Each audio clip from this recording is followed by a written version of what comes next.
Good morning. Happy Monday. It is Monday, isn't it? The hour of convening has arrived and the Senate will come to order. I'd ask that all unauthorized guests exit our beautiful chamber, and it is my distinct honor to recognize the well-rested senator who's traveled all the way from Chickamauga to be with us today. Wonderful day at our state capitol. It is a beautiful day. It's like spring is nearly here, but beware, winter still is going to show up here. You know, it's easy to find out in this chamber who your friends are and who your enemies are, sometimes quicker than you really expected, but you never forget. But Mr. President, today is National Peanut Cluster Day. The senator from the 7th told me because he loves peanuts. And the stock exchange was founded in 1817. I think you were a visitor there and recently, or last year. The journal's been read and found to be correct. Thank you, Senator. Is there objection to dispensing with the reading of the journal? The chair hears none, and the reading of the journal is dispensed with. Is there objection to the confirmation of the journal? The chair hears none, and the journal is confirmed. All senators who have bills and resolutions, please bring them up to the Secretary's desk at this time. Mr. Secretary, first reading of Senate bills and resolutions, please. Senate Bill 281 by Senator Robertson of the 29th and others, a bill to be entitled an act to amend Chapter 16 of Title 47 of the OCGA relating to the Sheriff's Retirement Fund of Georgia so as to provide for an increase in dues. Retirement. Senate Bill 282 by Senators Anderson of the 24th and others, a bill to be entitled an act to amend an act creating a Board of Elections and Registration for Lincoln County approved April 4th, 1990. State and local government.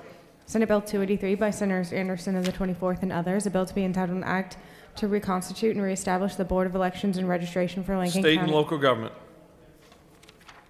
Senate Resolution 201 by Senators Miller of the 49th and others, a resolution recognizing and commending SK Innovation and for other purposes. Rules. This completes the order, Mr. President. First reading and reference of House bills, please. House Bill 44 by Representatives Cantrell of the 22nd and others, a bill to be entitled an act to amend Chapter 1 of Title 50 of the OCGA relating to general provisions relative to state government so as to provide that this state shall observe daylight savings time year-round to provide Government for oversight. House Bill 92 by Representatives Gamble of the 15th and others, a bill to be entitled an act to amend Code Section 31-10-25 of the OCGA relating to disclosure of information contained in vital records and transfer. Government oversight. House Bill 302 by Representatives Momtahan of the 17th and others, a bill to be entitled an act to amend Article 1 of Chapter 13 of Title 48 of the OCGA. Finance. House Bill 316 by Representative Stevens of the 164th and others, a bill to be entitled an act to amend Code Section 26-4-82 of the OCGA relating to duties requiring professional Health and Human Services. House Bill 328 by Representatives Montaham of the 17th and others, a bill to be entitled an act to amend Article 1 of Chapter 5 of Title 46 of the OCGA relating to telephone services, general provision. Regulated industries. House Bill 333 by Representative Estration of the 104th and others, a bill to be entitled an act to amend Chapter 5 of Title 21 of the OCGA relating to ethics in government so as to revise the powers and duties of the Georgia government. Ethics. House Bill 364 by Representatives Collins of the 68th and others, a bill to be entitled an act to amend Code Section 43-38-7 of the OCGA relating to licensing of armed employees of private detective and private Public safety. House Bill 369 by Representatives Powell of the 32nd and others, a bill to be entitled an act to amend Chapter 34 of Title 43 of the OCGA relating to physicians assistants. Health and Human Services. House Bill 450 by Representatives Newton of the 123rd and others, a bill to be entitled an act to amend Code Section 31-2A-18 of the OCGA relating to low THC oil. Health and Human Services. House Bill 451 by Representatives Lumsden of the 12th and others, a bill to be entitled an act to amend Part 1 of Article 2 of Chapter 5 of Title 48 of the OCGA relating to property tax exemption so as to provide for Finance. House Bill 533 by Representative Yerda of the 152nd, a bill to be entitled an act to create the City of Sylvester Public Facilities Authority to provide for a short State and local government. House Bill 554 by Representatives Gunter of the 8th and others, a bill to be entitled an act to amend Article 9 of Chapter 14 of Title 44 of the OCGA relating to list pendants so as to revise. Judiciary. House Bill 577 by Representative Carpenter of the 4th and others, a bill to be entitled an act to amend Title 32 and Code Section 40-6-181 of the OCGA relating to highways, bridges, and ferries and maximum. Transportation. House Bill 591 by Representatives Hogan of the 179th and others, a bill to be entitled an act to amend Title 37 of the OCGA relating to mental health so as to authorize marriage and family therapists to perform certain acts. Judiciary. House Bill 601 by Representative Stevens of the 164th, a bill to be entitled an act to amend Title 16 of the OCGA relating to crimes and offenses so as to provide that low THC oil marijuana. Regulated industries. House Bill 604 by Representative Scoggins of the 14th and others, a bill to be entitled an act to provide a homestead exemption from Bartow County School District ad valorem taxes for educational purposes in the amount of $60,000. State and local government. House Bill 605 by Representatives Cooper of the 43rd and others, a bill to be entitled an act to amend Chapter 8 of Title 31 of the OCGA relating to care and protection of indigent and elderly patients so as to provide for authorized electronic monitoring in long-term care facilities, to provide for definitions, to provide consent requirements. Health and Human Services. House Bill 606 by Representatives Nix of the 69th and others, a bill to be entitled an act to amend Code Section 20-3-519 of the OCGA relating to definitions regarding Hope scholarships and grants. Higher education. House Bill 620 by Representatives Leverett of the 33rd and others, a bill to be entitled an act to amend Title 29, Chapter 4 of Title 51 and Article 6 of Chapter 6 of Title 53 of the OCGA relating to guardian and ward, wrongful death, and bond, respectively, so as to Judiciary. House Bill 623 by Representatives Ridley of the 6th and others, a bill to be entitled an act to provide a new charter for the town of Cotuta to provide for related matters to repeal State and local government. House Bill 625 by Representatives Rhodes of the 120th and others, a bill to be entitled an act to create the Tri-County Natural Gas Authority to provide for related matters to repeal State conflicting. and local government. House Bill 634 by Representative Mathis of the 144th, a bill to be entitled an act to amend an act to provide that the judge of probate court of Wilkinson County shall serve as chief magistrate. State and local government. House Bill 645 by Representatives Gravely of the 67th and others, a bill to be entitled an act to amend Article 9 of Chapter 12 of Title 16 of the OCGA relating to access to medical cannabis so as to update. Health and Human Services. House Bill 647 by Representative Smith of the 133rd and others, a bill to be entitled an act to amend Part 1 of Article 2 of Chapter 8 of Title 12 of the OCGA relating to general provisions relative to solid waste management so as to Natural provide. resources. House Bill 658 by Representative Powell of the 32nd, a bill to be entitled an act to amend an act to create the Franklin Hart Airport Authority, approved April 1st, 1996. State and local government. This completes the order, Mr. President. Secretary will now read a message from the governor for us.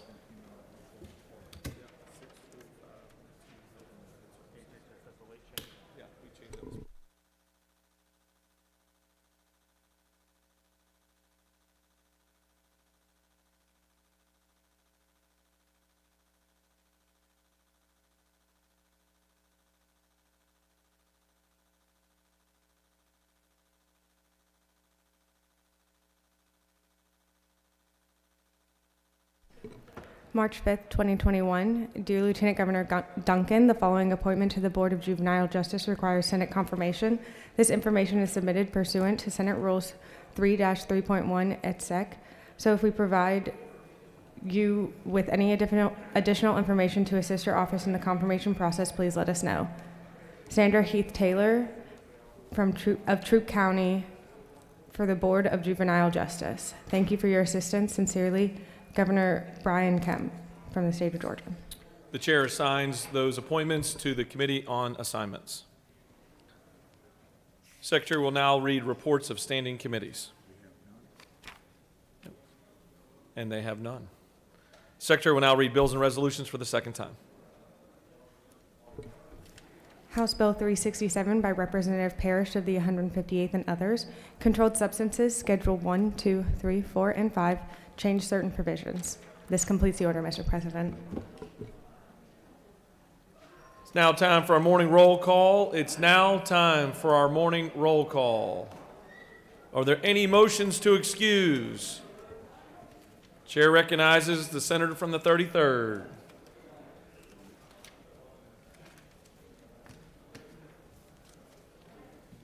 Good morning, Mr. President, and good morning, y'all. I want to ask for unanimous consent to excuse the senators from the following district: 13, 50, 55, 42, 22, 2, 36, 35, and 38. That used to be our football signals back in the day for a business outside the Capitol. Sounds like the lotto numbers. Without objection, the senators from the 13th, 50th, Also, 50th. sir, I'd like to welcome back the senator from the 19th.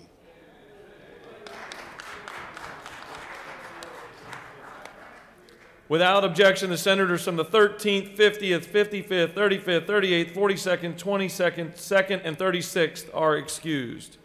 Chair recognizes the senator from the 15th, the dean.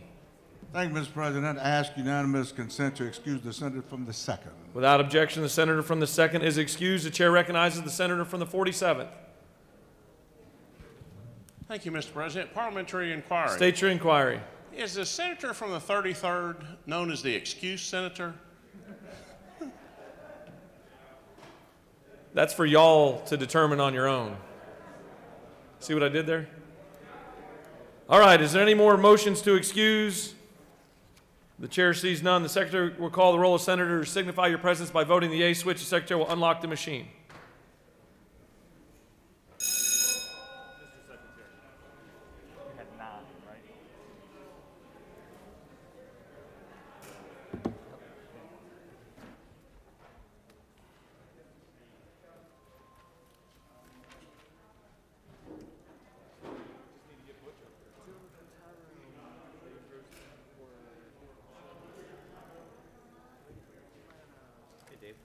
Question, sir. Yep.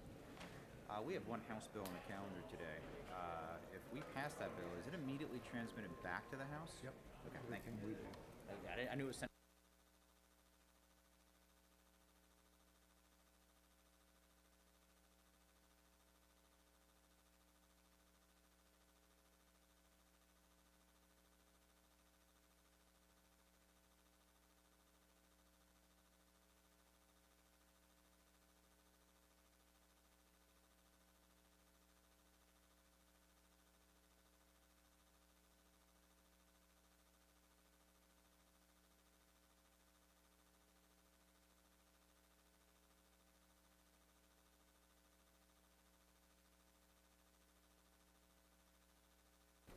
Have all senators voted your attendance? Have all senators voted your attendance? Got a thumbs up from the crowd or from the hallway? Mr. Secretary, please close the machine. It's now time for a morning devotional, and I would ask that all senators please take your seats and cease all audible conversations, and doorkeepers secure the chamber at this time. I'd like to recognize our pro tem to lead us in our Pledge of Allegiance and to introduce to us our chaplain of the day. Thank you, Mr. President. I pledge allegiance to the flag of the United States of America and to the republic for which it stands, one nation, under God, indivisible, with liberty and justice for all. And the Georgia flag. I pledge allegiance to the Georgia flag and the principles for which it stands, wisdom, justice, moderation. Again, thank you, Mr. President. I appreciate the opportunity to introduce our chaplain of the day. Our chaplain of the day is a great encourager. He is a young man that mentors, that coaches, that models for young people in our community in Gainesville and Hall County and all over Northeast Georgia. He is the son of a pastor. His father, David, has been a pastor at Lanier Christian Church for 45 years. John Simpson serves as assistant head of school for Lakeview Academy in Gainesville, Georgia. He has been in that role for 16 years. About 10 or 12 years ago, John founded a ministry on Lake Lanier.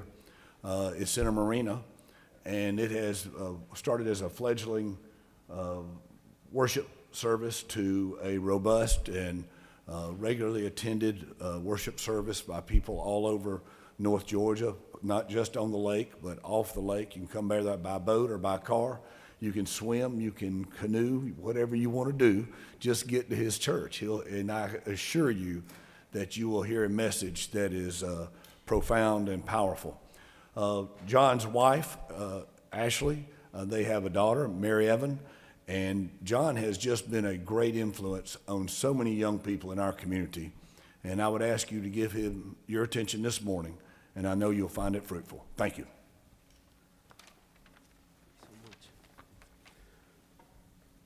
Well, good morning, and I'm thankful for Senator Miller inviting me, and also thank you, Lieutenant Governor, and good morning to all of you guys, as it is the morning and you've got a busy day ahead of you. So I promise you, as Butch said, I'm the son of a preacher who's here with me today, David Simpson, and I know what it's like to listen to a long message. So it will be short and sweet, I promise. So listen up. The 23rd Psalm that David wrote says, "The Lord is my shepherd, I shall not want. He maketh me lie down in green pastures. He leads me beside the still waters. He restoreth my soul. He leadeth me in the paths of righteousness for his name's sake. And yea, though I walk through the valley of the shadow of death, I will fear no evil. For thou art with me, thy rod and thy staff, they comfort me. Thou preparest a table before me in the presence of mine enemies. Thou anointest my head with oil. My cup runneth over. And surely goodness and mercy shall follow me all the days of my life, and I will dwell in the house of the Lord forever." Most of us have heard this psalm before, the 23rd Psalm. Most of us have. But I want you to reflect back on when you were elected senator for the state of Georgia. I mean, it felt really good that your community actually would elect you to be the senator of this state. I mean, you felt like you were on cloud nine. It just was a wonderful, wonderful feeling, such a high honor. And then you started being the senator for this wonderful state, and you really understood what it felt like to be a senator. And behind that politician's smile was some deep heartache. Sometimes it felt like you were just in a valley. I mean, tough times. I mean, people were asking some things that you just simply didn't think you could do. But the valley, maybe in the valley of your marriage, maybe in the valley as a spouse, maybe in the valley as a parent with your child, maybe in the valley at work, maybe in the valley in this chamber right here. Valleys. Oh, the valley. But if you look in the 23rd Psalm in the 4th verse there, it says, "Yea, though I walk through the valley." It doesn't say, "Yea, though I'm in the valley." It says, "Yea, though I walk through the valley." Now, as a senator, you know, I tell you, I see Butch Miller often, and I absolutely love the man and respect him, but he's always walking. He's got that walking piece down. And so do you. We're always on the move. What's the next bill? What's the next thing? What is the next thing that I can do in my community? Yea, though I walk. But when we walk, who are we walking through the valley with? And I'm here to tell you the truth today, folks, that I walk through the valley with Jesus. He wants to walk through the valley with you. Yeah, it's a valley, but we're walking through it. And he loves you just the way that you are, but he refuses to leave you that way. If he had a refrigerator, your face would be right in the center of that refrigerator. He loves you. He cares for you. And because Jesus wants to walk through the valley with you, why don't you reflect and look to him for help? Instead of trying to handle it all on your own, why don't you look to Jesus? Yea, though I walk through the valley. When you read the 23rd Psalm, when you get to verse 4, maybe you'll look at that verse 4 a little bit differently and saying, "Oh, I've always heard that psalm as a child." But maybe when you're in the valleys of life, you realize, "God, help me get through that valley." And when you get through the valley, Maybe we can enjoy God on the mountaintops, but may we get to know him intimately in the valleys. Let's go to the Lord in prayer.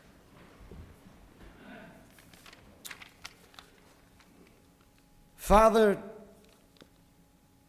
today we ask that you allow us to make decisions to help the people of the state of Georgia. I pray a special blessing upon these men and women who are in this chamber right now. I pray a special blessing over the whole capital state of Georgia, our governor, our lieutenant governor, our senators, our representatives. God, guide them, lead them, Father. Lord, we love you, and we're so thankful for the many blessings you have given us. We ask that we never turn from you, that you will lead us through any and everything you have us do for your honor and your glory. For it is in your name I pray. Amen. Amen. Thank you, John.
All right, the Senate will, microphone works this morning really well.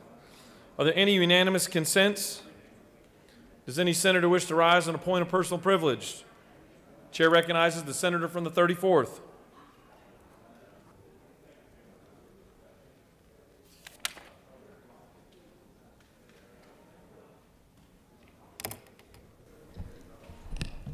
Thank you, Mr. President, members of the Senate. I rise to recognize women across the globe. I am sharing this history of wearing the color purple. It signifies justice and dignity. The color green symbolizes hope. Historically, the combination of purple and green and white to symbolize women equality originated from the Women's Society of the Political Union in the UK in 1908. And because this is Women's History Month, and globally we want to recognize all women, and of course, women everywhere really feel womanized when they are wearing the pearls. That's a part of the uniqueness of being a woman. And Mr. President, in honor of all women globally, I say thank you for all that you are doing wherever you are. I yield the well. Thank you, Senator. Chair recognizes the senator from the 40th for a point of personal privilege.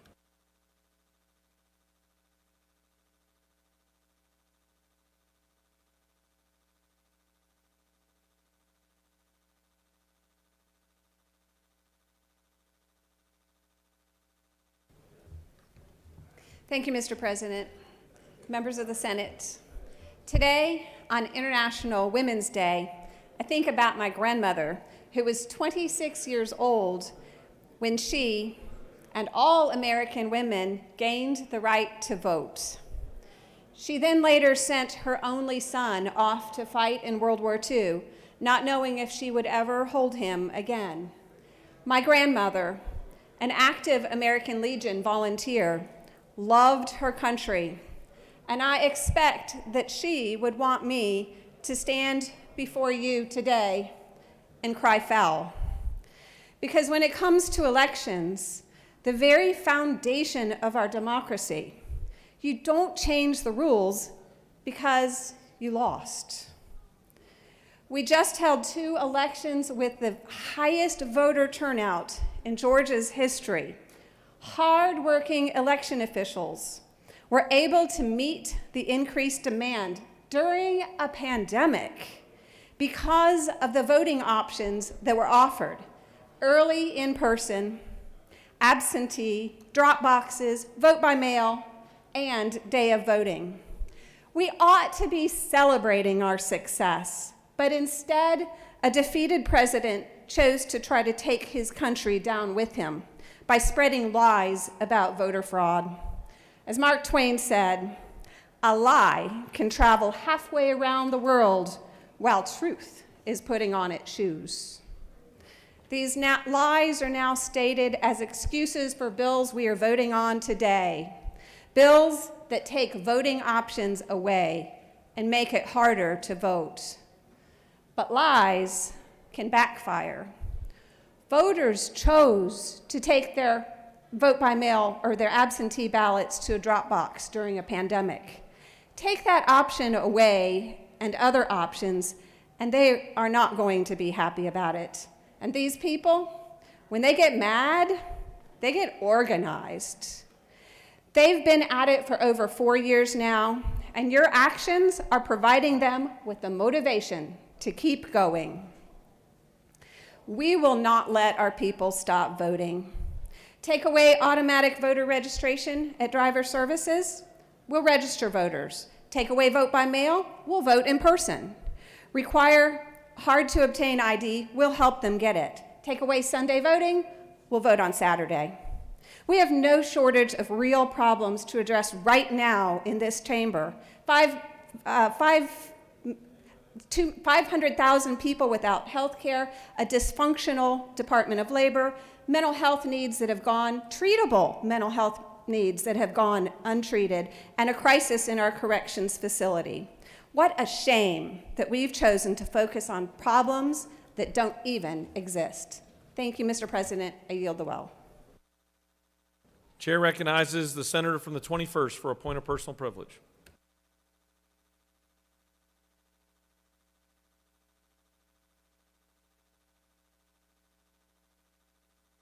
Thank you, Mr. President. I know we got a long day, so I'll be brief, but I come to you today because I'm really upset. I'm mad, but really, I'm heartbroken with the increase in the crime in our capital city. This is the city too busy to hate. We're the #1 state to do business. And I'm going to tell you this crime better stop, or we will not get another NBA All-Star game, we will not get another Super Bowl, and we will no longer be the #1 state to do business in. As we come out of COVID-19, the convention business will come back. But again, if we do not get this crime under control, that World Congress Center will become an empty warehouse. Everyone in this chamber should be outraged with this increase in crime in our capital city. Mr. President, I yield the will. Chair recognizes the senator from the 15th for a point of personal privilege.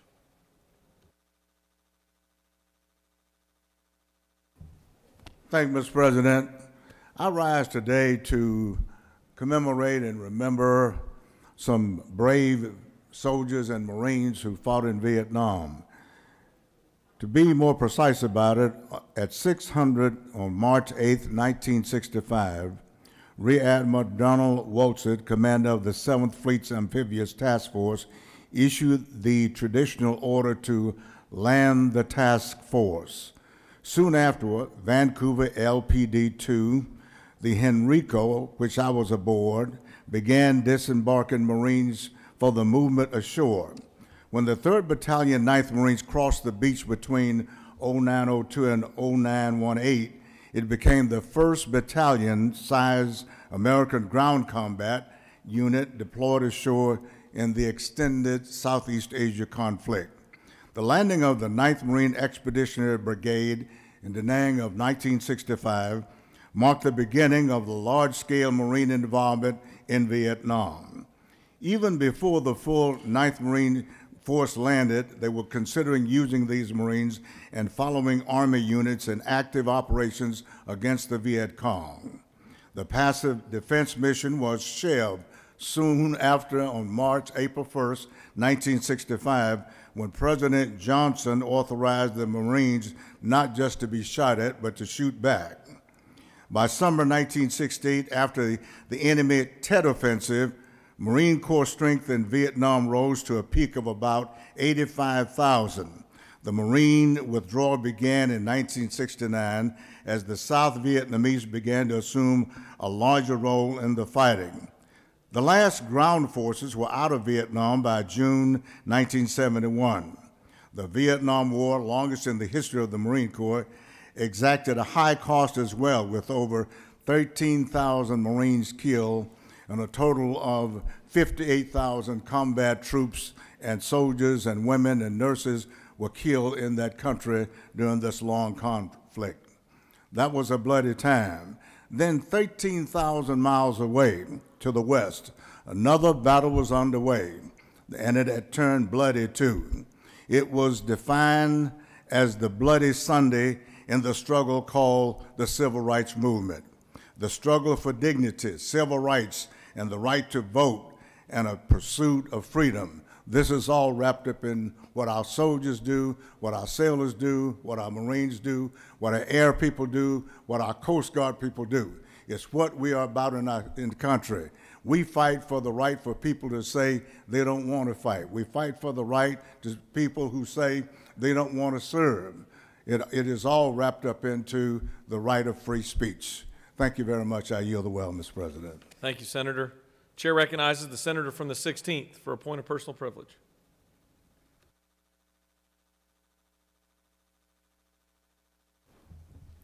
Thank you, Mr. President. I wanted to introduce our doctor of the day, Dr. Chris Walsh is an orthopedic surgeon with Resurgence Orthopedics and specializes in hand and elbow.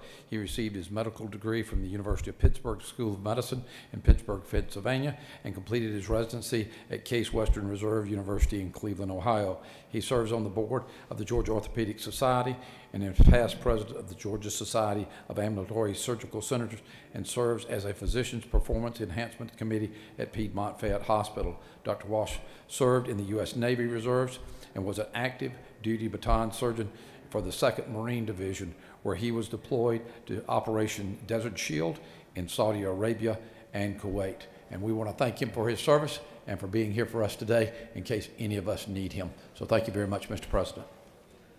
Chair recognizes the senator from the 29th for a point of personal privilege.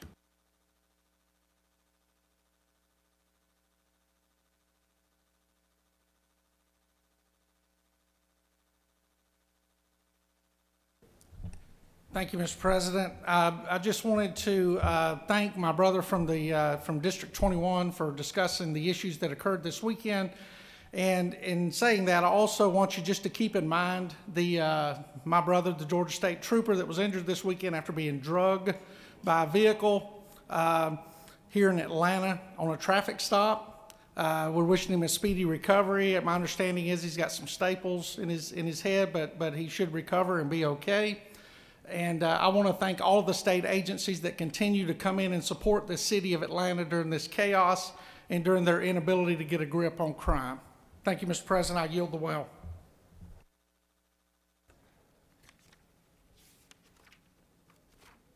You've got a consent calendar of privileged resolutions before you. Does any senator wish to remove a resolution from the consent calendar? Chair sees none. Is there objection to adoption of the resolutions on the consent calendar? The chair hears none. The resolutions on the consent calendar are adopted. Are there any motions to withdraw and commit? Chair sees none. Chair recognizes the majority leader. Thank you, Mr. President. I move that the following bills or resolutions be engrossed. Senate Bill 213, Senate Bill 241, Senate Resolution 100, Senate Bill 62, Senate Bill 69, Senate Bill 71, Senate Bill 72, Senate Bill 74, Senate Bill 93, Senate Bill 141, Senate Bill 178, Senate Bill 232, Senate Bill 202, Senate Bill 199, and Senate Bill 253. The majority leader has moved to engross a list of bills on the rules calendar. Is there objection? Yes. There is objection. Mr. Secretary, can you please read the captions?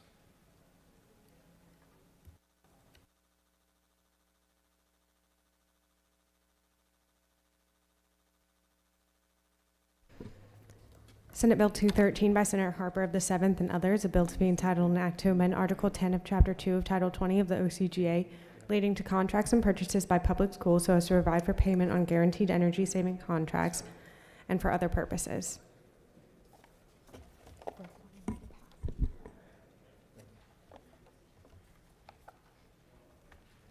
Senate Bill 241 by Senator Dugan of the 30th and others, a bill to be entitled an act to comprehensively revise elections and votings to amend Chapter 2 of Title 21 of the OCGA relating to elections and primaries generally so as to provide for the establishment of a voter intimidation and illegal election activities hotline and for other purposes. Senate Resolution 100 by Senator Gooch of the 51st and others, a resolution proposing an amendment to the Constitution so as to provide for statewide grand juries, to provide for the jurisdiction, powers, and duties of statewide grand juries, to authorize the General Assembly, and for other purposes. Senate Bill 62 by Senator Tippins of the 37th and others, a bill to be entitled an act to amend Chapter 2 of Title 21 of the OCGA relating to elections and primaries generally so as to provide that the name and designation of the precinct appears on every ballot, to provide for the use of holographic security devices on ballots, to provide for the storage and retention of absentee ballots by precinct with chain of custody, and for other purposes. Senate Bill 69 by Senator Mullis of the 53rd and others, a bill to be entitled an act to amend Chapter 2 of Title 21 of the OCGA relating to primaries and elections generally so as to provide that persons desiring to register to vote or update their voter registration through an application and for other purposes. Senate Bill 71 by Senator Mullis of the 53rd and others, a bill to be entitled an act to amend Chapter 2 of Title 21 of the OCGA leading to elections and primaries generally so as to revise the definition of absentee elector to provide for reasons for voting by absentee ballot and for other purposes.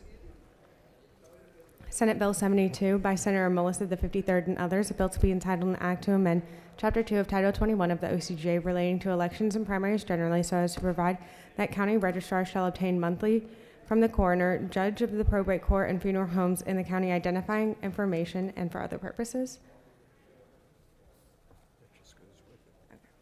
Senate Bill 74 by Senator Mullis of the 53rd and others, a bill to be entitled an act to amend Chapter 2 of Title 21 of the OCGA relating to elections and primaries generally so as to revise the ability of poll watchers at tabulating centers to observe the vote counting process and for other purposes. Senate Bill 93 by Senator Robertson, the 29th, and others, a bill to be entitled an act to amend Chapter 2 of Title 21 of the OCGA relating to elections and primaries generally so as to provide for the use of portable and movable polling facilities in certain circumstances and for other purposes. Senate Bill 141 by Senator Anna Vitarte of the 31st and others, a bill to be entitled an act to amend Chapter 2 of Title 21 of the OCGA relating to elections and primaries generally so as to provide for immediate counting and tabulation of ballots after the close of polls and for other purposes. Senate Bill 178 by Senator Mullis of the 53rd and others, a bill to be entitled an act to amend Chapter 2 of Title 21 of the OCGA leading to elections and primaries generally so as to provide that absentee ballot applications shall not be sent by the Secretary of State or by county or municipal election official and for other purposes. Senate Bill 202 by Senator Burns of the 23rd and others, a bill to be entitled an act to amend Chapter 2 of Title 21 of the OCGA relating to elections and primaries generally so as to provide that persons or entities that mail absentee ballot applications shall mail such applications only to eligible registered electors who have not already been requested and for other purposes. Senate Bill 232 by Senator Harbin of the 16th and others, a bill to be entitled an act to amend Chapter 2 of Title 21 of the OCGA relating to primaries and elections generally so as to require unique barcodes on individual absentee ballots, to revise provisions regarding the preparation and mailing of absentee ballot envelopes, to provide an oath for registrars and absentee ballot clerks opening and verifying absentee ballots, and for other purposes. Senate Bill 199 by Senator Mullis of the 53rd, a bill to be entitled an act to amend Chapter 11 of Title 48 of the OCGA relating to taxes on tobacco and vaping products so as to permit the sale and delivery of tobacco products, alternative nicotine products, and vapor products by licensed manufacturers located outside of this state and for other purposes. Senate Bill 253 by Senator Merritt of the 9th and others, a bill to be entitled an act to amend Chapter 2 of Title 21 of the OCGA relating to elections and primaries generally so as to provide for notice when polling places are relocated and for other purposes. This completes the order, Mr. President.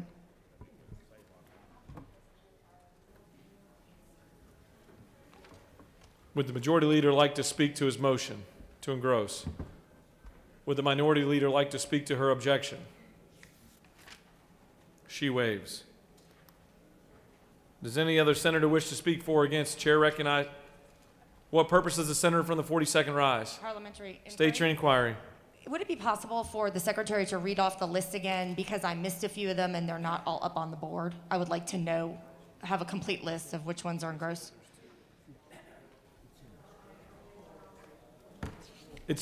So currently, the list to engross is going to be divided into two lists because the board isn't big enough. So we can get you a list up here if you want to come up. That's fine. I just thought this was one vote on all of them, so that's why I was asking. This is for one batch because we can only put 15 on the board. 7. Okay. All right, thank you. All right, the question is on the motion from the majority leader to engross the bills on the rules calendar that were reported from the Committee on Ethics and Finance. We'll take, first action will be on the motion to engross Senate Bills 213, 241, 100, 62, 69, 71, 72. All those in favor of the motion to engross will vote yea. Opposed, nay. The Secretary will unlock the machine.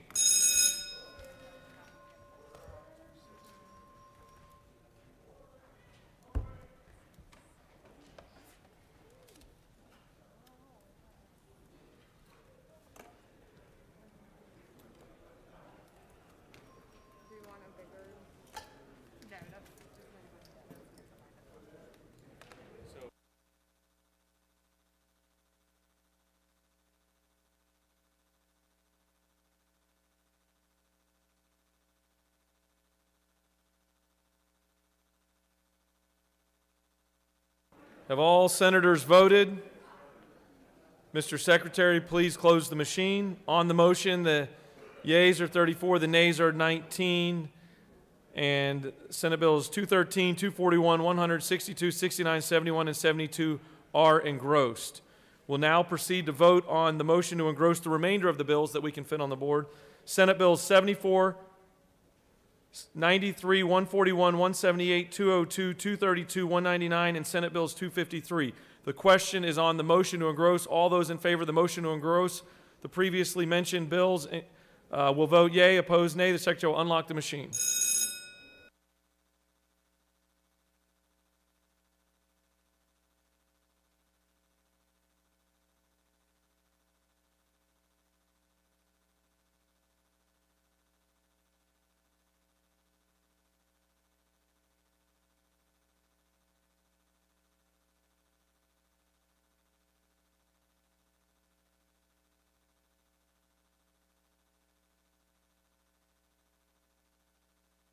Have all senators voted? We got one coming.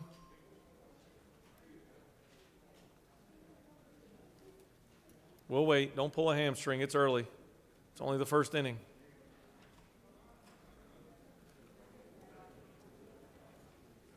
All right, Mr. Secretary, please close the machine. On the motion, the yeas are 34, the nays are 19. And Senate Bills 74, 93, 141, 178, 202, 232, 199, and 253 are engrossed.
All right, we're now going to move on to the rules calendar. We're going to move on to the rules calendar.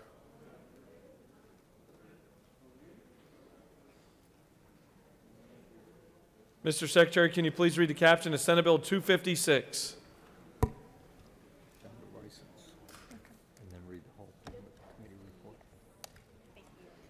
Senate Bill 256 by Senator Burke of the 11th and others, a bill to be entitled an act to amend Title 12, Code Section 16-12-4, Code Section 19-11-9, Chapter 2 of Title 26, Title 31, and Code Section 43-18-75 of the OCGA relating to conservation and natural resources, cruelty to animals, location and absent parents by department standards, labeling and alteration of food, health, and inspections, suspension or revocation of license, and for other purposes. The Senate Committee on Health and Human Services recommends that this bill do pass by substitute. Respectfully submitted, Senator Watson of the 1st. Health and Human Services offering the following substitute to Senate Bill 256, a bill to be entitled an act to amend Chapter 3 of Title 31 of the OCGA leading to county boards of health so as to clarify the selection of district health directors by the Commissioner of Public Health and for other purposes. This completes the order, Mr. President. Chair recognizes the senator from the 11th to speak to Senate Bill 256.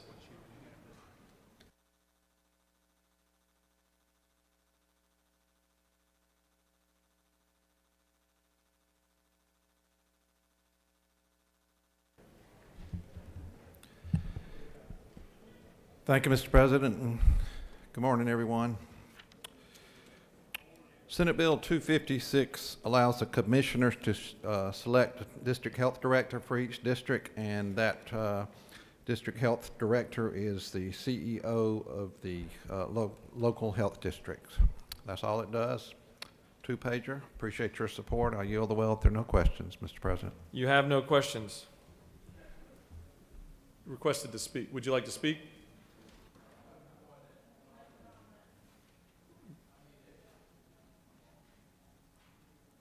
Chair recognizes the senator from the 26th to speak to the measure. He waves. Oh. Chair does recognize the senator from the 26th.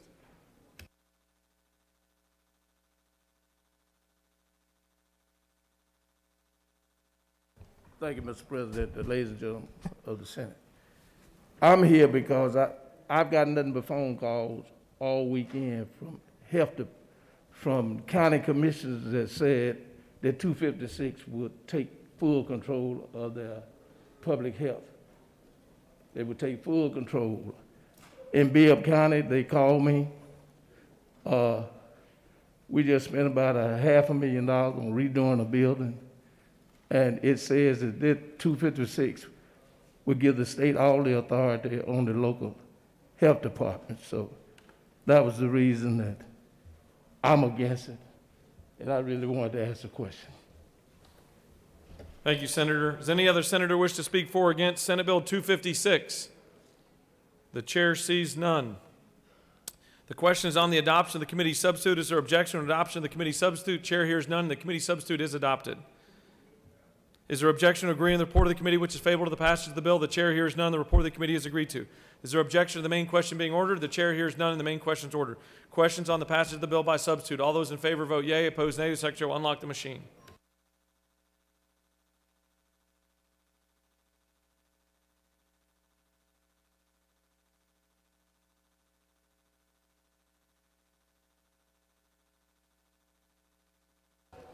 What purpose does the senator from the 11th rise? Parliamentary inquiry. State your inquiry. Is it not true that the substitute greatly narrows the substance of this bill, and I think the senator from the 26 concerns are alleviated by the substitute? Certainly the senator knows of what he speaks. Have all senators voted?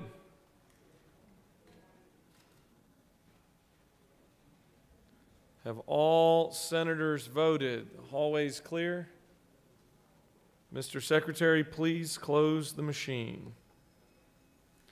On the passage of the bill, the yeas are 37, the nays are 14. This bill, having received the requisite constitutional majority, is therefore passed by substitute.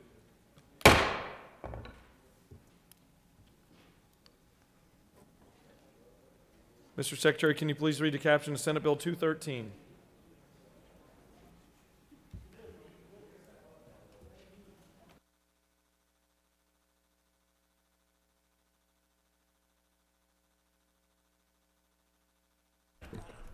Senate Bill 215 by Senator Harper of the 7th and others, a bill to be entitled an act to amend Article 10 of Chapter 2 of Title 20 of the OCGA relating to contracts and purchases by public schools so as to provide for payment on guaranteed energy-saving contracts by local school systems using proceeds from local option sales taxes collected for educational purposes and for other purposes.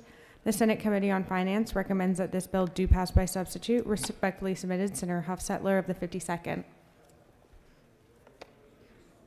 Senate Finance offers the following substitute to Senate Bill 213, a bill to be entitled an act to amend Article 10 of Chapter 2 of Title 20 of the OCGA relating to contracts and purchases by public schools so as to provide for payment on guaranteed energy-saving contracts by local school systems using proceeds from local option sales taxes collected for educational purposes and for other purposes. This completes the order, Mr. President. Chair recognizes the senator from the 7th to present Senate Bill 213. Thank you, Mr. President. Ladies and gentlemen of the Senate, Senate Bill 213 is a bill that I brought based on some conversations with one of my local school systems. It does a couple of things. It clarifies and conforms these energy-saving contracts provisions under Title 20. It clarifies that you can use the law, that you can use this method to finance projects, and in the long run, it allows school systems to save money. So. If there are no questions, Mr. President, I will yield the will. You have no questions. Thank you, Mr. President. Appreciate your support. Does any other senator wish to speak for or against Senate Bill 213? Chair sees none. The questions on the adoption of the committee substitute. Is there objection to adoption of the committee substitute? Chair hears none, and the committee substitute is adopted. Is there objection to agreeing to the report of the committee which is favorable to the passage of the bill? The chair hears none. The report of the committee is agreed to. Is there objection to the main question being ordered? The chair hears none. The main question is ordered. Questions on the passage of the bill by substitute. All those in favor vote yea. Opposed, nay. The secretary will unlock the machine.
Have all senators voted?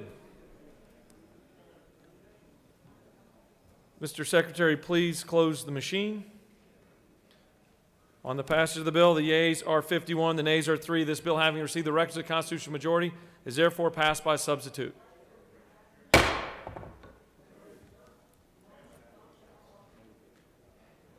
Mr. Secretary, can you please read the caption of Senate Bill 237?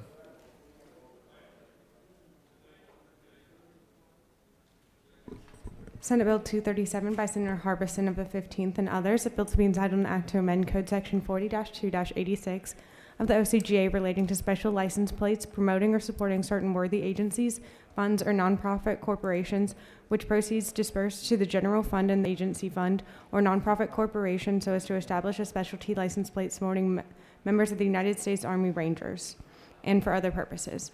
The Senate Committee on Veterans, Military, and Homeland Security recommends that this bill do pass. Respectfully submitted, Senator Kirkpatrick of the 32nd.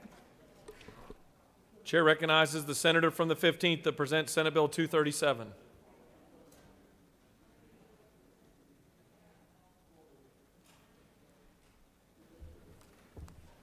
Thank you, Mr. President. Senate Bill 237 is an effort to assist our veterans, our Army Rangers. As I mentioned several times, Colonel Bob Porterchef in Columbus, Georgia, also a member of the Rangers, approached me a couple of years ago, I believe, and asked for this consideration, and this is an effort to give them a special license plate that support members of the Army Rangers. The funds raised by the sale of this special license plate will be distributed to the National Ranger Museum Foundations, and I submit this to you as a worthwhile piece of legislation to commemorate and assist our veterans and their esprit de corps in efforts to serve themselves. You have there a no question? Thank you, Mr. President. I yield the well. You do have a question, sir. Yes, sir. Chair recognizes the majority leader to your left. Yes, sir. Thank you. Would the senator yield? Yes, sir, Mr. Ranger. Do you have any Ranger units in your district? Plenty. Yes, sir, plenty. Is the regimental headquarters in your district? Absolutely, yes, sir. Is 1st Ranger Battalion in your district? I believe that's true. I'm not sure, but I believe that's true as well. Is the Ranger Training Brigade in your Ain't no district? doubt about it. Yes, sir. Thank you for bringing this bill. And I thank you for your assistance in this matter as well. Thank you. Thank you, Mr. Majority Leader. You have no more questions. Thank you.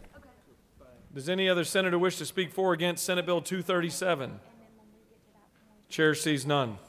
Is there objection to agreeing to the report of the committee which is favorable to the passage of the bill? The chair hears none. The report of the committee is agreed to. Is there objection to the main question being ordered? The chair hears none, and the main question is ordered. Questions on the passage of the bill. All those in favor vote yea. Opposed, nay. The secretary will unlock the machine.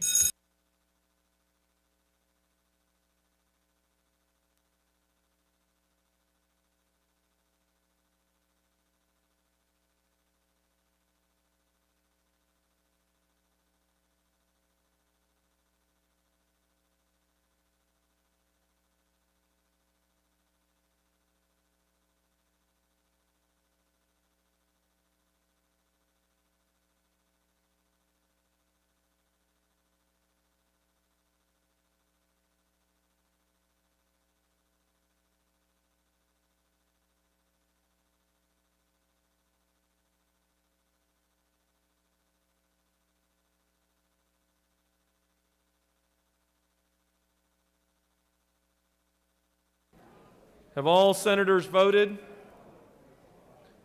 Have all senators voted? Not all senators have voted. Now they have. Mr. Secretary, please close the machine. On the passage of the bill, the yeas are 54, the nays are 0. This bill, having received the requisite constitutional majority, is therefore passed.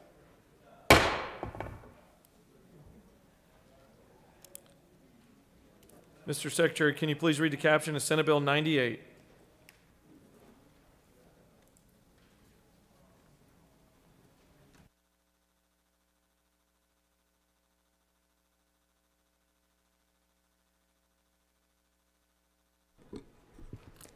Senate Bill 98 by Senator Beach of the 21st and others, a bill to be entitled an act to amend Title 32 of the OCGA relating to highways, bridges, and ferries so as to provide for eligible expenditures for the Georgia Freight Railroad program of the Georgia Department of Transportation, to provide for procedures, conditions, and limitations for public and private financing of projects and for other purposes. The Senate Committee on Transportation recommends that this bill do pass by committee substitute. Respectfully submitted, Senator Ginn of the 47th. The Senate Transportation Committee offers the following substitute to Senate Bill 98, a bill to be entitled an act to amend Title 32 of the OCGA relating to highways, bridges, and ferries so as to provide for eligible expenditures for the Georgia Freight Railroad program of the Georgia Department of Transportation and for other purposes. This completes the order, Mr. President. Chair recognizes the senator from the 21st to present Senate Bill 98. Thank you, Mr. President, members of the Senate. I come before you today to present Senate Bill 98 dealing with freight and logistics.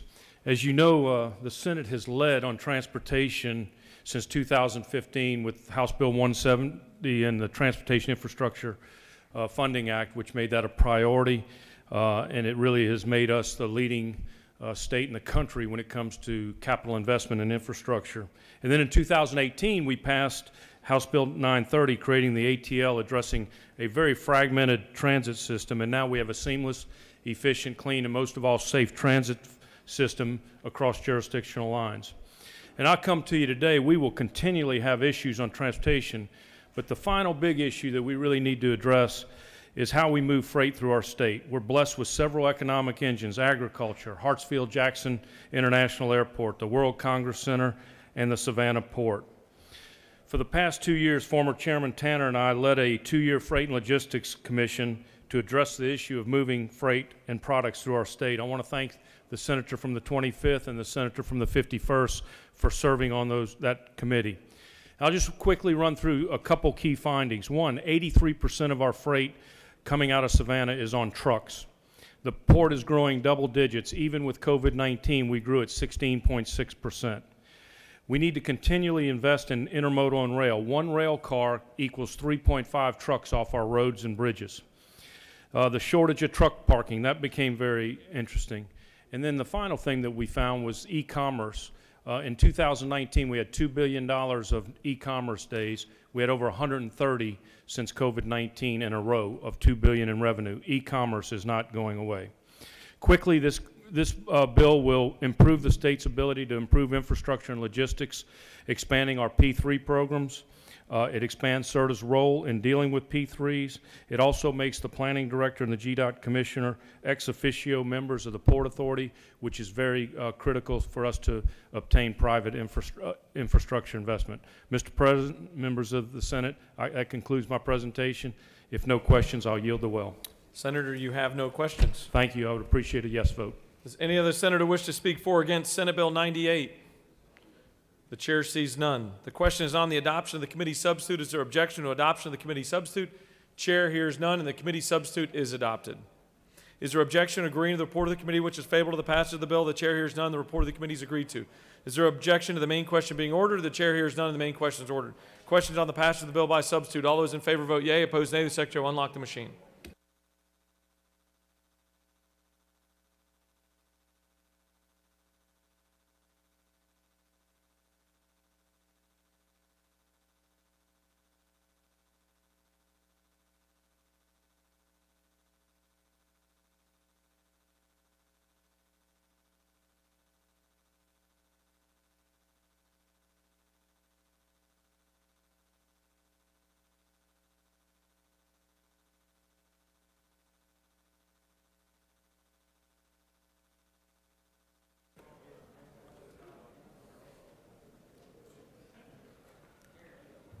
Have all senators voted? Mr. Secretary, please close the machine. On the passage of the bill, the yeas are 53, the nays are 1. This bill, having received the requisite constitutional majority, is therefore passed by substitute.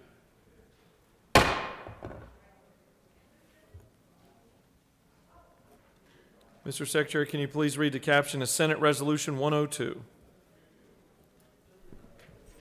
Senate Resolution 102 by Senator Gooch of the 51st and others, a resolution creating the Georgia Commission on E-Commerce and Freight Infrastructure Funding and for other purposes.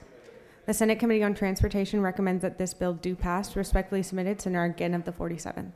This completes the order, Mr. President. Chair recognizes the Majority Whip to present Senate Resolution 102.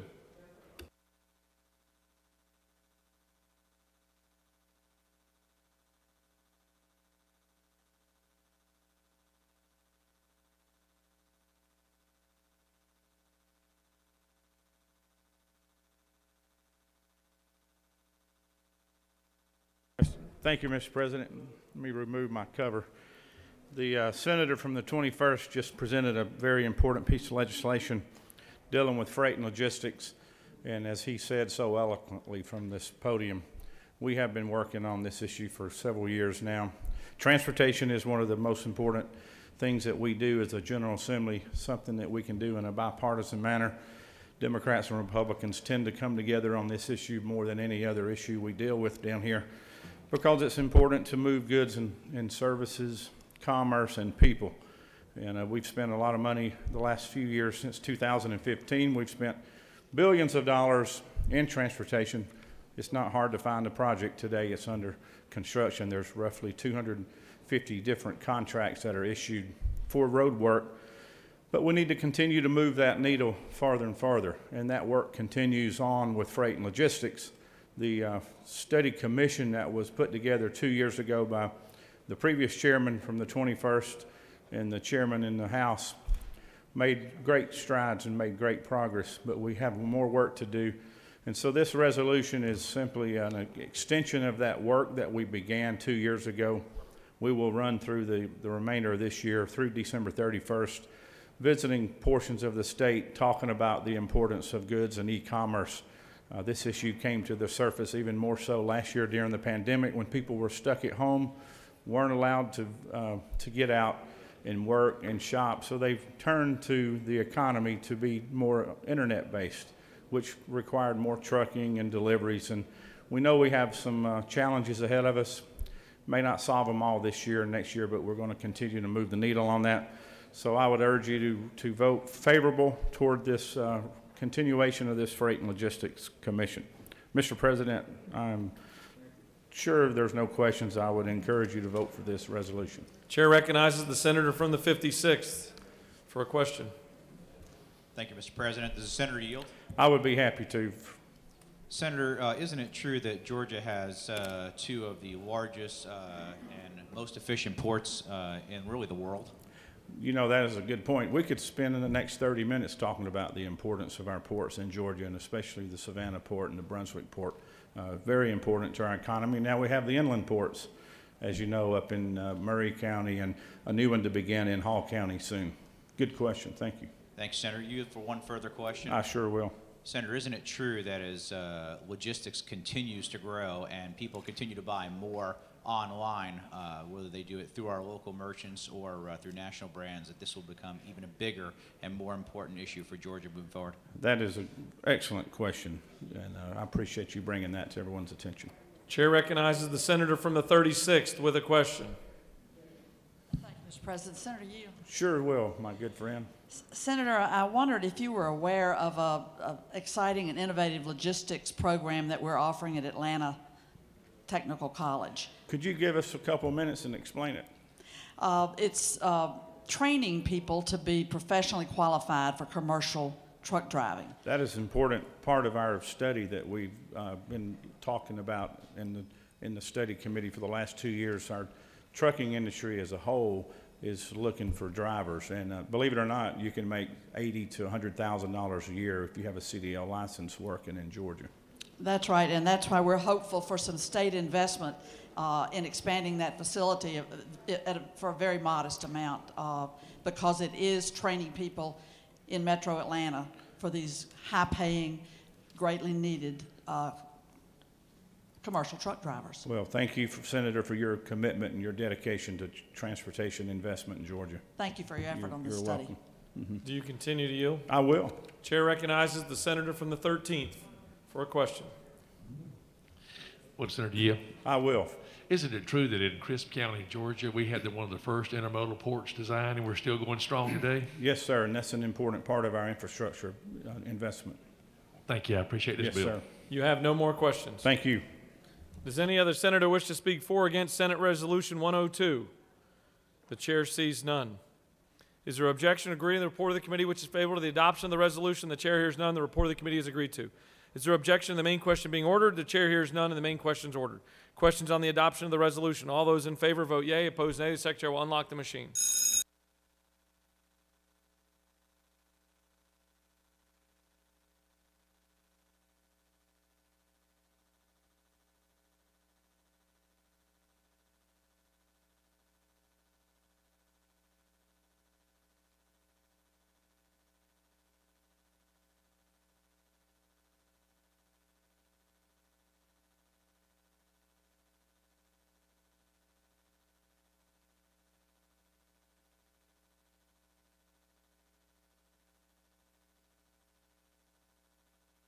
Have all senators voted?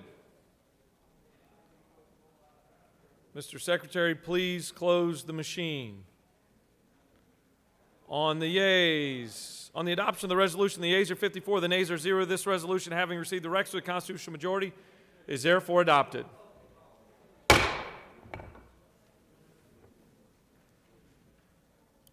Mr. Secretary, can you please read the caption of Senate Bill 120?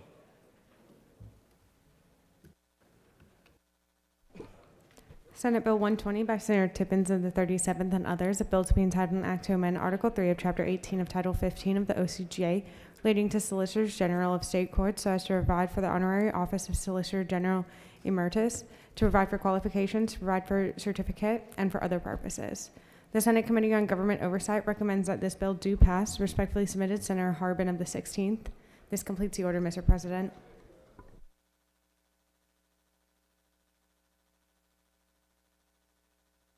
Chair recognizes the senator from the 37th to present Senate Bill 120.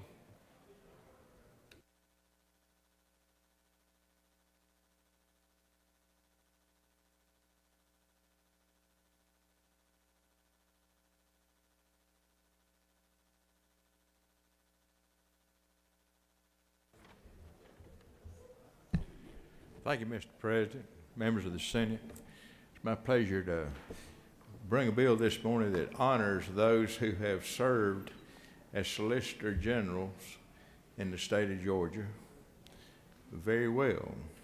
The state courts of Georgia, there's 22 jurisdictions that have state courts, whereas in all of the counties, they're represented by a Superior Court circuit. The chief prosecutor is a district attorney. In the state court system, the chief prosecutor is a Solicitor General. In the past, the legislature has chosen to honor the district attorneys by creating the honorary title of a district attorney emeritus. This bill reflects the current legislation for the DA, except it's changed it to include also the office of Solicitor General. Those who qualify to serve in this office shall have served as a Solicitor General and have over 20 years of honorable service as a prosecuting attorney, and they will have been honorably retired from that office. This bill has no financial impact to the state, either in retirement or other benefits. Mr. President, if there are no questions, I yield the will. I'll urge your support in honoring those who have served well in this office. You have a question from your seatmate back there. Chair recognizes the senator from the 46th for a question. I'm not sure. He might need to tell me what the question is. Yes, sir. Y'all could have worked on this back there. Thank you, Mr. President. Will the senator who failed to discuss the bill with me before going to the well. Yield. Could you clarify that? It's kind of you're mumbling. It is early for us teetotalers, but I just want to make sure, is this just putting the Solicitor Generals with 20 years of experience at the same, give them the same honor that we do to district attorneys that are retired with that level of experience? That's correct. Thank you so much for pointing that out. Would you yield for one further question? Absolutely. Do you have a Cobb County State Court Solicitor who's recently retired or deserving of this honor? Well, he has not recently retired, but he will be retiring.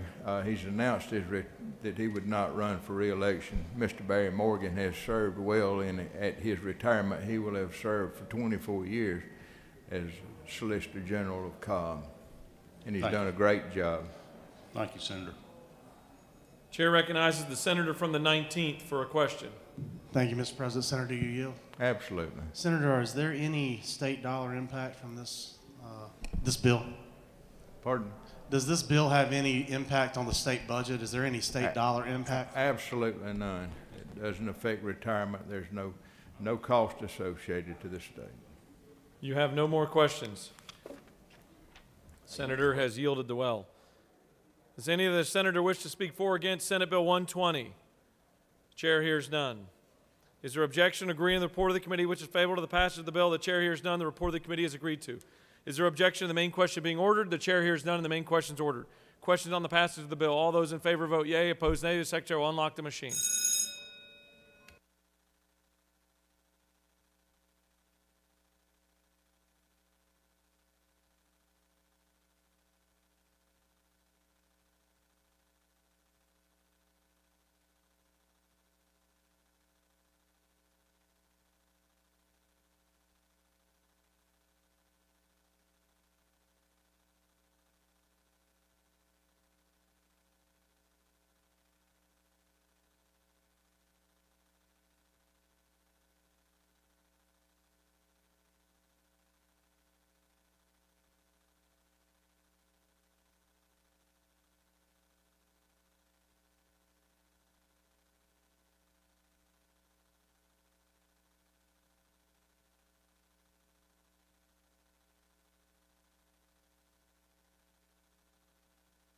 Have all senators voted?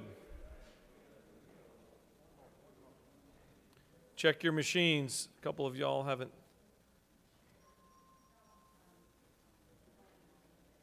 There we go. Mr. Secretary, please close the machine. On the passage of the bill, the yeas are 54, the nays are 0. This bill, having received the requisite constitutional majority, is therefore passed.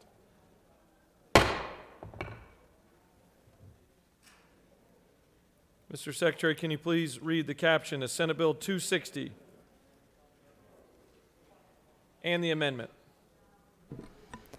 Senate Bill 260 by Senator Harper of the 7th, a bill to be entitled an act to amend Code Section 2-12-80 of the OCGA relating to promulgation and adoption of rules and regulations and sharing of information so as to exclude certain soil amendments from regulation and for other purposes. The Senate Committee on Natural Resources and the Environment recommends that this bill do pass by committee substitute. Respectfully submitted, Senator Harper of the 7th. Natural Resources and the Environment offers the following substitute to Senate Bill 260, a bill to be entitled an act to amend Code Section 2-12-80 of the OCGA relating to promulgation and adoption of rules and regulations and sharing of information so as to exclude certain soil amendments from regulation, to limit locally adopted buffers and setbacks, and for other purposes. Senator Harrell of the 40th and others offers the following Amendment 1 to amend the substitute to Senate Bill 260 by replacing line 19 with the following: amendments derived from industrial byproducts generated solely from forest products, excluding chemical byproducts of pulp digestion. And this completes the order, Mr. President. Chair recognizes the senator from the 7th to speak to Senate Bill 260 and the amendment.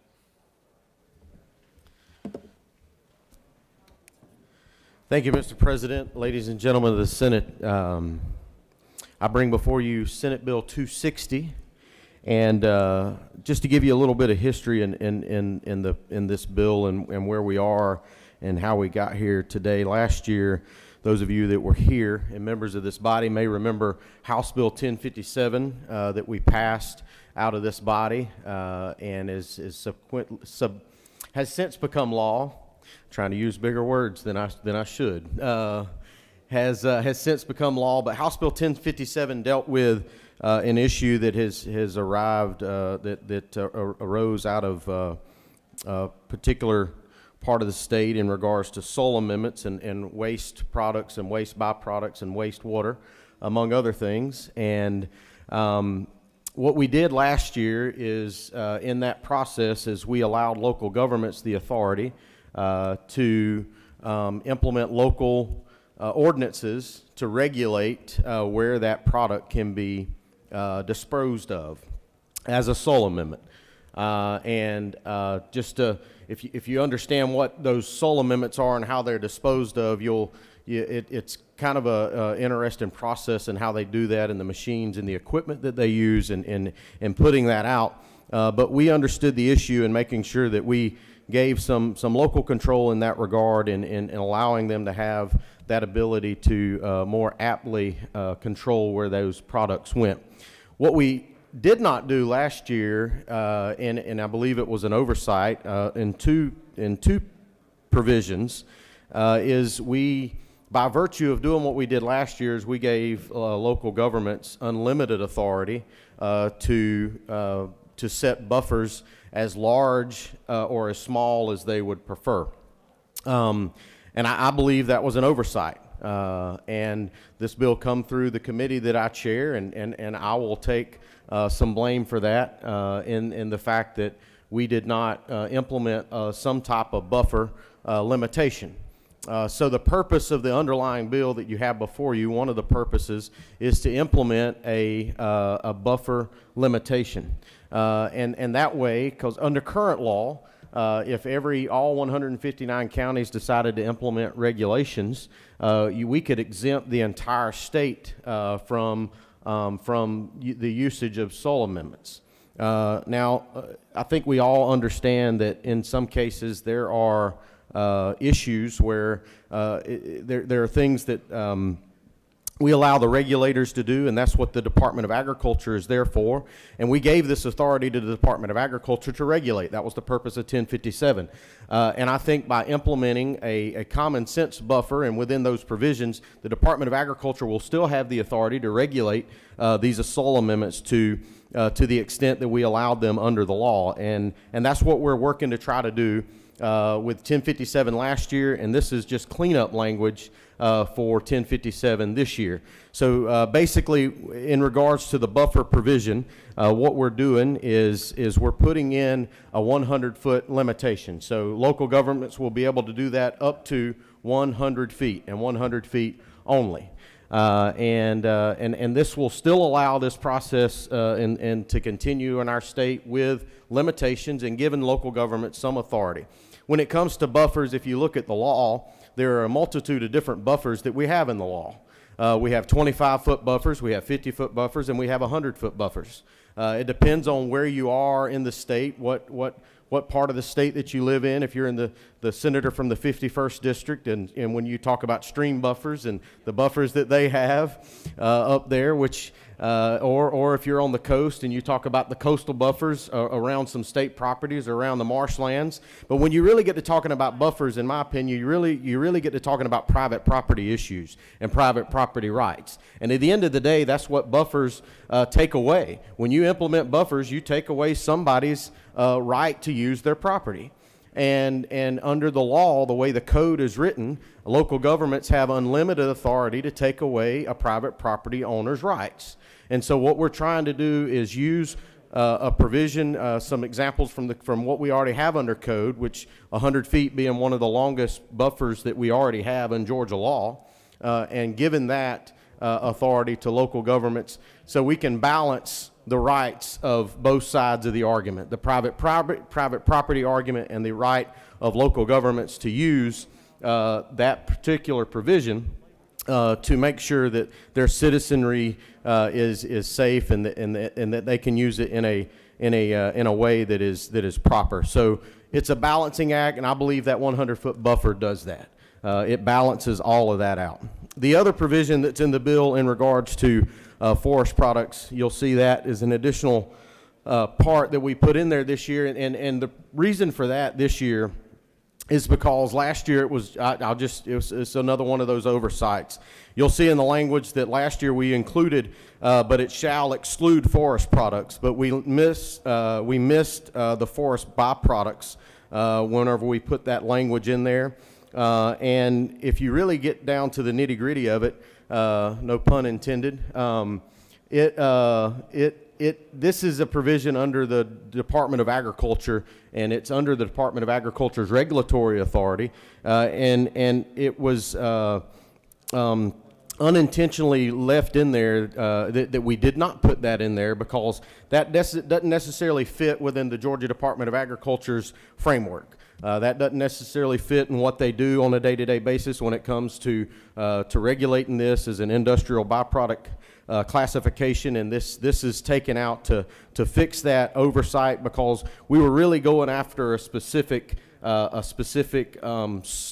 of byproducts, the forestry industry not being one of those. And so we made sure to leave that out, but I do want to make it clear that as long as it is a byproduct that is not mixed with another material, this particular byproduct then would be left under the law.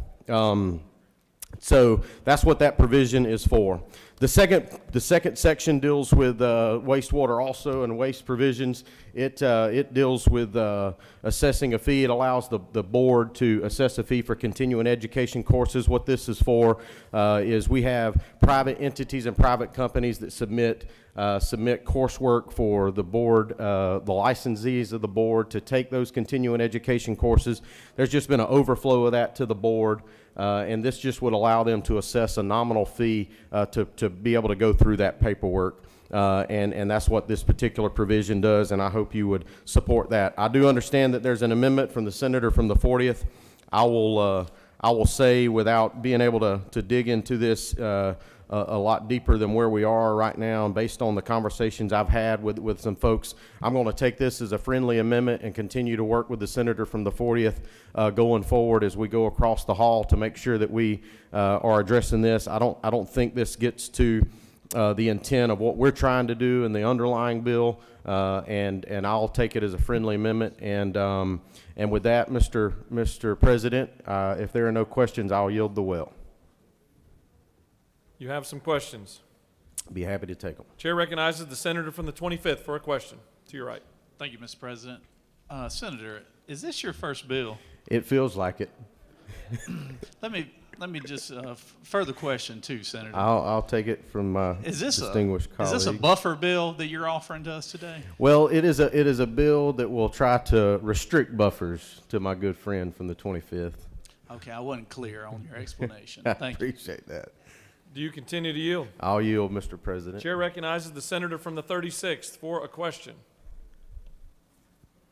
Thank you, Mr. President. Senator Yield.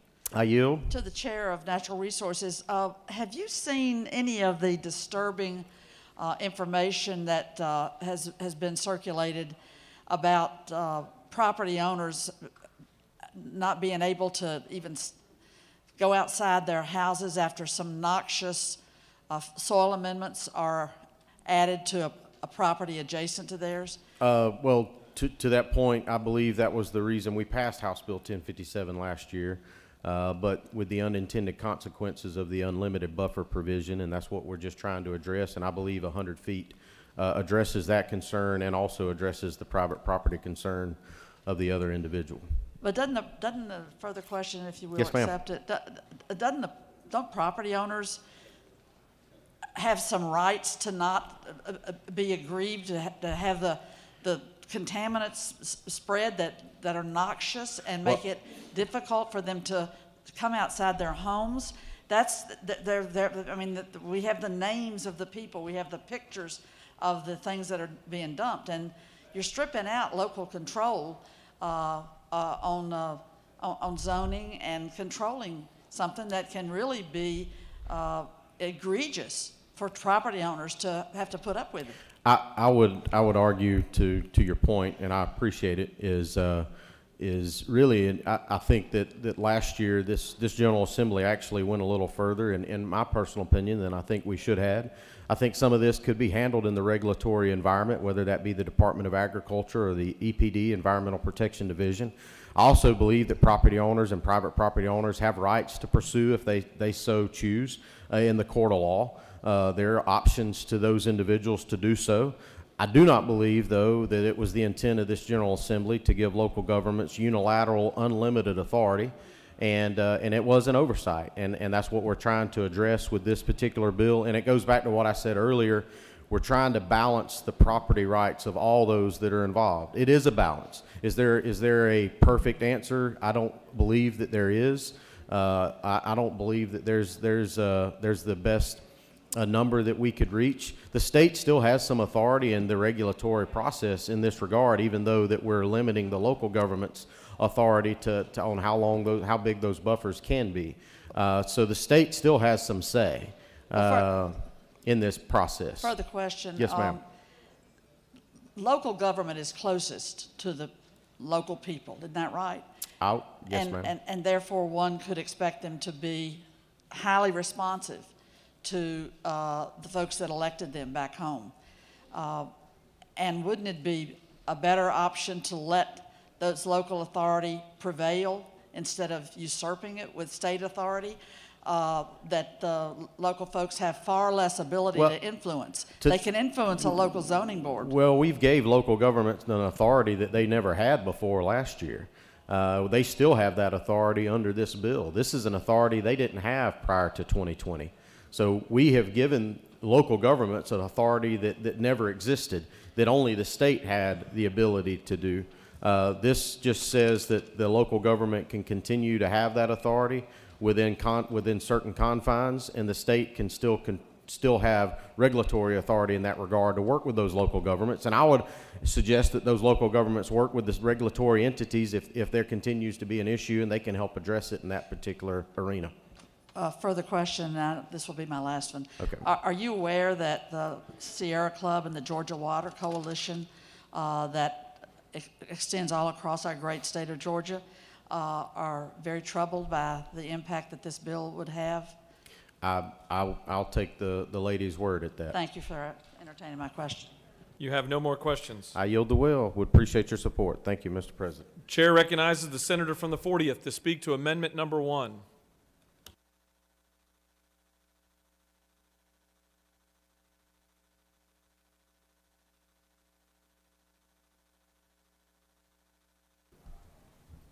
Thank you, Mr. President.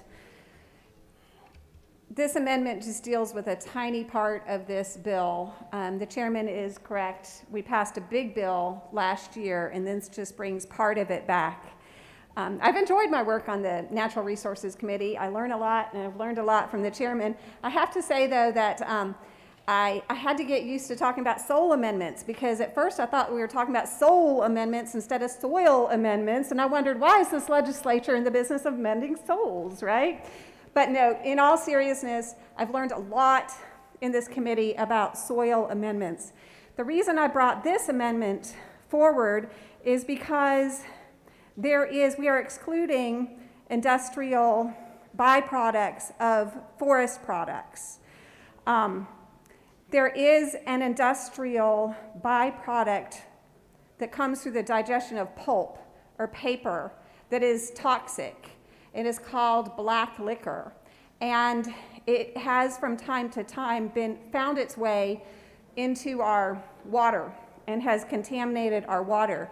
So I believe that the industrial byproduct of pulp does need to remain as a regulated substance through the Department of Agriculture. If we exclude it with all other industrial byproducts of forest products, then my concern is that we are opening an unintended consequence for this black liquor to find its way into our soil and our water. So this is just a simple amendment to keep that particular industrial byproduct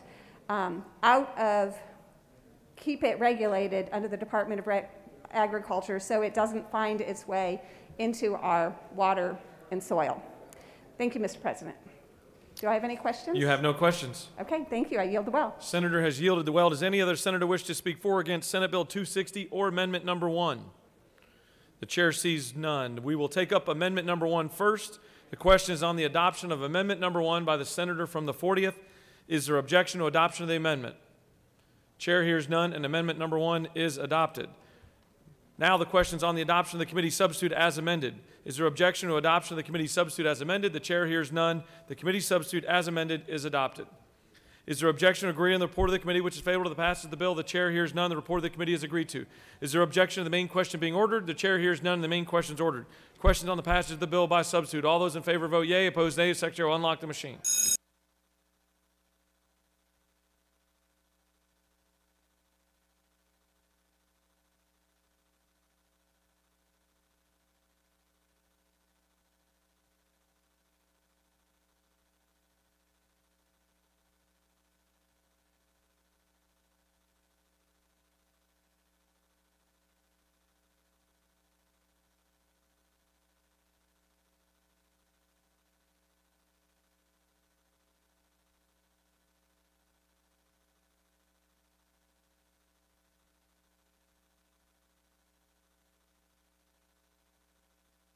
Have all senators For what purpose does the senator from the 20th rise? Parliamentary inquiry. State your Mr. inquiry. President. I'm curious why the senator from the 40th didn't bring her liquor bill last week.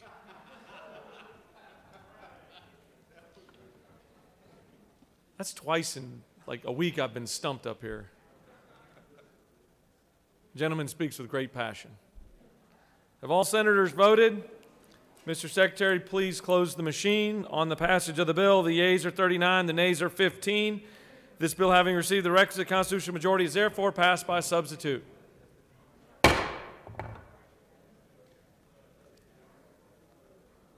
Chair recognizes the senator from the 10th for a motion. Thank you, Mr. President. I move that the Senate agree to the House substitute to Senate Bill 22. Mr. Secretary, can you please read the caption?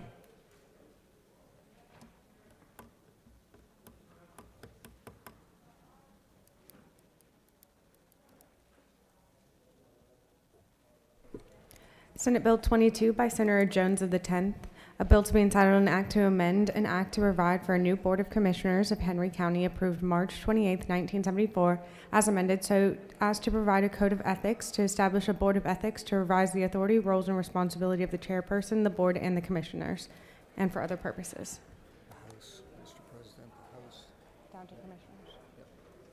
The House offers the following substitute to Senate Bill 22, a bill to be entitled an act to amend an act to provide for a new Board of Commissioners of Henry County approved March 28, 1974, as amended so as to revise provisions regarding vacancies on the Board of Commissioners and for other purposes. This completes the order, Mr. President. Chair recognizes the senator from the 10th to speak to his motion. Thank you, Mr. President and members of this body. Senate Bill 22, that county that I shared with the senator from the 17th, we had to revise the charter for the Board of Commissioners. It was voted on unanimously by this body. There was a typographical error in the original bill that passed this chamber under the local consent calendar. We fixed that error over in the House. The House passed it this morning, and subsequently the bills have been transmitted back here for our agree. And I would strongly, strongly encourage your support on this minor error that we had to correct in the bill. Thank you, Mr. President. If there's no questions, I yield the well. You have no questions. Does any other senator wish to speak for or against the motion? Chair sees none. For what purpose does the senator from the 17th rise? Mr. President, I ask unanimous consent to be excused from voting on Senate Bill 22 pursuant to Senate Rule 5-1.8D. Senator from the 17th is asked for unanimous consent to be excused from voting on Senate Bill 22. Is there objection? Chair hears none, and you are excused. All right, the question's on the motion that the Senate agree to the House substitute to Senate Bill 22. All those in favor vote yea. Opposed nay. The Secretary will unlock the machine.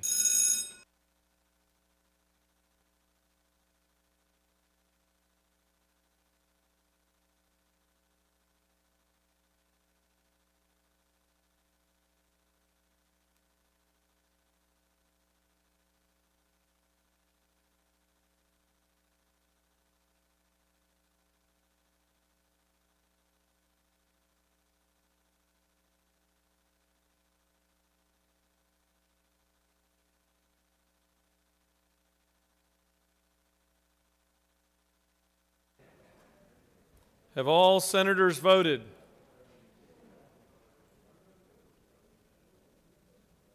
Have all senators voted?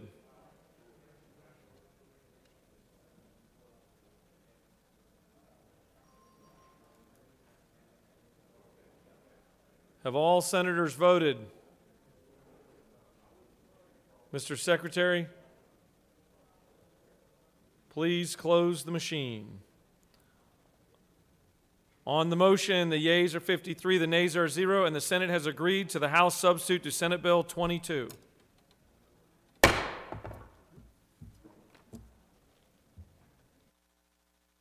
What purpose does the senator from the 10th rise? Mr. President, I move that the Senate immediately transmit Senate Bill 22 to the House. Senator from the 10th has asked that the Senate immediately transmit Senate Bill 22 to the House. Is there objection? The chair hears none, and it is immediately transmitted. The chair continues to recognize the senator from the 10th. Thank you, Mr. President. I move the Senate order Senate Bill 22 to be immediately transmitted to the governor. Senator from the 10th has moved that the Senate order Senate Bill 22 to immediately be transmitted to the governor. Is there objection? The chair hears none, and it is so.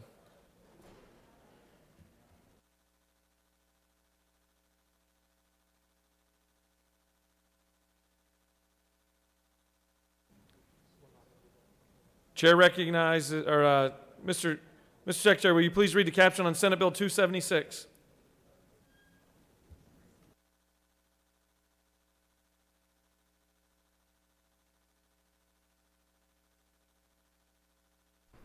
Senate Bill 276 by Senator Kennedy of the 18th and others, a bill to be entitled an act to amend Chapter 15 of Title 36 of the OCGA leading to county law library so as to allow county governing authorities to authorize the charging and collection of law library fees in county records, courts, and magistrate courts, and for other purposes. The Senate Committee on Judiciary recommends that this bill do pass. Respectfully submitted, Senator Strickland of the 17th. This completes the order, Mr. President. Chair recognizes the senator from the 18th to speak to Senate Bill 276.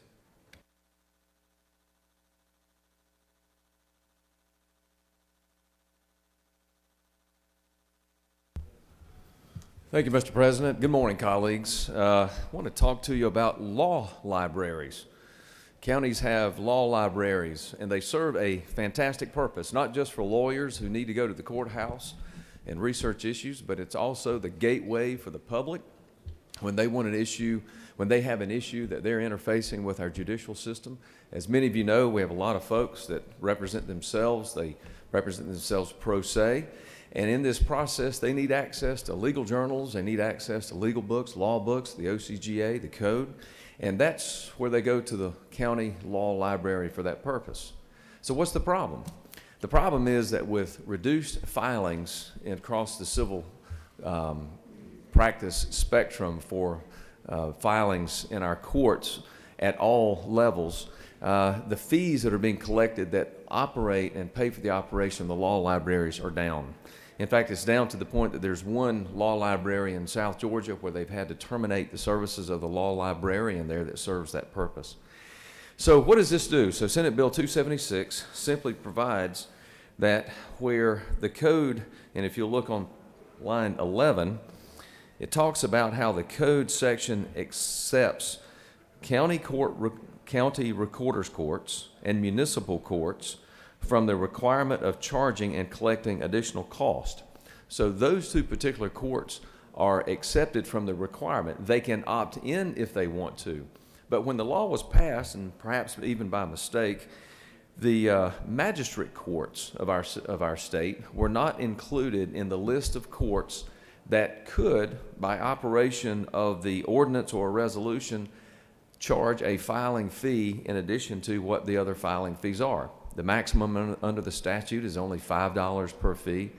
And so this simply adds magistrate courts, which are identified really in this bill as magistrate courts, and also courts which are not courts of record, which is a magistrate court, from the requirement of charging and collecting the additional cost.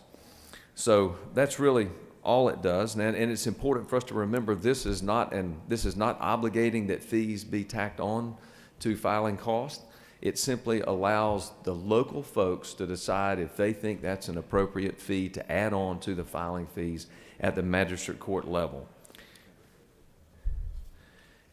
And that's really all it does. I'll be happy, Mr. President, to answer any questions about this, but I will tell you that there are some, especially in the rural areas, where the lifeblood of the courthouse many times depends on the fees that are collected when folks have to file lawsuits. And that's how they pay for certain things, such as the county law library, which, as I've already said, is important for the public's access to have information to make themselves available to the courthouse and avail themselves as other people do in the process. Mr. President, I'll be happy to answer any questions. Chair recognizes the senator from the 53rd for a question. Thank you, Mr. President. Senator Yield. For my dear good friend, the Rules Chairman, absolutely. Let me ask you, why should the public buy books for lawyers? Why do they need a library? Why don't they have their own books in their own firm? That's a great question, Senator, and I'm so glad you brought up that distinction, explaining why, in fact, that's not what this does. So lawyers do have those books in their offices, and they pay for them. This is really available so that the citizens of the county and the other areas around can have access to those law books, particularly for people that can't afford lawyers. But I appreciate the question and the spirit of the question. You have no more questions. Thank you, Mr. Chairman, Mr. President, rather. I urge your support for this bill, and thank you very much. I yield the will. Any other senator wish to speak for or against Senate Bill 276? Chair sees none. Is there objection to agreeing to the report of the committee which is favorable to the passage of the bill? The chair hears none. The report of the committee is agreed to. Is there objection to the main question being ordered? The chair hears none and the main question is ordered. Questions on the passage of the bill? All those in favor vote yea. Opposed nay. The secretary will unlock the machine.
Have all senators voted?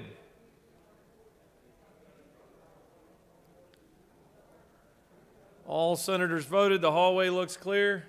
Mr. Secretary, please close the machine. On the passage of the bill, the yeas are 40, the nays are 13. This bill, having received the requisite constitutional majority, is therefore passed.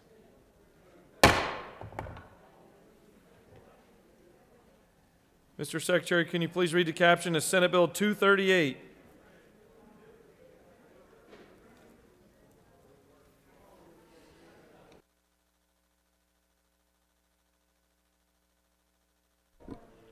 Senate Bill 238 by Senator Strickland of the 17th, a bill to be entitled an act to amend Chapter 1 of Title I of the OCGA relating to general provisions so as to provide provisions relating to enactment of the OCGA, to clarify the portions of the code which have the effect of law, to clarify the matter included in the code that does not have the effect of law, to amend Chapter 9 of Title 28 of the OCGA relating to the Code Revision Commission so as to clarify the oversight of the commission with respect to the state content and for other purposes.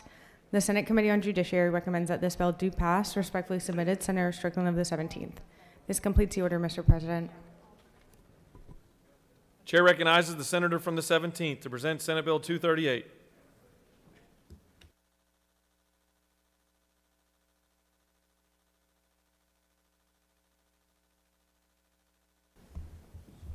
Thank you, Mr. President, members of the Senate. I bring to you Senate Bill 238. As you all know, we have our Code Revision Commission that has members from the House and Senate on it, as well as some folks from the State Bar. And after every session, we have the code produced pursuant to a contract. If you go to our General Assembly website, that's where the public can pull up and see our entire code.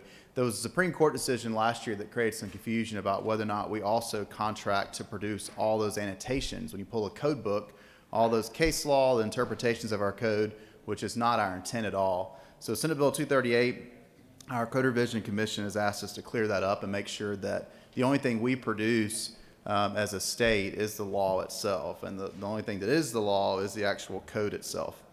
And so with that, Mr. President, I'll be happy to take any questions. You have no questions. Ask for favorable consideration. Does any other senator wish to speak for or against Senate Bill 238? Chair sees none. Is there objection to agreeing to the report of the committee which is favorable to the passage of the bill? The chair hears none. The report of the committee is agreed to. Is there objection to the main question being ordered? The chair hears none. The main question is ordered. Questions on the passage of the bill? All those in favor vote yea. Opposed nay. Secretary will unlock the machine.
Have all senators voted? Have all senators voted? Hallway looks clear. Mr. Secretary, please close the machine. On the passage of the bill, the yeas are 53, the nays are 0. This bill, having received the requisite constitutional majority, is therefore passed. Chair recognizes the majority leader. Thank you, Mr. President. I move that we table the remainder of the Senate rules calendar. The majority leader has moved that this body table the rest of today's rules calendar. Is there objection? Chair hears none, and the remainder of the bills on the rules calendar are placed on the table.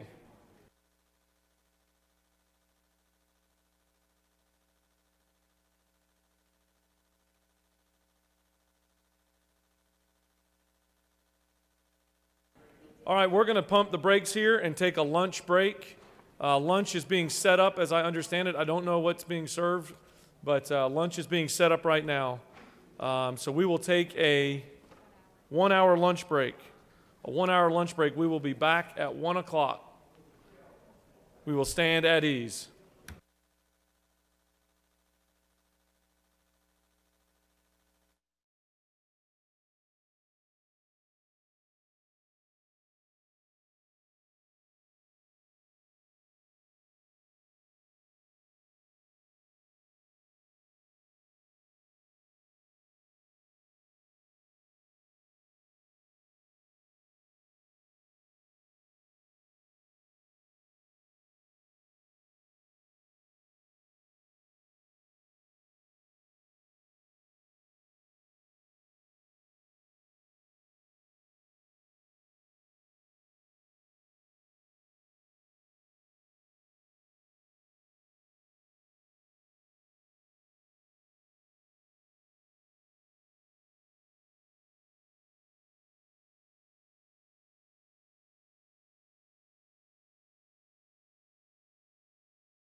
The Senate will come back to order.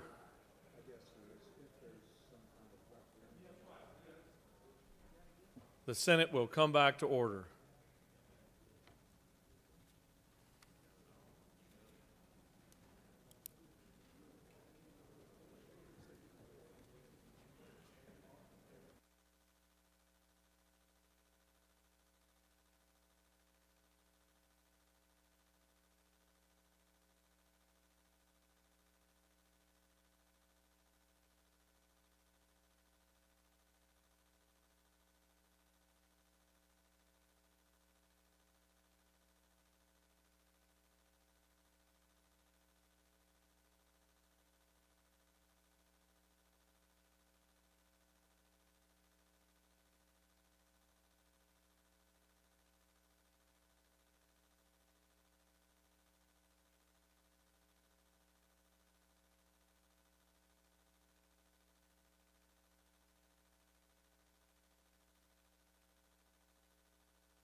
For what purpose does the senator from the 32nd rise?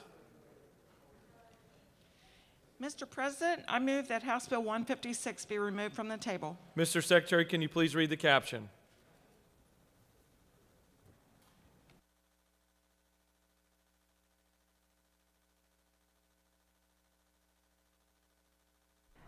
House Bill 156 by Representative Parsons of the 44th and others, a bill to be entitled an act to amend Titles 38 and 50 of the OCGA relating to military, emergency management, and veterans affairs and state government, respectively, so as to facilitate the sharing of information and reporting of cyber attacks, to require governmental agencies and utilities to report any cyber attacks, and for other purposes.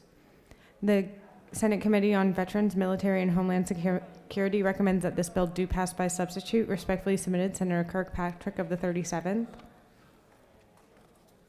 Senate Veterans, Military, and Homeland Security offers the following substitute to House Bill 156, a bill to be entitled an act to amend Title 38 of the OCGA relating to military, emergency management, and veterans affairs so as to provide for additional powers and duties related to Homeland Security and the military, to facilitate the sharing of information and reporting of cyber attacks, and for other purposes.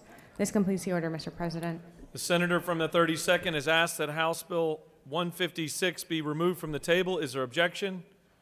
The chair hears none, and it is taken off the table. The chair recognizes the senator from the 32nd to present House Bill 156.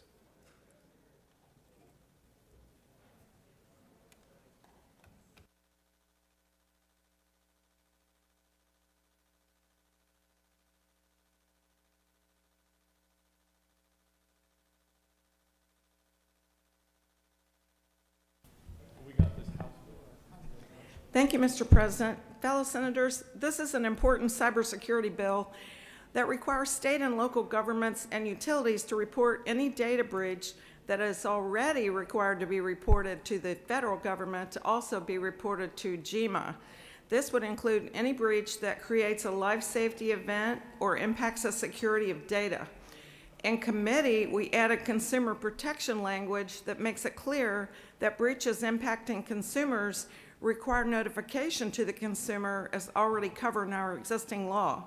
We also added language that allows the governor to enter into agreements with our military commands to enhance STEM and cybersecurity, for example, workforce and education partnerships. Mr. President, if there are no questions, I'll yield the will. You have no questions. Thank you. I yield.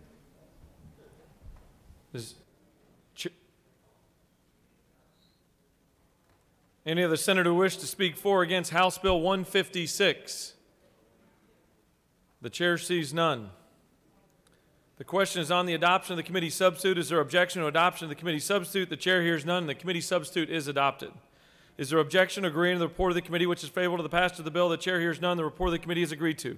Is there objection to the main question being ordered? The chair hears none, and the main question is ordered. Questions on the passage of the bill by substitute. All those in favor vote yea. Opposed, nay. The secretary will unlock the machine.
Have all senators voted? Oh, we still got some more coming. Lunch must have been good.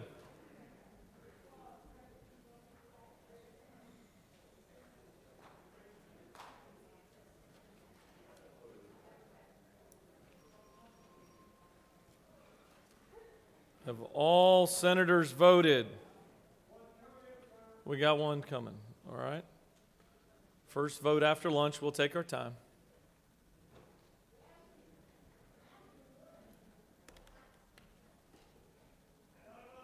Yes, sir.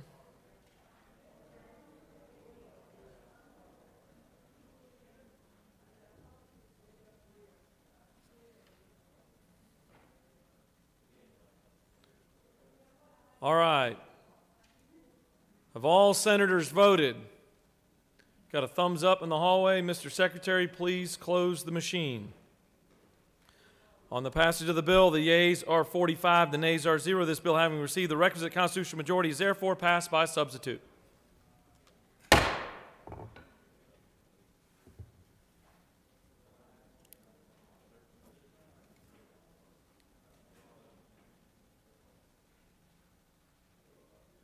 Chair recognizes the majority leader. Thank you, Mr. President. I ask that we remove SB 241 from the table. Mr. Secretary, please read the caption.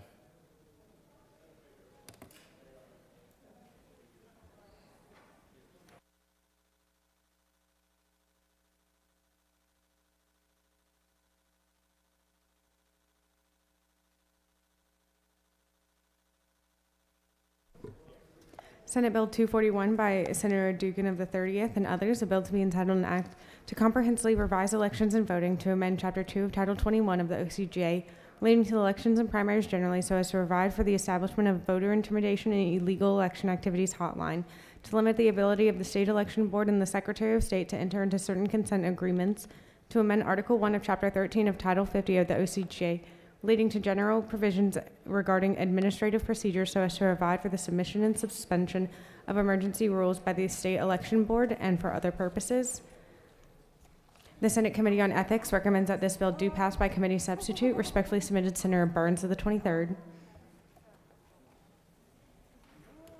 The Senate Committee on Ethics offers the following substitute to Senate Bill 241, a bill to be entitled an act to comprehensively revise elections and votings, to amend Chapter 2 of Title 21 of the OCGA relating to elections and primaries generally so as to provide for the establishment of voter intimidation and illegal election activities hotline, to limit the ability of the State Election Board and the Secretary of State to enter into certain consent agreements, to provide for the suspension and temporary replacement of election superintendents on the basis of malfeasance, neglect of duty, incompetence, or inability to perform duties, to provide for participation in multi-state voter registration system, to provide for the use of portable or movable polling places only under limited conditions, to revise a definition, to require reasons for absentee voting, to require identification for requesting an absentee ballot application, and to submit an absentee ballot, to provide for the processing of absentee ballot applications and absentee ballots, and for other purposes. This completes the order, Mr. President. The Senate will stand at ease for a moment.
The senator from the 30th has moved that SB 241 be removed from the table. Is there objection? Here, speak up. There is objection. All those in favor of removing 241 from the table will vote yea. Those opposing 241 coming from the table will vote nay. Mr. Secretary, if you unlock the machines.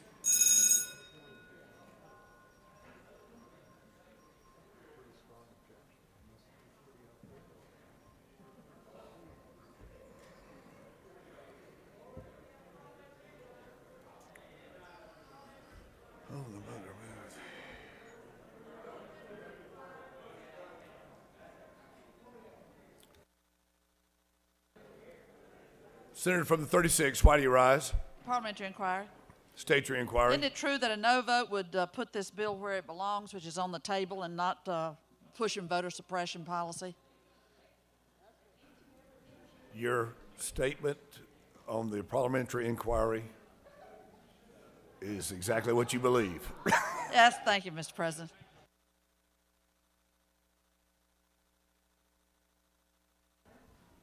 Mr. Doorkeeper, are the hallways clear? Mr. Secretary, if you'd lock the machines. On the motion to remove from the table, the yeas are 32 and the nays are 18. The motion has prevailed and Senate 241 is removed from the table. Read the caption. We'll read the minority report.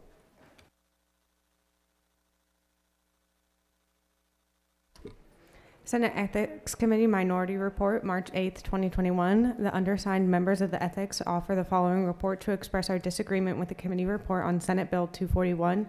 We oppose eliminating no excuse mail voting and for other purposes. Respectfully submitted, Senator Butler of the 55th, Senator Harbison, Senator Harrell of the 40th, and Senator Jones of the 10th. This completes the order, Mr. President.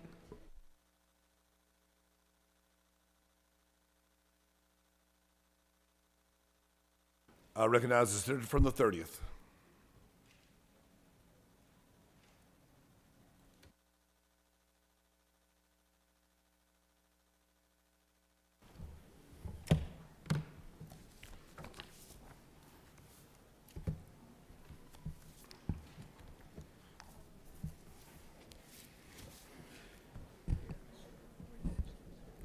Thank you, Mr. President. We've heard a little bit about 241 over the last month or so. Some of it is actually in the bill, and some of it, what we've seen publicized, is not in the bill.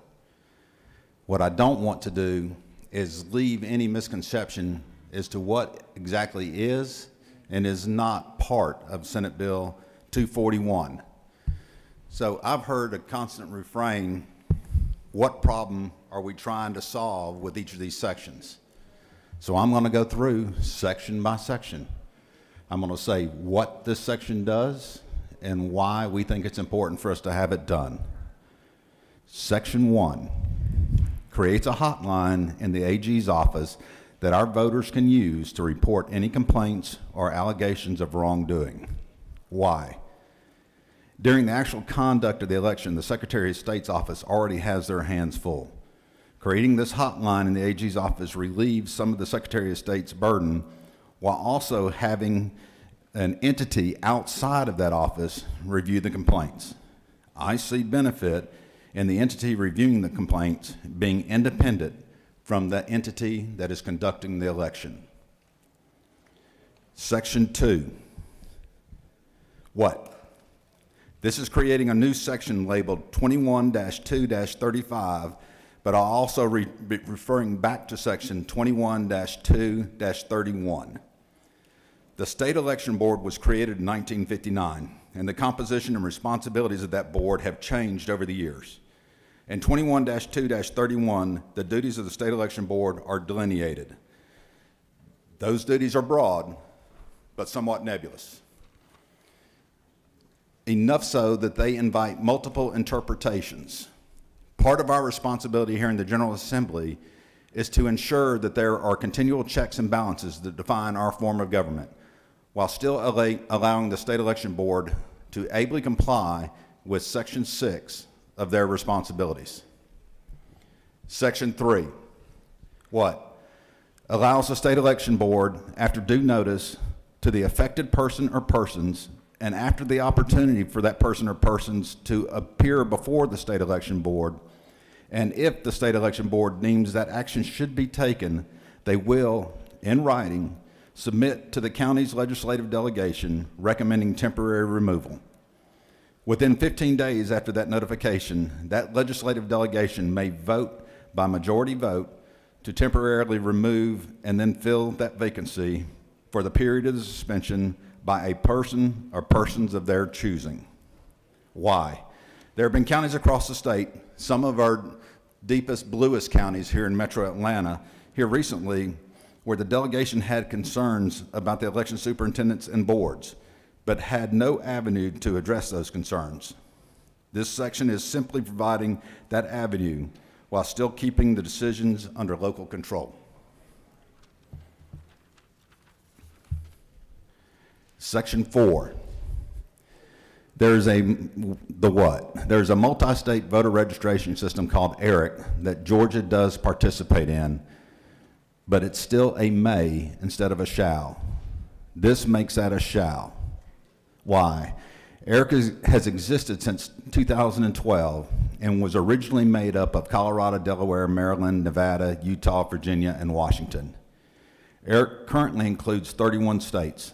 Their mission is to assist the approving of our voter rolls and to increase access to voter registration for all eligible voters. This is too important an activity for our state to leave it as a may. It is not specifically called ERIC in the bill to provide flexibility in the future should ERIC change its name or we choose to go with another system that accomplishes the same intent. Section 5 provides clarity of purpose for mobile voting facilities. Mobile voting facilities have been legal under Georgia law since 1998. Some of the questions brought up about their legality are unfounded, but the intent for their use in 1998 was not how they were most recently used.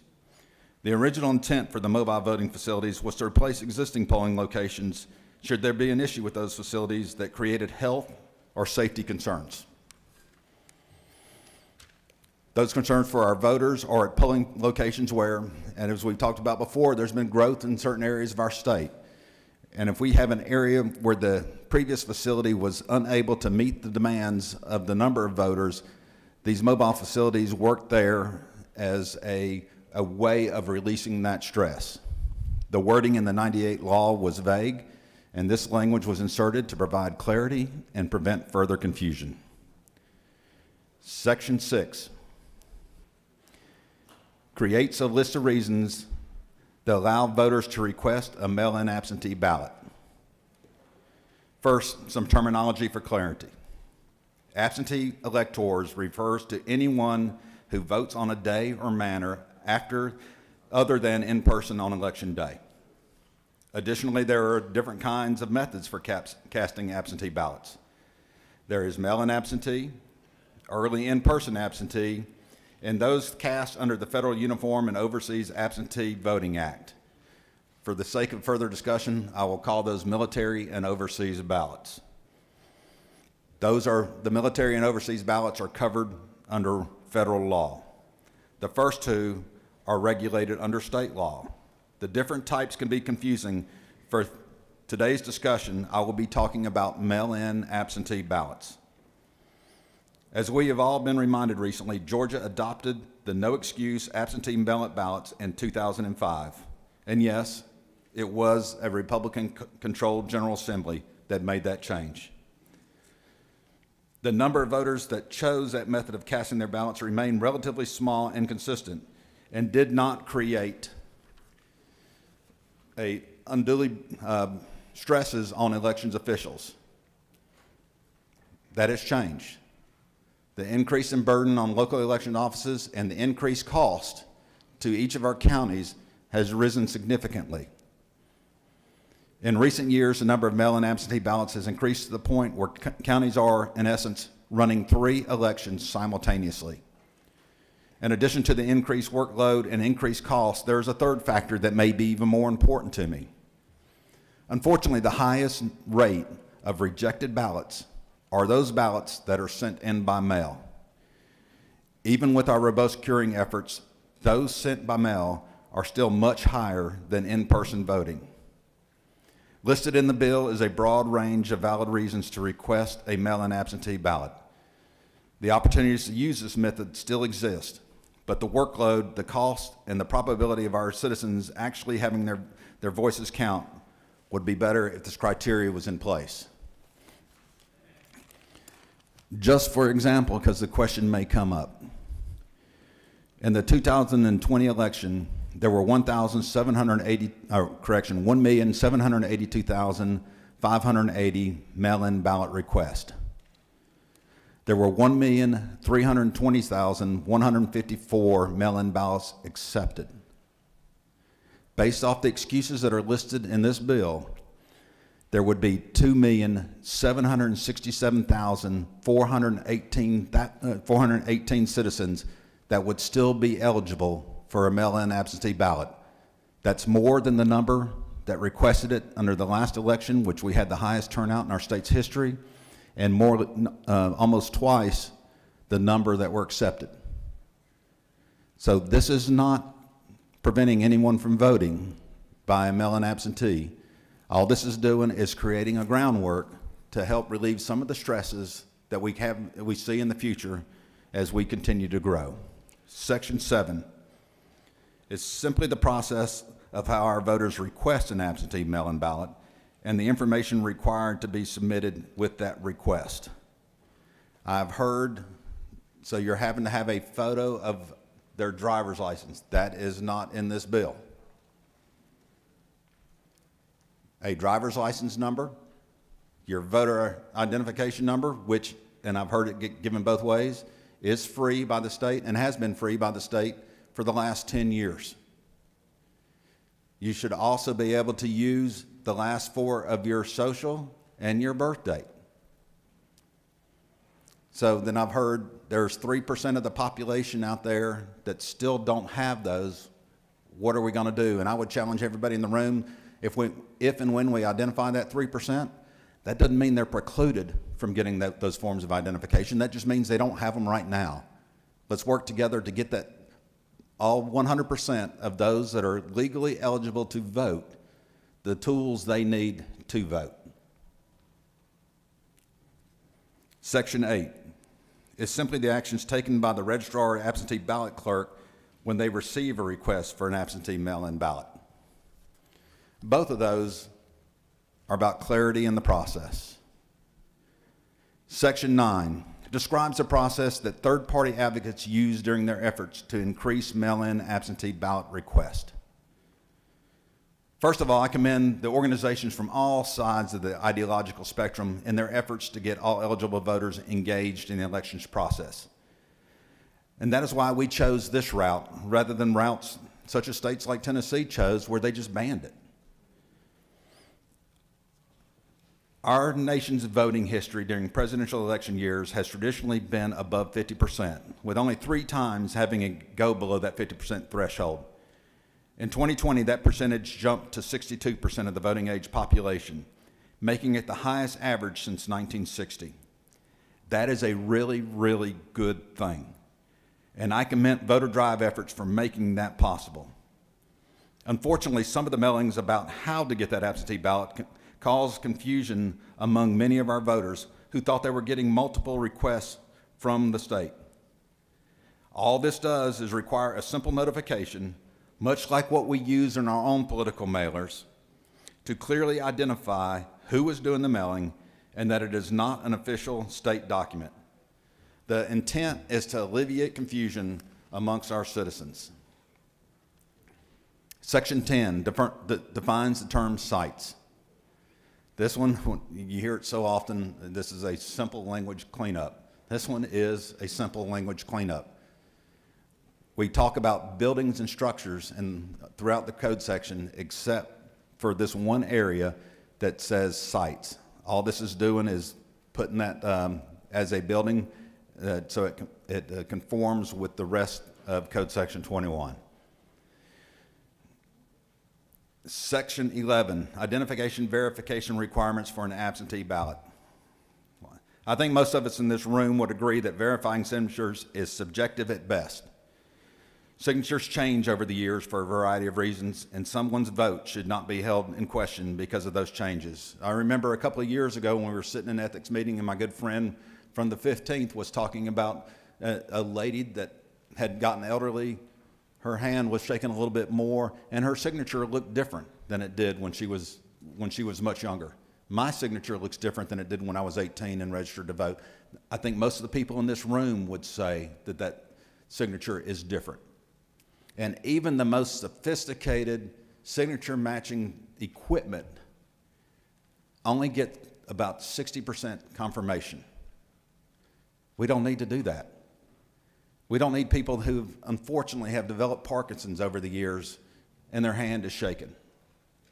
We don't have to worry about the caregiver that has changed, that is signing the ballot for the person they're giving that care to when they want to vote. All we're doing is putting a number on there that coincides with the person and taking the subjective signature match out of the equation and creating a more objective formula. Section 12, it does two things. It explains to voters how to cast their absentee ballot and places an obligation for a site to be used to tell people how many people have voted.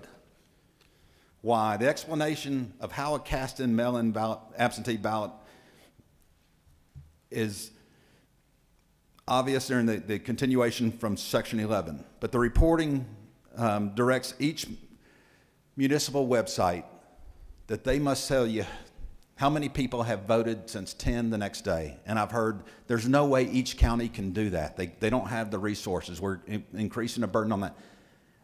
What that means is they put on their website a link to the Secretary of State's website that's already doing this.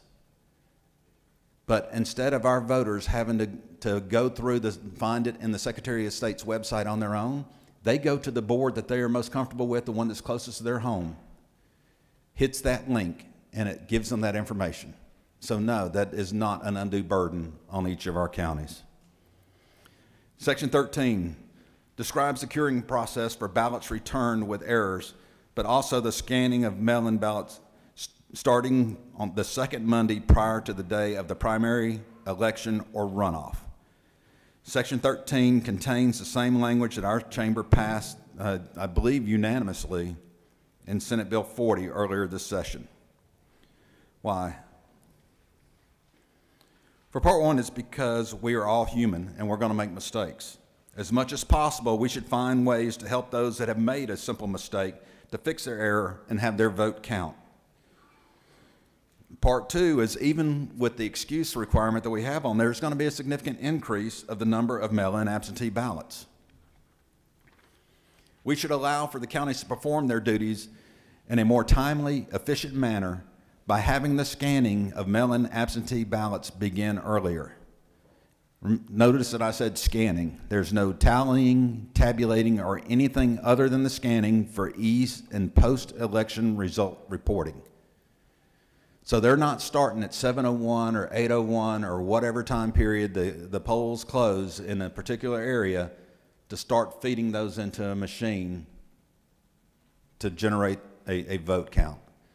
They can scan them in before, and it helps speed up the process and makes it less burdensome on each county. Section 14. Allow the Secretary of State to audit information contained in the absentee ballot application or envelopes. The clerk of the Superior Courts or city clerk maintain the envelopes after elections. There's nothing that, this provision clearly states that the Secretary of State or their authorized agents are allowed to access those envelopes in case of an audit. Right now, that's not clearly defined in law. We make some assumptions. We even have thrown, at times, people under the bus saying, why are you not doing this? This clearly defines what the process is, and those that are holding the ballots have the ability to allow an audit and review of those envelopes or ballot applications to the designated representative of the Secretary of State's office. Section 15 authorizes a judge of the Superior Court of the county in which the precinct is located to extend poll hours upon good cause being shown. Why? Although this has been common practice in the state, it is not specifically codified in our law. So when we're doing reform, we're going through and seeing common practices that we've been doing across the state that are not on our books. Put them on the books. Section 16 says, after the time of closing the polls and the last elector voting in the precincts will report to the election superintendent the total number of votes cast and that precinct and the number of provisional ballots cast. Once the counting has begun, it will continue until all ballots have been counted or tabulated. Why? Confusion around Election Day is often a byproduct of a lack of information in the hands of our electors. For example, as the process exists now, the number of provisional ballots on hand is not presented. I feel a lot of the confusion around Election Day would be mitigated if we simply made known how many people voted early in person, how many people voted on Election Day, how many absentee mail-in ballots were received by the required time of Election Day, how many provisional ballots were cast, and how many military overseas ballots were sent out. I understand that total, the final vote total, will be less than the combined number that I just mentioned, because not all of the provisionals will be accepted, and not all of the military overseas ballots will either be returned or received within the allowable time. But it will let people know that the max number of votes that are possible during this election are at this level, and it may be lower, as opposed to, here's the vote total, oh, here's 5,000 more, here's 10,000 more. And those are the provisional ballots that are being adjudicated and accepted. Section 17 strikes the exception language on lines 737 to 741. Why? It makes this action compatible with the actions in Section 16. Section 18, purely clean up language about the notification of where the computation of votes will be held and public notification requirements so our electors will know those locations. Section 19, also clean up to make sure where actions are covered in different areas of the code section that they are all saying the same thing. What you can't have is part of one code section being contradictory to another part of the code section. Section 20 addresses ballot harvesting. Ballot harvesting is illegal in Georgia, but it is not really clear to our citizens exactly what that is. This is to provide clarity to better inform our citizens so they are not inadvertently breaking the law. And the question I get, can my 8-year-old daughter go with me to the ballot box or the booth and watch me do my civic duty? Yes. Your daughter can, your son can, your niece can, your nephew can, your mother can, your father can, your father-in-law can, your mother-in-law can. When you go through the list that's in the code, there's like 20 people that are allowed to see you fill out your ballot and how it's cast. This doesn't do away with that. This clearly defines what ballot harvesting is and what it's not. Section 21 reinstills some checks and balances in our government, even during times of emergency. Why? While broad powers are required during times such as the current health state of emergency we as a legislative body find ourselves in, we still have the responsibility to perform our roles. As it is written right now, we do not have that ability. This is a notification requirement and available action provision that allows us the ability to perform our duties, much like times when we are not in a healthcare crisis. We need them to have the ability to do their jobs. to get us out of this, this healthcare crisis as quickly as we possibly can. But we, as a body, and one of the equal parts of our government, still have a responsibility.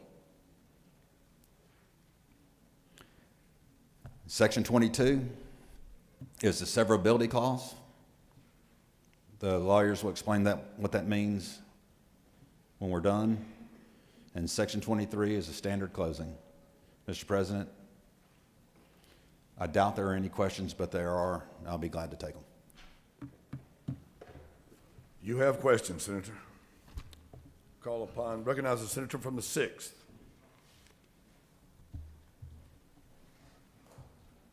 Will the senator yield? I yield. Senator, you indicated with respect to whether the 8-year-old would have committed a felony, and you specifically said that that provision is supposed to target ballot harvesting, correct? I like the way you formulated the question, but what I said was it clearly defines who can and who cannot observe, who can fill out a ballot. There's provisions in there that say who's allowed now. Those are not being changed, but it gives you a greater understanding of who is not allowed to witness you filling out a ballot. Did that answer your question? No. Isn't it true, Senator, that with respect to the code section that is cited here in terms of 409, that specifically is about an elector who is disabled or can't read and requires the assistance of someone with respect to filling out a ballot or helping them or aiding them to cast their ballot in person?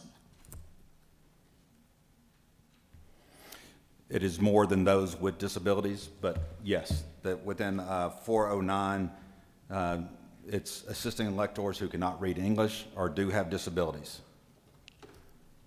Correct. And that's the only reason that you can actually have someone assist you in terms of casting your ballot or filling out your ballot. Isn't that correct? Or witnessing you do it.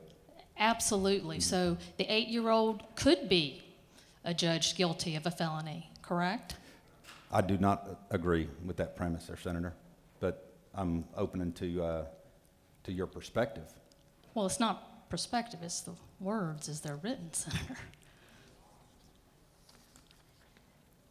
Specifically, you indicated also, will the senator yield? I will. You indicated that with respect to the application that you could just give the last 4 of your social if you didn't have a driver's license or the Georgia identification card that's issued by DDS. Is that right? With your birth date, yes. Okay. But isn't it true with respect to your bill, there isn't any indication that you can use your social with respect to actually applying for an absentee ballot? Senator, with our conversations with the Secretary of State's office, but after this was done as a substitute, that is one of the acceptable forms that I'm sure when we get over to the House, there will be a slight modification. But yes, that is the intent, that you use the last 4 and the birth date. So it's actually not in the bill right now? It is not in the bill right now. Okay. Will the senator yield? Please. In terms of signature match, you indicated that it's one of the most subjective ways. Can't remember exactly what your words were. I wrote them down. That it's just subject to subjectivity, and that's why It is more subjective than using numbers, yes. In terms of that, but isn't there a signature match requirement still in your bill with respect to casting of the ballot? With the signature of your oath, there is. There is a signature requirement that says that with the oath that goes along with you casting your ballot, that is still in there. So I'm not saying that there's not a value in signature. I'm just saying it is not the most complete way to authenticate the identity of a person. So you would go with that and say, if this person has this other pertinent information that is not subjective, and then has a signature that's a swearing or affirmation, that you can go by the totality of the subjective and the objective being together and say without a reasonable doubt that that is this person. So it is not correct to say that there isn't a signature match with respect to this bill. It is correct to say that the signature is not the preeminent measure of determining whether that is the person that has submitted that ballot. Will the senator yield? Sure.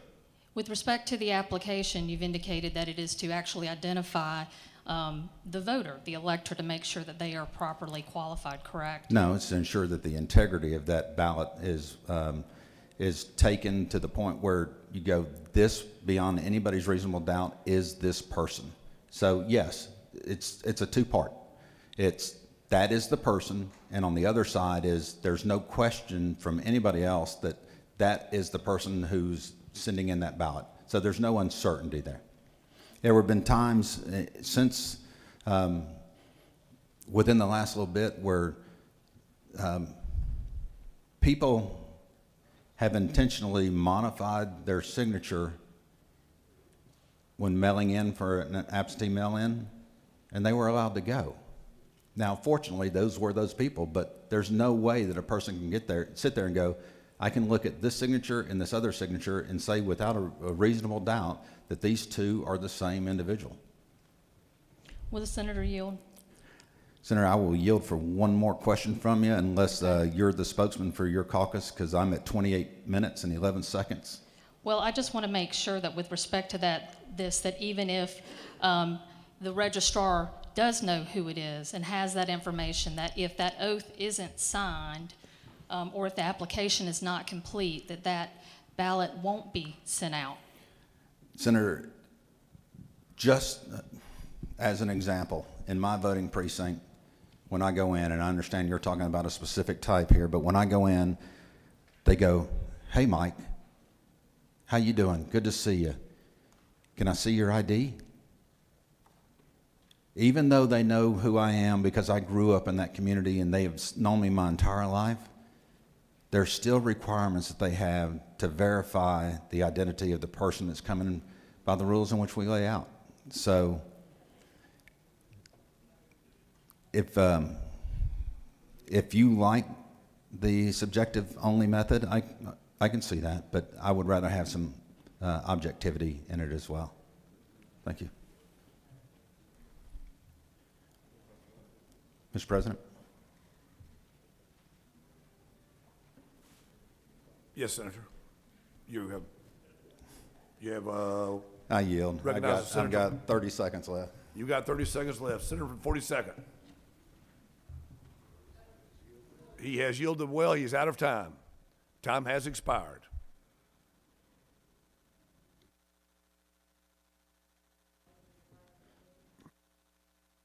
Does any other senator wish to speak for or against the measure?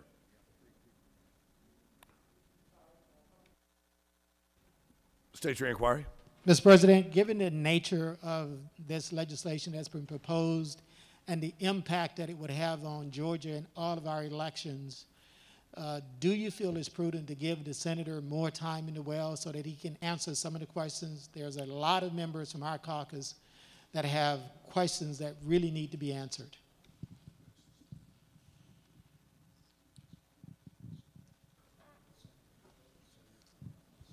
The senator from the 22nd has his button mashed to press to speak, so I'll call upon the senator from the 22nd. Senator from the 22nd, you are recognized.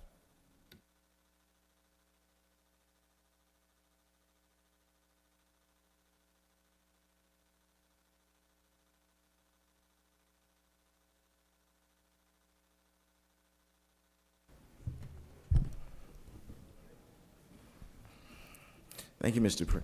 President, and I will be addressing SB 241, and some remarks to some extent will also go into the other bills, although not by name. They're all somewhat similar because of the fact that I don't want me coming up here consistently throughout the day on these particular bills. One of the reasons, of course, why we're here, why all of these bills, even 241, even though we've heard about it being about cost as far as eliminating no excuse absentee balloting, and a clarification on the rolling polling precincts to clarify how they can actually be used, because we know they were used this time as actually a rolling polling precinct, which is exactly what it sounds. And so my comments would basically focus on those two areas as far as eliminating no excuse absentee balloting and also basically clarifying in a way that unnecessarily limits the rolling polling precincts and why it is an issue. When we start talking about why we're really here today, I would argue that we're not about cost, but we've been brought here, of course, because of allegations and things of that nature, what we call election fraud.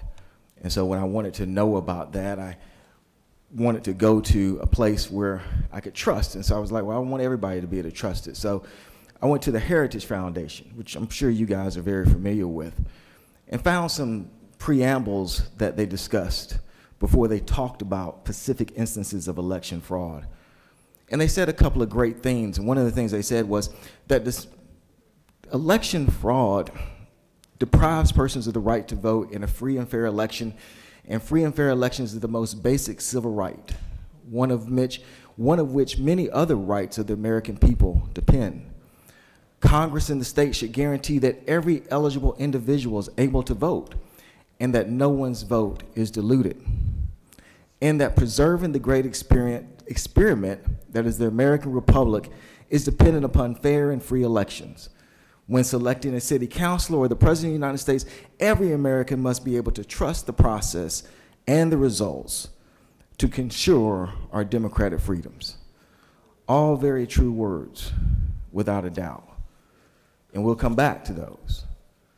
But I look further in this particular document, which is one that many conservatives and Republicans are familiar with this group.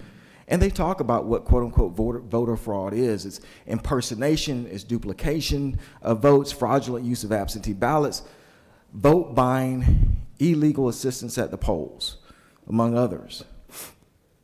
And so therefore I asked, well, what would basically eliminating no excuse absentee voting or further clarifying rolling polling precincts, limiting their use, have to do with any of those things? Whether you're talking about impersonation or duplication of voting, fraudulent use of absentee or vote buying, does not address any of that.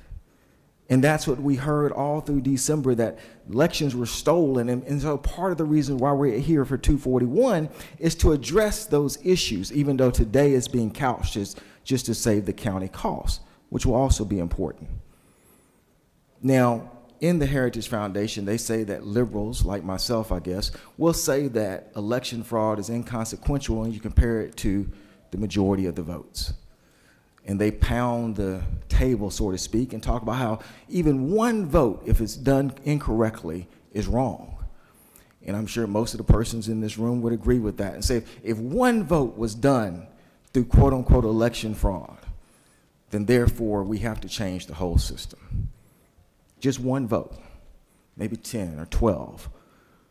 And so when we look at rolling polling places or ending no excuse voting, it was mentioned that the no excuse absentee balloting went into effect in 2005, actually went into effect by a Columbia County politician. She led it in the House and passed it. And quite frankly, it was passed, and many Democrats said it slipped under the radar. And some persons even had opposition to it. But the bottom line was from 2006, where the members of the majority party won statewide, in 2008, the same, 2010, the same, 2012, the same, 2016, the same, 2018, the same, no changes to eliminating or changing no excuse absentee balloting. None. 2006 it worked, 2008, 10, 12, 16, and 18. No changes were suggested. But then in 2020, when we have members of the Democratic Party win on a statewide basis, not the House or the state Senate, mind you, but on a statewide basis now, although we're dealing with a pandemic, and we dealt with somebody from their own party who told their own voters not to go vote, now we're suggested that we need to change no excuse absentee balloting and say, well, it's too much on the counties. Well, we should recognize that, number one, we were dealing with a pandemic, so possibly this is an outlier. And then number two, we should also recognize that if this is going to be a new way of voting, then we need to figure out how to make sure we continue to expand the franchise, not to try to limit it. And we hear, well, it'll broaden it out. It'll be more numbers potentially that can take advantage of it than actually used it. But we're still restricting. But remember, we said that one vote, if it's done, if we lose one vote through fraud, it's too much. That's very interesting. We'll come back to that. But I continue to look on this Heritage Foundation website, one that I trust, and I'm sure members of the majority party do too. And they actually labeled fraud in Georgia. They went through it. And I said, well, here we go. We're going to find it out now. All this fraud is going to be shown. There were 7 criminal convictions in Georgia since 1997 for quote-unquote election fraud. 4 of those dealt with one particular case, where it was just one group of persons who were actually trying to do vote buying. The other 3 dealt with persons actually just not saying that they were helping persons actually fill out their ballot. Since 1997, there were actually other civil actions that took place, only a total of 20, none of which cost anyone in the election, none of which had any impact. 2 of those where a person did not clarify that they had assisted someone, and 2 actually were persons who actually tried to register twice. That was it since 1997. And this is according to the Heritage Foundation. So all of the anecdotal stories that we're going to hear probably, all the election fraud, I guess it exists. Since 1997, that's it, according to the most conservative organization in the United States. But we'll hear that that's too much.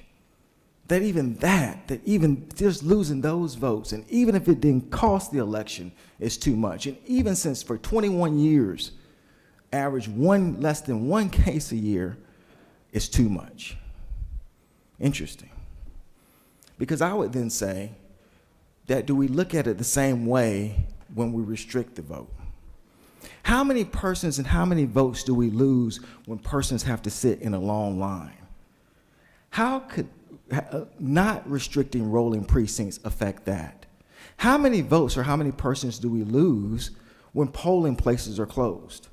How does restricting our rolling polling places or restricting the fact that you can do no excuse absentee balloting affect that? How many votes are you lost there? And I think it's important to actually look at what the facts say, because according to ProPublica, 2/3 of the polling locations that stayed late in Georgia, over 51 minutes, occurred in African-American neighborhoods. 1/2 of all voters reside in Fulton County, Gwinnett, Forsyth, DeKalb, Cobb, Hall, Cherokee, Henry, and Clayton, many of those predominantly African-American, but only 38% of polling places reside there. Could not rolling polling places, could not continue to expand no excuse voting help with that? If our concern is just one vote could be lost, then we ought to be saying if one vote could be lost, then God dog it, we ought to be trying to make sure that we expand the franchise as much as we possibly can, not restrict it, not just because of cost. According to Stanford University political scientists, it says that the majority of all polling places that stayed open after 7 p.m. were in African-American precincts by a total of 51 minutes. In non-African-American precincts, it was only 6 minutes if it opened past 7 p.m. How many people didn't stand in that line? How many votes were lost? See, we're asking it the wrong way, because if we're concerned about losing votes, then we should be saying, how do we deter that? We can do that by either opening more polling places. We can do that by continuing rolling polling places. We can do that by expanding no excuse absentee balloting, not restricting it. That's how we could accomplish that. In June 2020, Georgia voters had 331 fewer polling places than in November 2012, a 13% reduction in polling places, most occurring in African-American precincts. How do we address that? As we pound the table and say that one vote lost through voter fraud, which doesn't exist, one vote lost is too much, and therefore we must change the whole system. But when we talk about changing the whole system, we won't change it to expand, we change it to restrict. Last year, this body although the timing was incorrect, and SB 463 tried to address the issue of polling places, passed out. But it went to the House, and the House stripped it. And what did they do? They said that the Secretary of State can't send out absentee applications. So here we were trying to deal with that particular issue. And what did the House do? They said, we don't care about opening polling places longer. We just want to make sure the Secretary of State doesn't send out absentee applications. Once again, attempting to restrict the franchise. And so therefore, when we talk about this, that is the backdrop that we have. And if we're serious about expanding the franchise, if it's really about that, if we're serious about that, then we're going to have an opportunity to do that. We're going to have a huge opportunity to do that. When HB, 531 comes over here, if we're not about restricting the franchise, when HB 531 comes over here, I challenge this body to make sure that we amend it and put on SB 39, which allows nonviolent felons to vote. We just passed a bill that will allow those persons to get licenses, compete for license against persons who never committed a crime. And we all patted ourselves on the back about that. Persons who never committed a crime now will compete against persons who have committed a crime of moral turpitude. Interesting. But those same felons that we are now saying you can compete against our fellow citizens for jobs, if we're serious, we'll allow them to vote. But we're not serious about actually expanding the franchise. It's okay to go out and work and get money for us and pay your taxes, but you're not going to get the right to vote. So that's the opportunity. If you want to prove to this body that you want to expand the franchise, when 531 comes over here, we got the chance. And 39's been vetted. We had a strong study committee that vetted it all the way out and found out that nonviolent felons, they don't have any particular party. It basically is party neutral. So as many of my colleagues come up and they talk about the fact that we're restricting the franchise through these bills, we're going to have an opportunity to prove them wrong. We're going to have an opportunity to show, no, we actually want to expand it. The same way we got our fellow citizens competing against persons who have felons and felonies on their record, not even nonviolent, as a matter of fact, to get working licenses, we want them persons to be able to vote. We'll find out where that debate goes. But lastly, let's look back at the words of the Heritage Foundation, where they talk about the fact that voting is the pillars of our democracy, that the right to vote is the most basic civil right, one of which many rights of the American people depend, and there could be no truer statement. And therefore, I would say this. As persons come up, many of my colleagues come up, you will hear many of them, I'm sure, become emotional and possibly their voice will crack. It's because that most basic right was denied to us. It's not in the 1800s, it's not 1850s. It's right here in this room. Many of the senators that sit here lived through that process. I see that every day with my parents. We live that. We understand how that most basic right was denied. Let me tell you, it is not theater. It is not a performance. It is real because we live with it every single day. So when we say that this has a unique impact on us, our voice should be heard louder than anyone else's, because everyone else is just talking about the franchise. Everyone else is just talking about what it means to vote. No one else has had it through state law and federal law, that right deprived of them because of the color of their skin. So when we come up here and say that this matters, listen to us. Listen to us and say, well, maybe if that group says it, it means something more than what I think it means. And I can't hide behind cost and efficiency. Let's find ways to make sure we better the cost and we better the efficiency. Because this person who looks at someone every day who couldn't vote till they were 40 years old is telling me that this has a negative impact, and maybe I should listen to them. With that, Mr. President, I'll yield for any questions. You do have questions, Senator. Thank you. Call upon the senator from the 10th, who is out of the room. Call upon the senator from the 23rd. Thank you, Mr. President. Will the senator yield? Yes. Is it not true, Senator, that the senator from the 22nd serves on the Ethics Committee that considered SB 241? That's correct. Is it not also true, Senator, will the senator further yield? Yes. Is it also not true, Senator, that the Senate received the minority report today that suggests that the minority position is that we preserve no excuse absentee balloting? That's correct. Preserve it, correct. Preserve it, correct. Now, is it not true, Senator, that the senator from the 17th offered an amendment in committee that would strike Section 6, which would, in fact, preserve no excuse absentee balloting? That is correct. Thank you, Senator. One final question. Senator, is it not true that the senator from the 22nd, the 55th, and others chose not to second that motion and thereby allowed that amendment to die for lack of a second? That is absolutely correct because Thank we you were very hoping, much. I have no further questions. Well, I also had the opportunity to respond. Our position on that was on all of those election bills that we weren't going to necessarily try to second those, and we should try to do any perfection on the floor, which of course was prevented. That was our position. And of course, that was all these bills were engrossed. So that's where we were on that particular issue. So I understand exactly where the senator was coming from. Should have addressed that in my remarks, but that's exactly what the position was. And the fact of the matter is, these are your bills. These election bills are completely unnecessary. They don't need to be going forward. And if this particular party wanted to change that, then this particular party could do that at any moment. One final question, Senator, if you'll yield. Yes. With your comments, I accept those, but the reality is that no member of the committee chose to second an amendment to Senate Bill 241 that would have preserved no excuse absentee balloting. Thank you. I'm not really sure what the senator is stating, but I understand. My question is that not true? That no senator on the committee seconded? That's correct, and I explained that. I explained Thank our you. situation. That's absolutely correct. And I'll yield for any other questions, Mr. President. There are no other questions, Senator. Thank you. Recognize the senator from the 6th. Speak to the bill.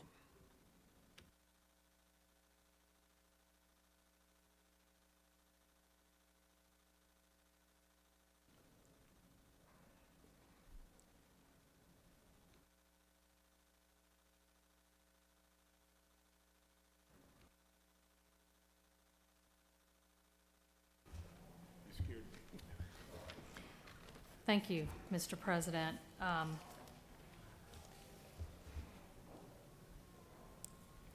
You know, I think we should all want to ensure that all voters have full, meaningful access to the fundamental right, because really it preserves all others, right?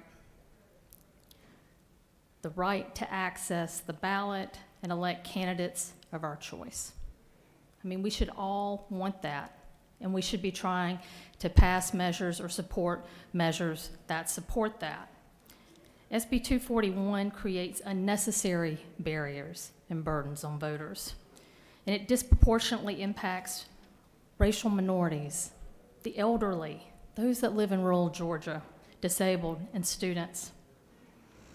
You know, and the motivations are really suspect because it's introduced immediately after voters of color dramatically increased their use of absentee voting this past year. There's been no evidence that our elections aren't secure. There's been no evidence that any of these things are fixes that are actually needed. But I think for me, the most disappointing thing has been that the process has not been very open, transparent, or inclusive. 7 a.m. subcommittee meetings not available for public viewing. And then after the subcommittees hear evidence or testimony, then it goes to the big committee, and then any kind of hearing on a lot of these bills basically is shut down. The changing of the bills kind of on an ongoing basis, specifically 241, there would be an amendment, there wouldn't. You'll get a draft, you won't get a draft, maybe you'll see it, maybe you won't. That is not how we are supposed to approach the legislative process, especially when we're talking about a bill that, as the majority leader has said, will impact the lives of 11 million Georgians. Especially a bill that we know we haven't had significant changes in our election laws since 2005. And here we are, the omnibus bill that I can go section by section and tell you exactly what's wrong with it. Yeah, 8-year-old can be a felon, right? Yeah, it's one of those things where, with respect to the sponsor of the bill, he would talk about the various, what each section meant. But then if you looked at a lot of the words, it really didn't say that. And then in response, it's, well, maybe, across the way we can fix it. That's sloppy, y'all. Especially when you're talking about a bill that's going to impact people's lives, that's going to impact the fundamental right to vote. Actually, it's pretty shameful. I'm going to let the other members of my caucus speak because they're going to do it a lot more eloquently than I can. But I can tell you that this process has not been good, it has not been transparent, and it's really a little bit shameful. So if I don't have any questions, I'll yield the well, but I'm happy to take questions as well. You do have questions. Senator from the 41st is recognized for a question. Senator, do you yield? Yes. With respect to some of the problems in this bill, maybe you can provide some light for me. On line 79, it says that the superintendent of a county or governing authority of a municipality shall be responsible for procuring and providing portable rolling poles. Is it true that every county, all 159 counties, would now have to buy a rolling pole in order to fit into this statute?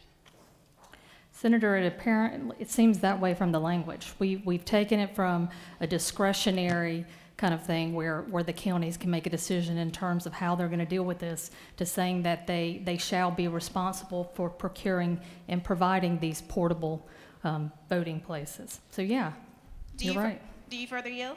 Yes. So if my county, let's say one of the precincts has a power outage and we don't have a rolling pole available to go to that location, would my county be open to a lawsuit? Possibly, but I think what this highlights is that this language really wasn't vetted by many in this room, and definitely not by the people who actually know how to run elections. Do you further yield? Sure. So when it gets to section 6 and it talks about who can be an absentee elector, the language here is because of a physical disability. So Senator, if I had a non-physical disability, say I had agoraphobia, is there any provision in this bill that would allow me to vote absentee? No, and because of, as the senator knows, previously it was disability, because the whole idea is you don't want to run afoul of the Americans with the Disability Act. By limiting it to physical disability, you've basically rendered this clause probably unlawful under federal law. And do you further yield? Yes. On line 120 in this bill, where it talks about employment, that if you are at work during the entire time that the polls are open, you can be excused, but only if that place of employment is within the precinct in which one resides. Senator, isn't it true that precincts in the metro Atlanta area are quite small? They are, and there really isn't any kind of rational reason why you would say that you limit it to kind of a precinct area in terms of while you're working. So, but I think you're just pointing out what we know. A lot of these things are unwieldy, they're unenforceable, they're not informed in terms of the way Georgia actually runs their elections. And I think they're going to be incredibly problematic in terms of anyone trying to enforce them. One last question, if you would yield. Sure. So, Senator, if I was a first responder and I was working to preserve the safety and welfare and well-being of this state, and I was serving in that capacity outside of my precinct on the day of the election, would I be allowed to vote absentee? No, you wouldn't. I yield. Thank you. Thank you. I yield the well. The senator has yielded the well. Call upon the senator from the 42nd to speak to the bill.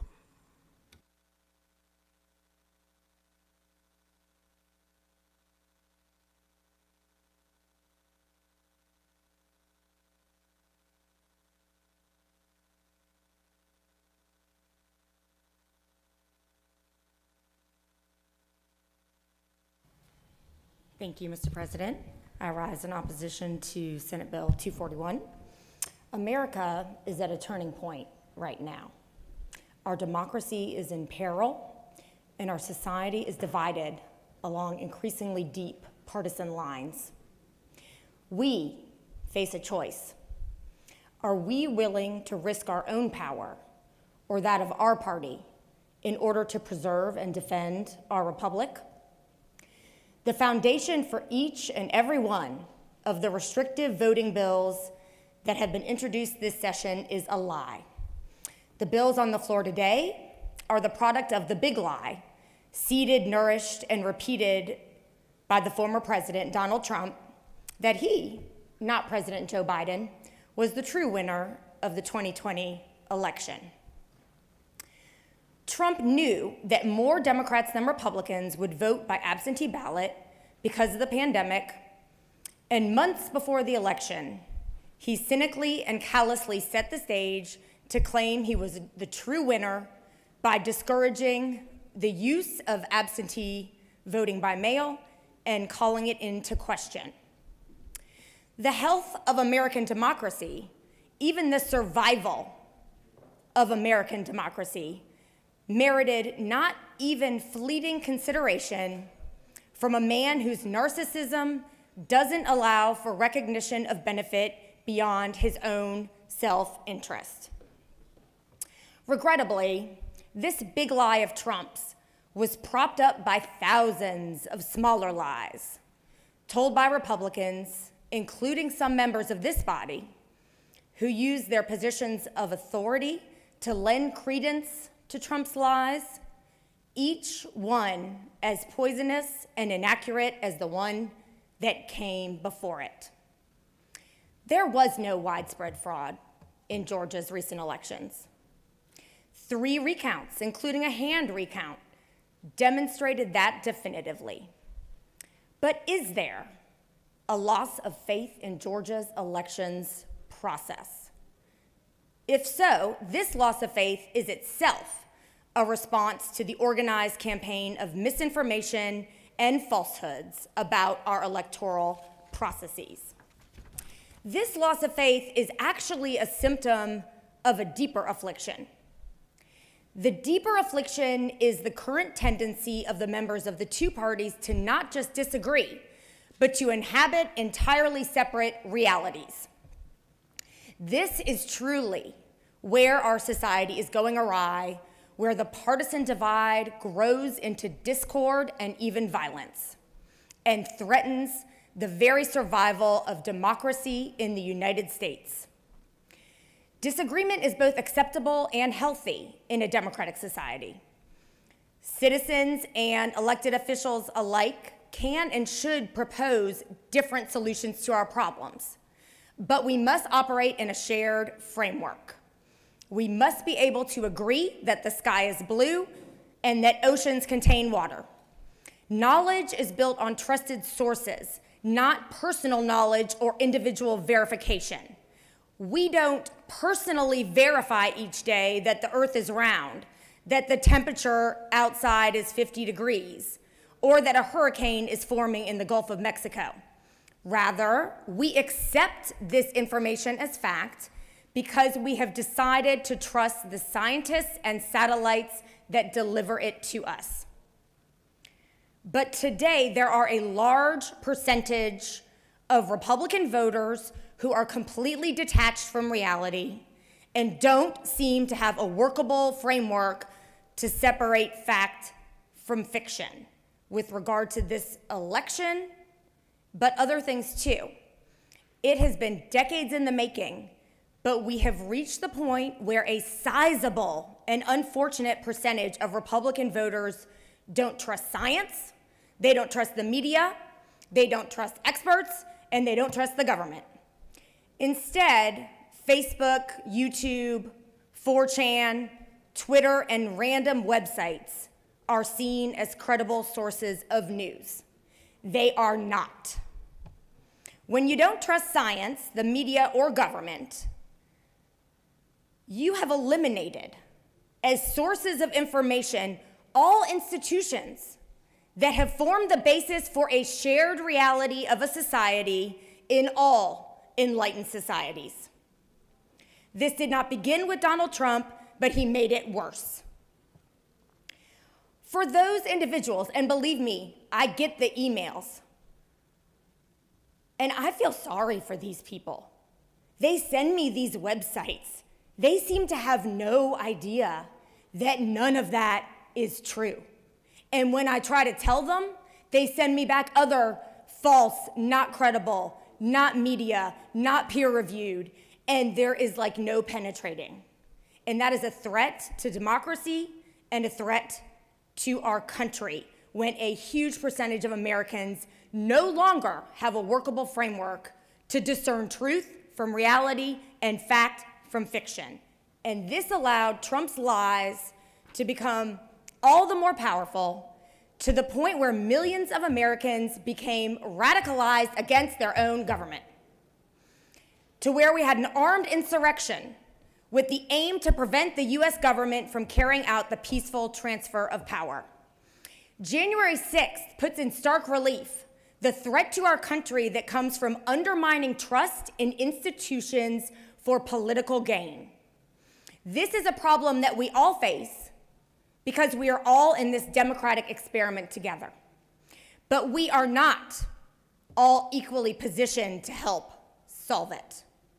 The people who believe Trump's lies will not regain trust in the system until someone they trust tells them the truth. Republicans, your voters trust you. You are a trusted authority, and each of you can and must rise to the occasion and speak the truth. To have any credibility as leaders at all, we must agree that the future and survival of our democracy matters infinitely more than our own political power. Those who cast a yes vote on SB 241 are adding another tear to the fabric of American democracy. This is weaponization of Trump's lies, and it is a willingness and embrace of damage to American democracy. We face that choice. Are we willing to risk our own power or that of our party in order to preserve and defend our republic? If we call ourselves leaders, the answer should be an unequivocal yes. That is the best reason to reject Senate Bill 241. But if you need more reasons, please take heed of the fact that it will not work. Voters see through transparent attempts to cling to power through suppressive and anti-democratic means, and it makes them that much more determined to vote. Voting is about self-determination. If you try to quell the human spirit, it will not work. You can never stop the human drive for self-determination.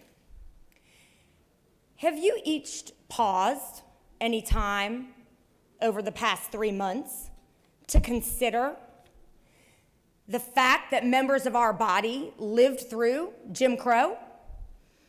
That members of this chamber were born in a state where they couldn't vote? If you don't believe me, recall that the Voting Rights Act was not signed into law until 1965. The spirit of Black Americans has endured, prospered, and shone as a beacon of freedom and perseverance over centuries of past oppression in the United States. It won't be extinguished, and it certainly won't be dimmed by craven weaponization of Trump's lies. The only way to gain and retain power is to win people over with the power of your ideas. The numbers to stop this bill may not be here in this chamber today, but I assure you there are many thousands of Georgians right now whose political spirit is awakened by disgust at modern-day voter suppression. Ultimately, it will be those Georgians who will defeat this legislation.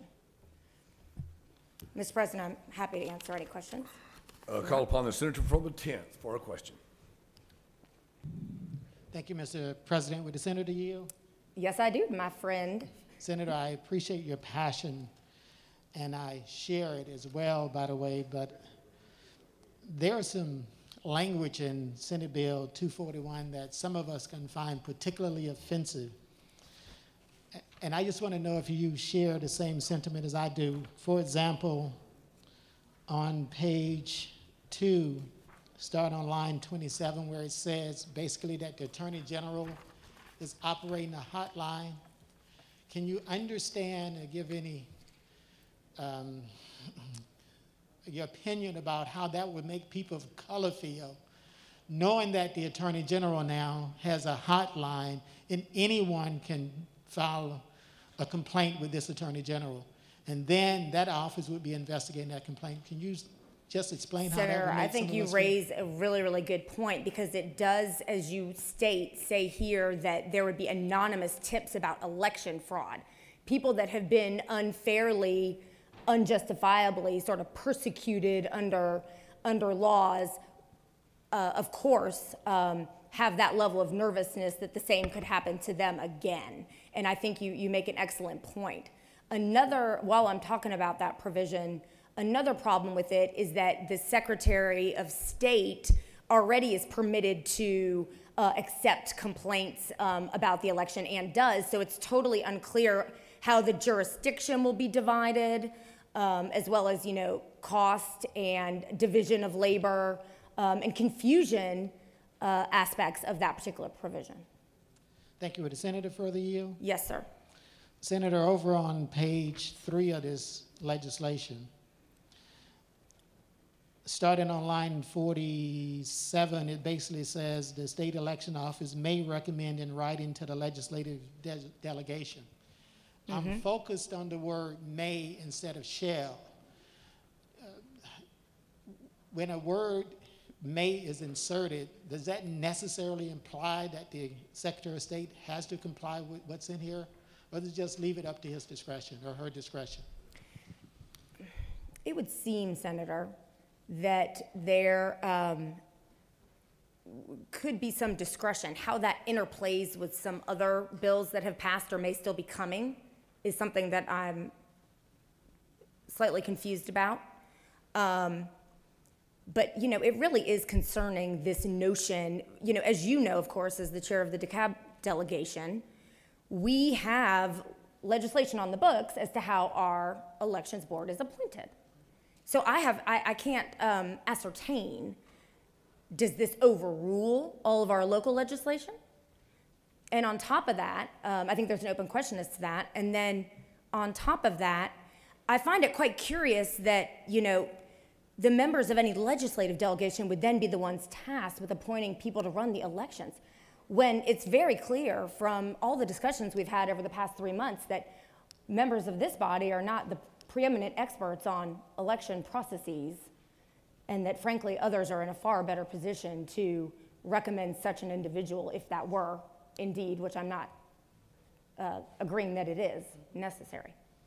And I certainly agree with you, Senator. Senator Yield, for Certainly. another question. The author of this legislation, the senator from the 30th, said there were problems that they were seeking to resolve with this legislation. I'm assuming he was talking about problems in our election systems.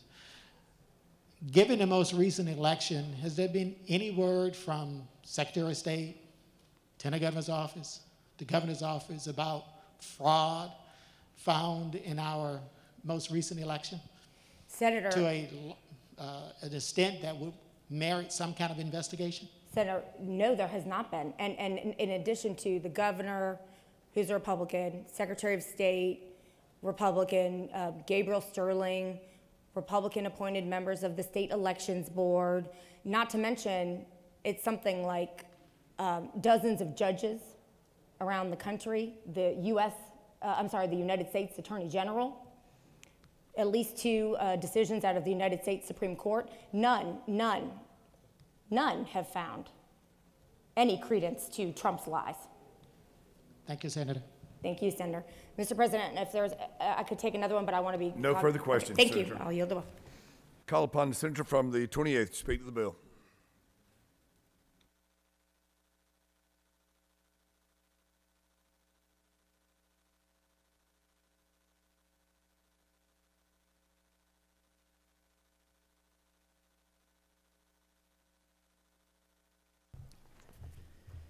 Thank you, Mr. President, members of this body.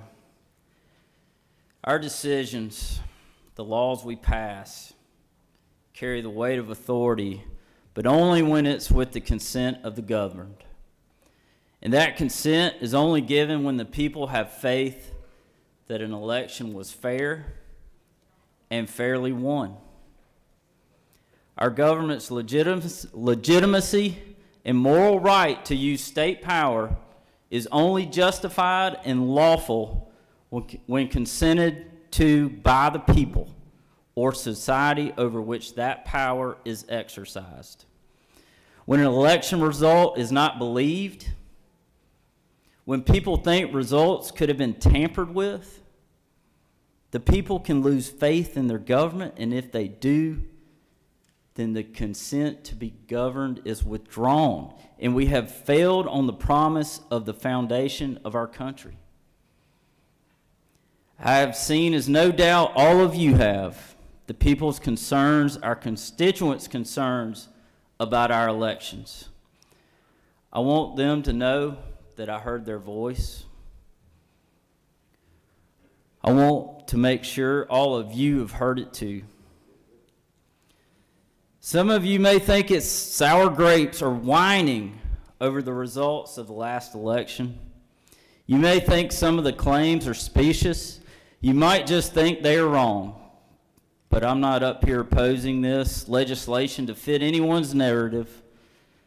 I've done my own homework, and what I've learned is deeply troubling. So even if you think that the machines can't be hacked, that all the votes fairly counted, we still need the people of Georgia to believe in the process. And right now, they are unconvinced. And I just heard the senator here from the 42nd basically saying I'm a liar because I believe in that.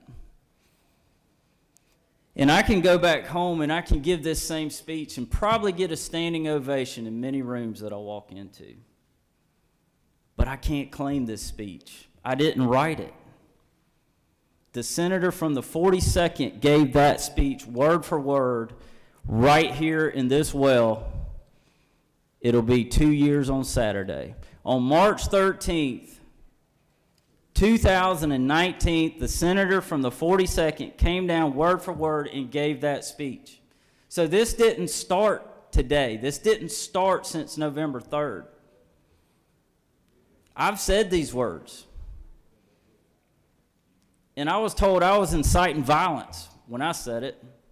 And it's interesting that I just heard the senator from the 42nd come down here and talk about 2 realities. Because you are certainly living in 2 realities when you can say what you said today and you said the exact opposite 2 years ago. Go back and watch the speech, because I did. And that is exactly what she said, word for word. I delivered it word for word what she said. This bill is about reviewing a process that we saw flaws. That is what it is about. We answered the call of the minority leader from 2019. He said the process, I think, should be reviewed because the one thing we should hold most dear is the security of Georgia voters. The security of Georgia voters. The minority leader called for this 2 years ago.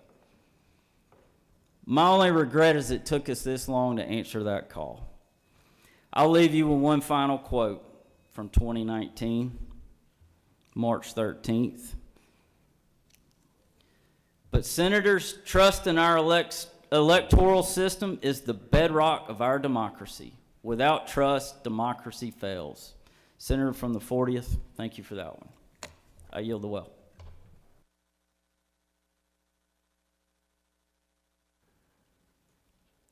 Thank you, Senator. I call upon the senator from the 48th to speak to the bill.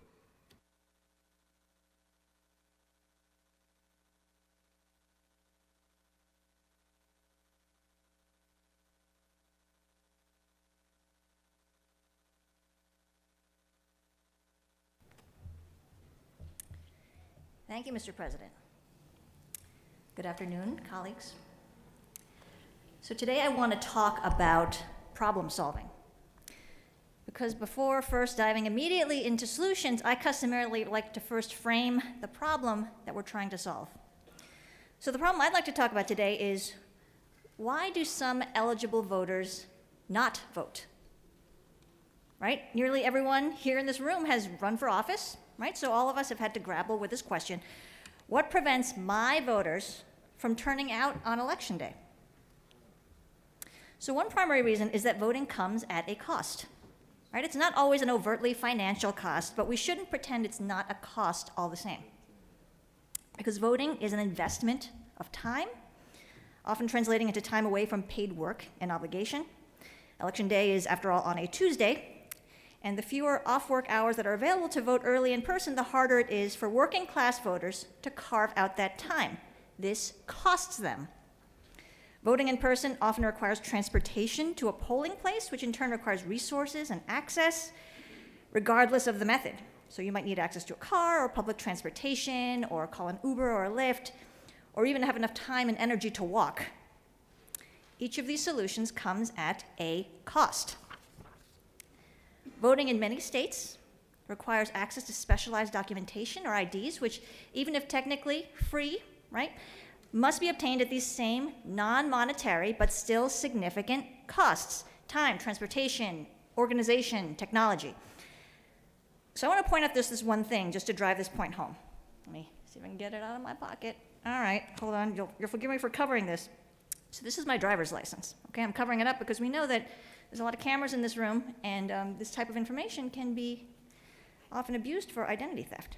But anyway, I just want to point out that on my driver's license, my name is written here as Michelle Xiao Ao. But Xiao is not my middle name. My middle name is Xiaoyu. That's what's on my birth certificate. It is a Chinese name. And the reason that my middle name is improperly transcribed on the identification I use is that the DMV would not enter a hyphenated middle name into the field for my card. And this happens all the time, right? It continues to happen when I have to register my kids for things. They also have Chinese middle names. When we have to buy plane tickets, they also have transliterated, anglicized middle names, and our names almost never match our IDs.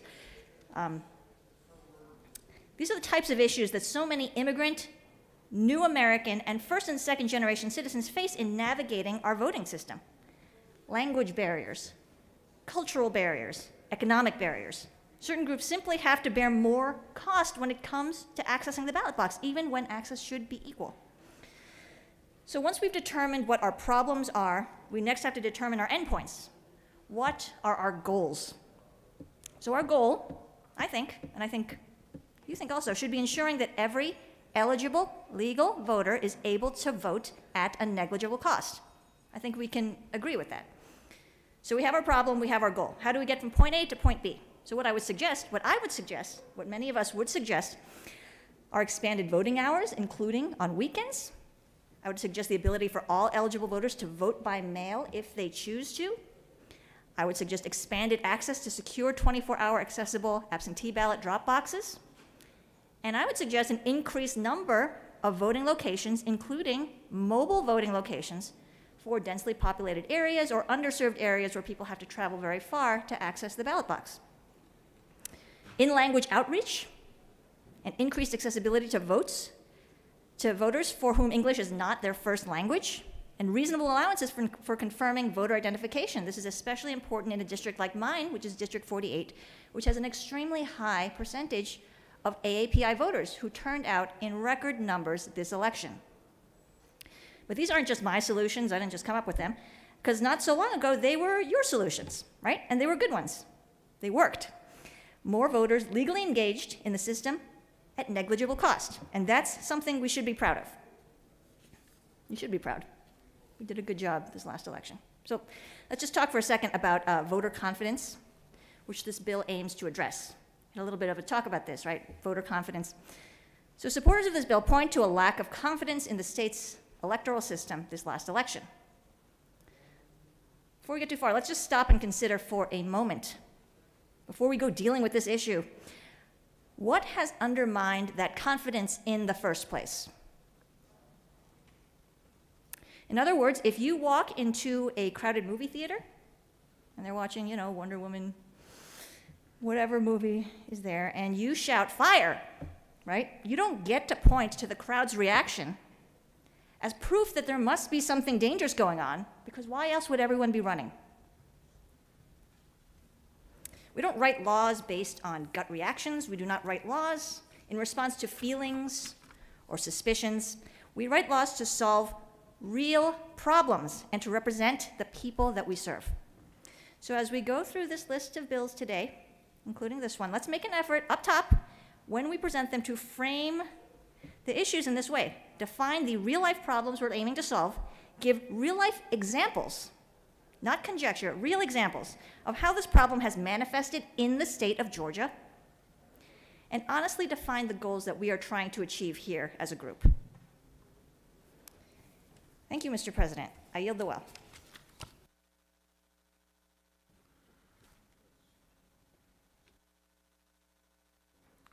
Thank you, Senator. Call upon the senator from the 39th.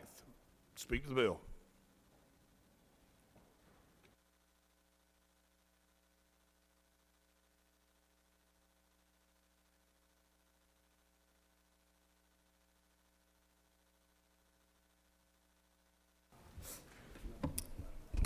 Thank you, Mr. President. As you all know, this is my first legislative session, and I expected, maybe naively so, that we would concentrate on the most pressing issues facing Georgians. I love our state, but I don't love that we rank 34th in education and just slipped to 46th in our healthcare systems. We have the worst maternal mortality rates in the country, and our rural Georgians don't even have reliable access to Wi-Fi. But what are we spending our time on? Bills like SB 241 that have the net effect of making voting harder and more restrictive. Georgia already has the longest lines to vote of any state. Does this bill tackle that? Nope. Instead, you're looking to take away no-excuse absentee balloting, limiting ballot drop box locations, and reducing the number of early voting days. Combined, these will make our lines even longer. Not in Buckhead, maybe, but most definitely in Bankhead. And, oh, by the way, why should any registered voter need the state's permission to vote absentee?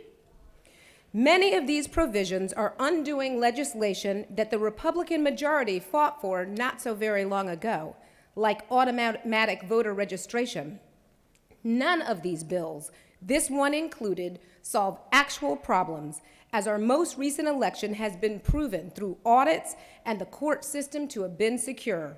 There certainly is no emergency that necessitated we spend so much time on voting bills. We are public servants. It is our job to mind the House and put in place good public policies. And if I can put my mom voice on for a minute, this bill amounts to walking into your house, seeing a sink full of dirty dishes, loads of laundry to be done, a lawn to be mowed, a refrigerator that's empty, and deciding that instead of getting to any of that, you're going to go to the hardware store and start building a deck you don't need. We are here in the people's house.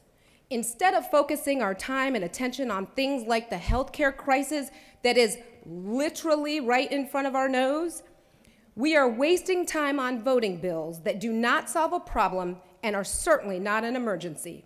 Bills that will be challenged in court where many, dare I say most, of these provisions will be tossed out, all at the taxpayer's expense.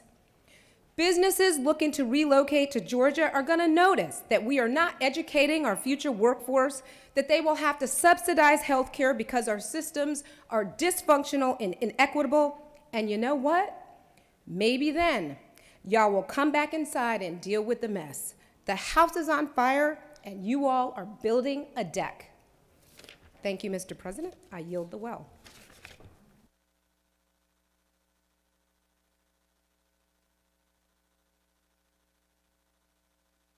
Senator from the 36 is recognized to speak to the bill.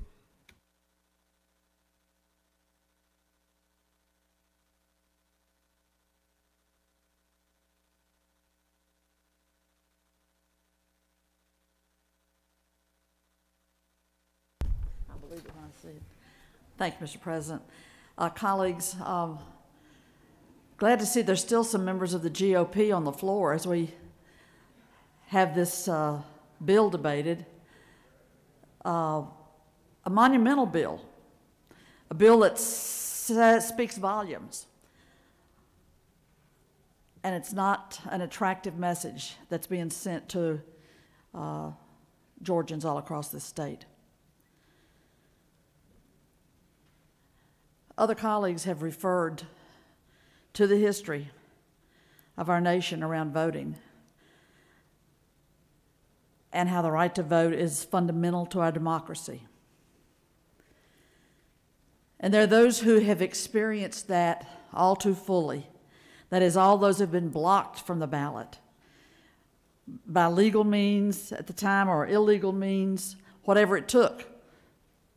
A policeman's billy club, if it took that. Danville, Virginia, back when I was in college, they clubbed people to the ground when they marched downtown to try to vote. Danville, Virginia. And I was humbled to walk with those marchers in the '63 March for Jobs and Freedom led by Dr. King and an array of civil rights luminaries, including our own John Lewis. And I saw the wounded Danvillians, the folks from a little textile town on the Dan River in Virginia, who had simply tried to exercise their right to vote and received billy clubs and handcuffs and jail time for doing it. I would urge, I would plead, I would beg those of you in the majority party to try to put yourself in the shoes of the generations of people whose forefathers were brought here in chains from Africa, who were worked tirelessly, who built the monuments in our nation's capital, but who were denied the right to vote. So this is not an abstract conversation we're having today, is it, folks? This is all too real.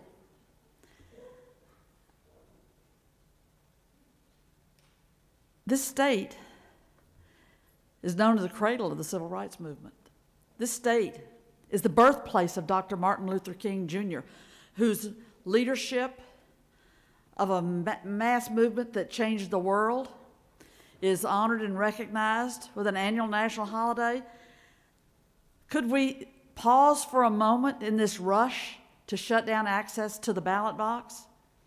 Make it harder, create more barriers, which this bill, Senate Bill 241, does? I mean, do we really just want to deliberately dishonor the history of all of those who fought so valiantly for the right to vote? We didn't get that voting rights bill in 1965 by a few legislative backroom deals, working night and day on a language of a bill. We got it by being in the streets. We got it by Fannie Lou Hamer went down to vote in Sunflower County, Mississippi. By the time she got back home, she went down to register. By the time she got back home, she was being thrown out of her little shanty on that plantation where she and her husband picked cotton. It took her ultimately to the Atlantic City Democratic Convention, challenging the Mississippi delegation, all-white Democratic, all-white Mississippi Party, where she so famously said, "I'm sick and tired of being sick and tired." I'm moved to tears by what the experience of Black Americans has been for 4 generations. I so concur with the gentleman from the 22nd when he said, could you listen to us, to those of us who've experienced the denial of voting rights? When we stand up and say this will create barriers, could you hear our voice? We're the very people that have encountered this and fought for it.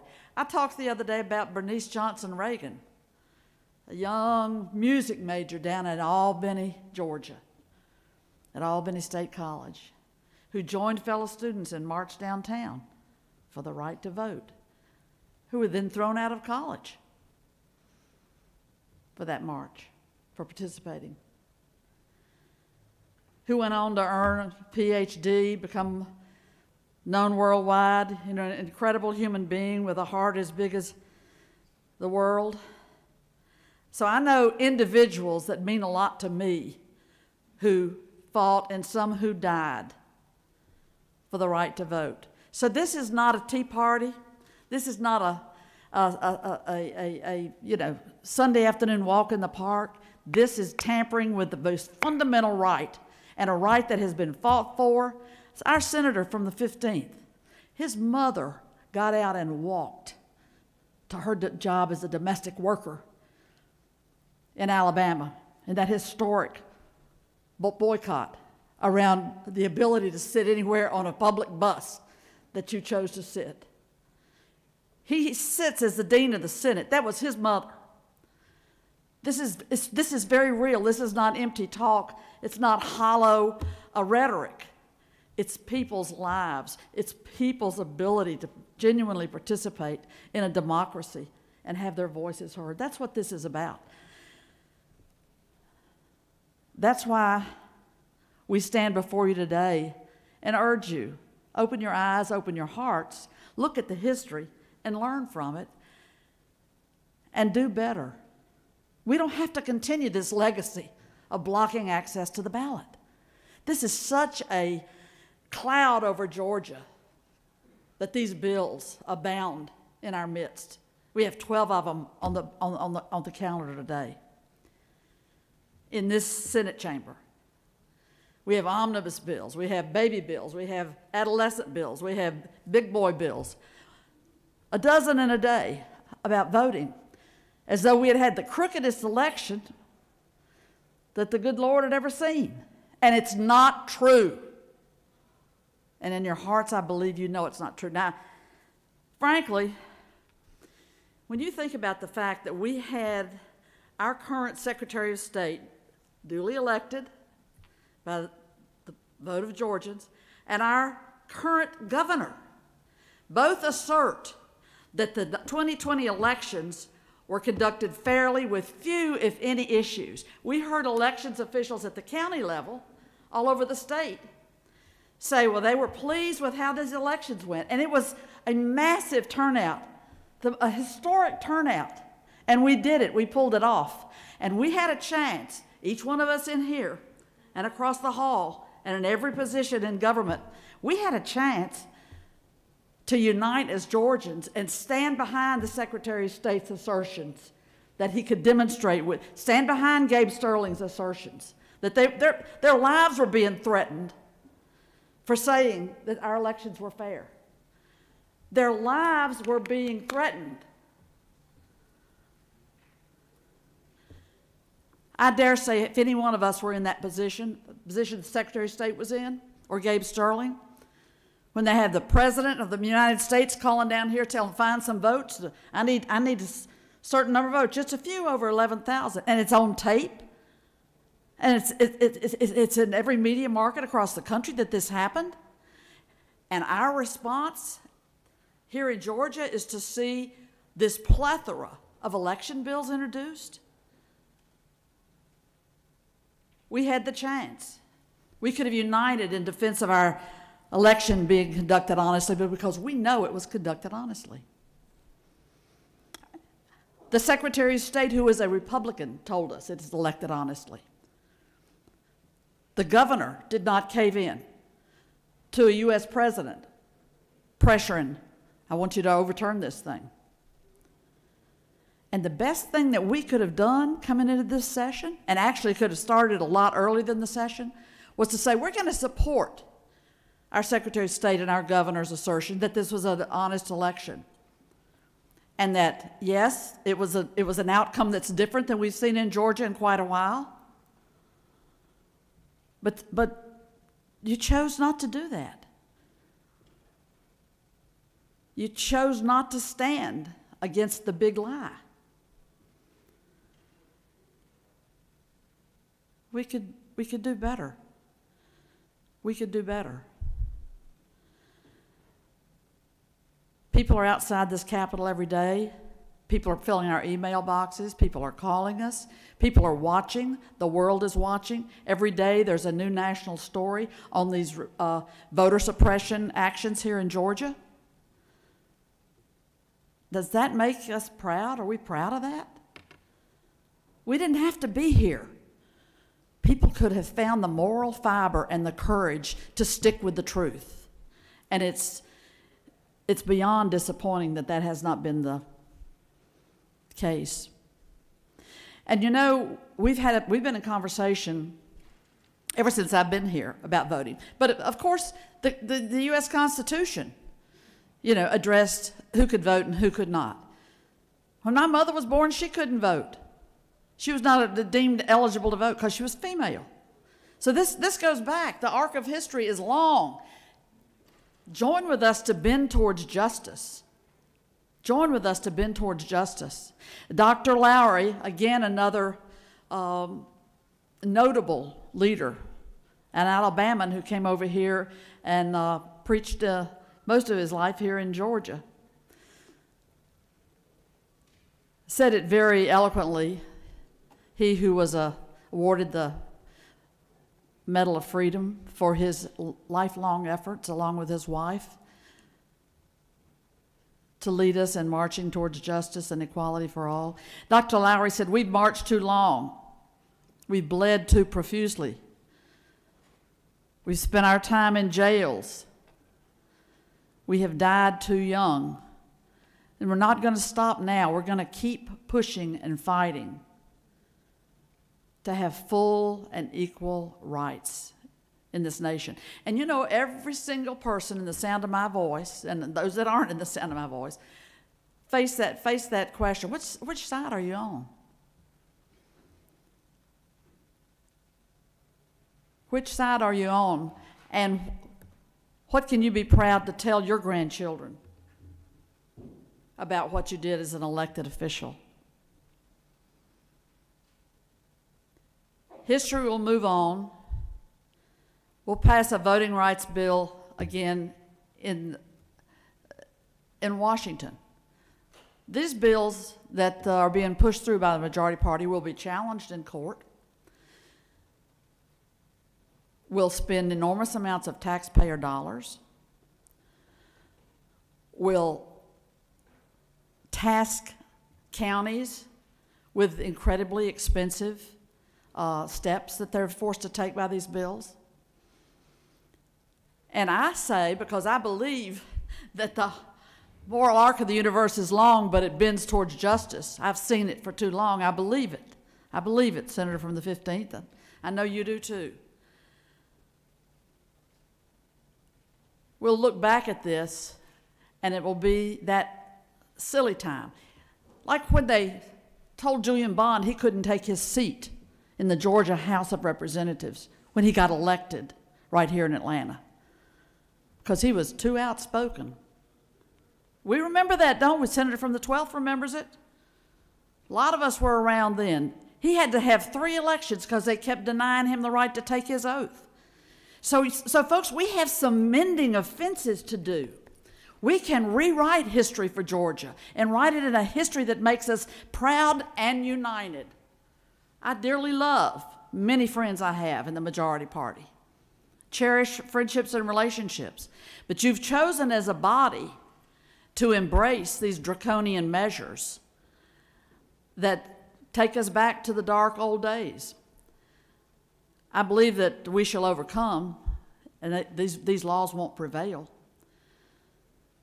And I would just wish and hope that friends of mine on both sides of the aisle could be on the same page and of one accord in taking Georgia down the bright future that lies ahead. You know, as we've debated here in very recent times, let's talk about the last 20 years. When Kathy Cox was Secretary of State, there were debates around the machines, what to buy, how to train, how to get them out across the state. We went through that same, under GOP rule, we went through the question of what to do with replacing those old machines that had a lot of problems. And do you know what the experts advised? There are many of you all that were in those committee meetings, in those hearings. The experts advised against the machines we've got right now. So there's legitimate concerns. People love the idea, in the main, of a paper ballot. And we don't have exactly that. We have something that's kind of called that. So there's been contention around how to proceed and how to run elections repeatedly. And those are important conversations. Would that we could stick with the facts, stick with the experts, and do the right thing. And the time is, it's never too late to do the right thing. So as you cast your vote on these bills, as you talk privately, and as you talk publicly back in your districts, we could have been united and said that Georgia did it right. Georgia had a clean election. Georgia had the most massive turnout of voters in the history of the state. Right now, we're not on that road, but it's never too late.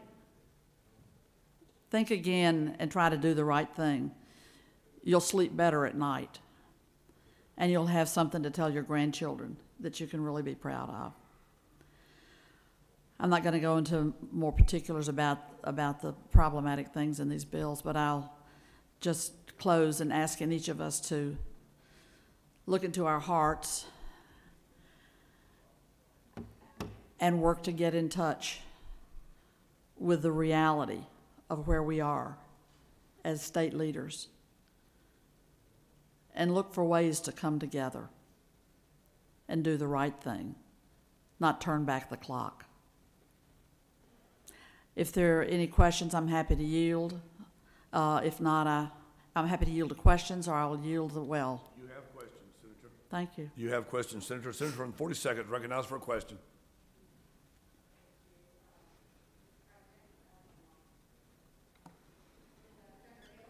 Oh, I yield, yes. I think your mic's not working. Maybe.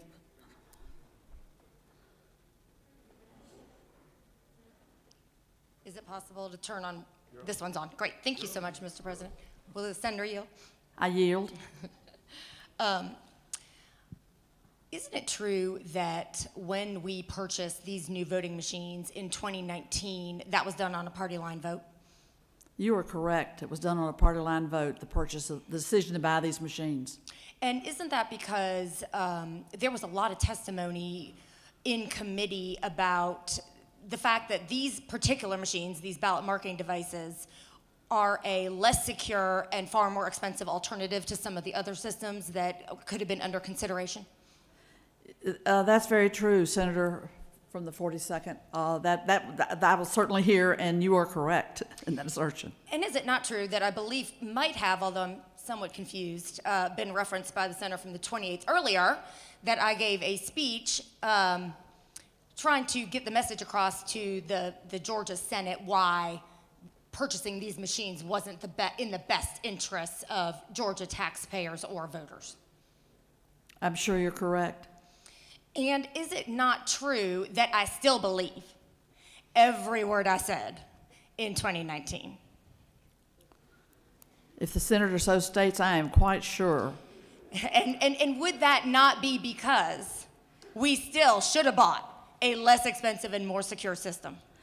That's certainly what I wish had happened, and I was dismayed and amazed at the willingness to just overwhelm the testimony that was brought, because it was brought several times by eminent experts, Georgia Tech-based experts and others who had vast knowledge about voting mechanisms. You are correct, Senator. If you'll yield for a couple more. I will.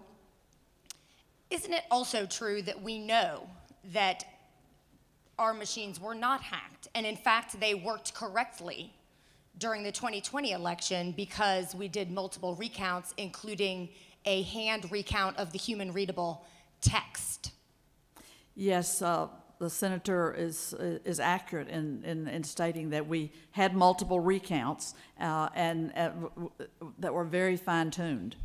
And isn't it also true that we had experts at the national level, such as the summarily fired Christopher Krebs, who was the head of the security agency, the acronym I'm forgetting right now, made very clear that this was the most secure election, in fact, in recent history? I'm very glad you brought that up, and that should be repeated because it's been far too ignored. But he got fired for asserting that. He got fired for saying, he got fired by the president's folks for saying that this was the most secure election we had had. And that was a national expert whose job it was to oversee the security that was in question around elections. And he continued even after he was fired. He never veered from his account, which was fact-based. I'm so glad that you brought that up. That's not unimportant. So, Senator, wouldn't you agree that it is not in conflict to believe that we could have and should have purchased a more economical and more secure voting system, and yet know and believe that there was no widespread fraud in our recent elections due to the things that we've already been discussing? The senator's correct. I really bemoaned that purchase. At the same time, there are things that I applauded that the Secretary of State did in his current role, and that was to really send a message that he wanted to expand access to voting, and he sent out 6 million absentee ballot applications to voters to encourage that, taking the state in the right direction. I'm sorry people fail to understand that. He's a member of their party who was standing up and doing the right thing, and now we're having legislation introduced that actually, you know, without saying it directly, undermines some of his authority. And I'm sorry to see that. Oh, I am too. Final question, if you'll answer. Yes. Isn't it true that I'm so pleased that now, 2 years later, I could give my speech from 2 years ago in the 42nd, and the senator from the 28th can give it in the 28th, and we both would get applause. Isn't that true, Senator? Amen. I'll yield the well. Senator, you have additional questions. The senator has yielded the well. Call upon Senator from the 5th. Speak to the bill.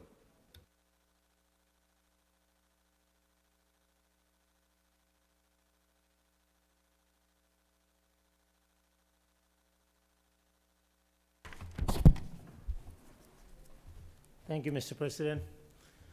I'm glad to see all my colleagues are so excited today to debate this bill. You know what? After the last election, only thing we heard about voter fraud, election security. Since I came to the body for this session, only thing I'm hearing and seeing all the bills about voter suppressions. You know what? I'm not here arguing the bill. I'm going to give you all some unsolicited advice to my colleague from the opposition side. Instead of doing all this bill, I want you to think something else, something out of the box. Why not try to reach out all the voters in Georgia, people looks like me, people like us. Don't just look at people, try to satisfy your constituency. Georgia is changing. Georgia has already changed. That's why I'm here. Otherwise, I wouldn't be here. If you reach out to folks like me, looks like me, talks like me, you might be able to hold on to power. You really do. That's what you need to work on it. That's what you need to work on it. You are proud to say Georgia is #1 in business. Let's be proud. Georgia is a welcome state. Georgia is #1 for voter participation. We can do better. we can do a lot better. So instead of wasting our time trying to put each other down, let's find some solution. Let's find some common ground. Let's reach out to folks. I may look different, but I'm not dangerous. I'm just like you all. The people that I represent have the same value that you have, your constituency have. I may have come from different countries for better life, for better education, for whatever, to make this country, great. This is a great country. Otherwise, I wouldn't be here. Let's keep it that way. Let's not try to suppress the voter. If you really want to win the election, let's win the heart of the people. Let's win it. That's the only way we can move Georgia forward. And that's the only way we can make not Georgia great, this country greater than ever before. Let's work together to move this state forward, not backward.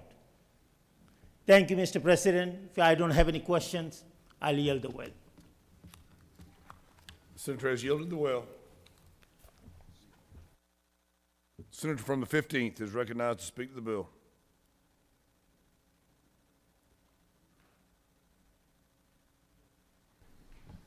Thank you, Mr. President. I appreciate your time, and I'll be brief, but I just wanted to take you back a bit to how it sort of started for my incursion into this earth and my family, and sort of a history of how we got over.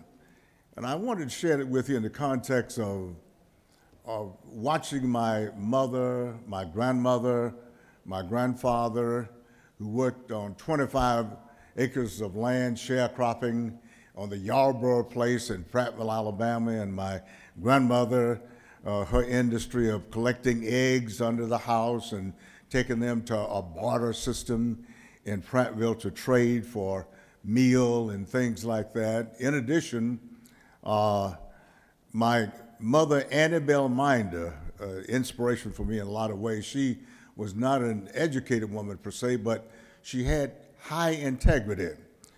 And the moral of what I'm saying is they were valuable people.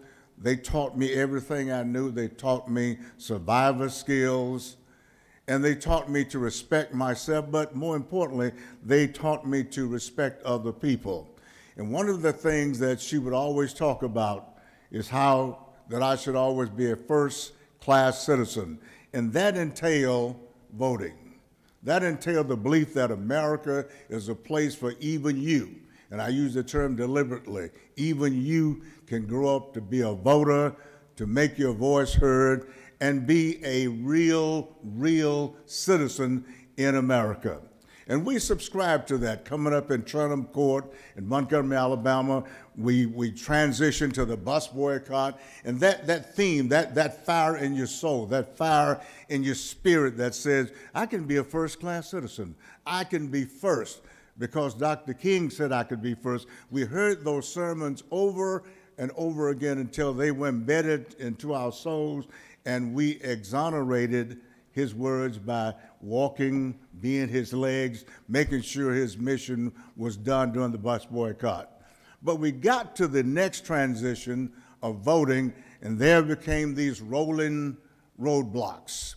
Not just roadblocks, but rolling roadblocks. That is, they would change the course, they would change direction to fit the circumstances of progress for what were perceived as Black Americans in Montgomery, Alabama. And so that feeling, that sensitivity that we have, that I have towards watching this play out, it comes to full fruition for me when I see that and say, what's going on here? Why can't we understand? Somebody once said it this way: why can't we all get along and understand that your rights end where mine began and vice versa?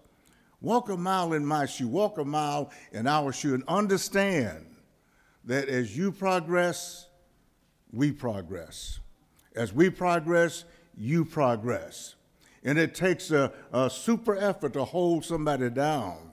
The only way you can keep a man or woman in the ditch is by being in there yourself to expend valuable human energy. It's not worth it. Let us make sure that we walk towards that utopian place where we all are Americans. We can all reach out and say, you are my brother, you are my sister. Let's be good and kind to one another. Let's live up to the ideals espoused by our forefathers when they founded this country. This is a great experiment.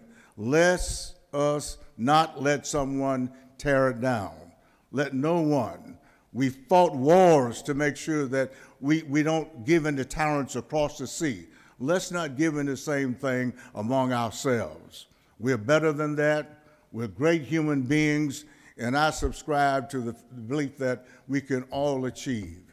We can all believe in one another. Don't diss one another. Don't give up on one another. Let's not create a void in this Senate, in this state that can be averted by just a little mercy. A little mercy. Ain't nothing wrong with a little mercy, but it moderates understanding, to make you understand what is going on other than just hard, cold words. You got to put the spirit in there. The spirit is just like the senator from the 29th talks about the law.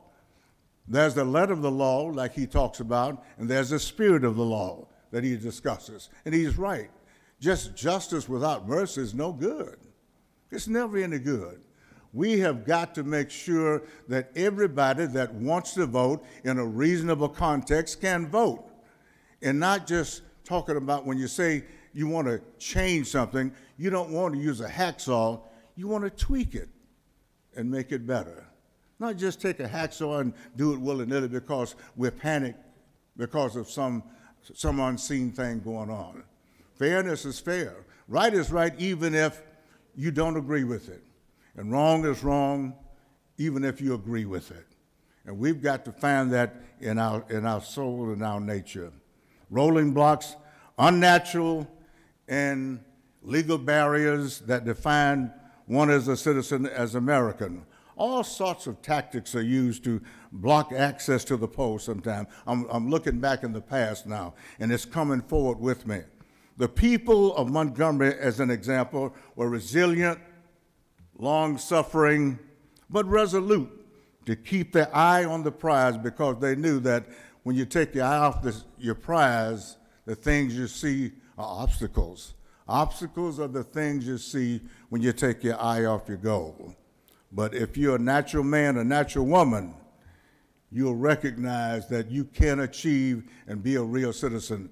Please let us join together. Let us be part of this great melting pot, pouring our little flavor to this soup, and I think we'll achieve greatness together. Many African Americans have tried this. Americans are black. Americans are white. They're men, they're women, increasingly women. So we've got to make sure that this worked for us, not for anybody else, for us. And just because I disagree with you don't mean I don't like you. Just because we disagree doesn't mean that we can't come to an understanding. We've got to stay on this ship together because otherwise we'll sink like fools. And I know we are not fools. We're noble men and women on the same course. Mr. President, if there are no questions, I yield the well. There are no questions, Senator. Thank you, Mr. President. The senator from the 15th speaks with great passion. Call upon the senator from the 34th to speak the bill.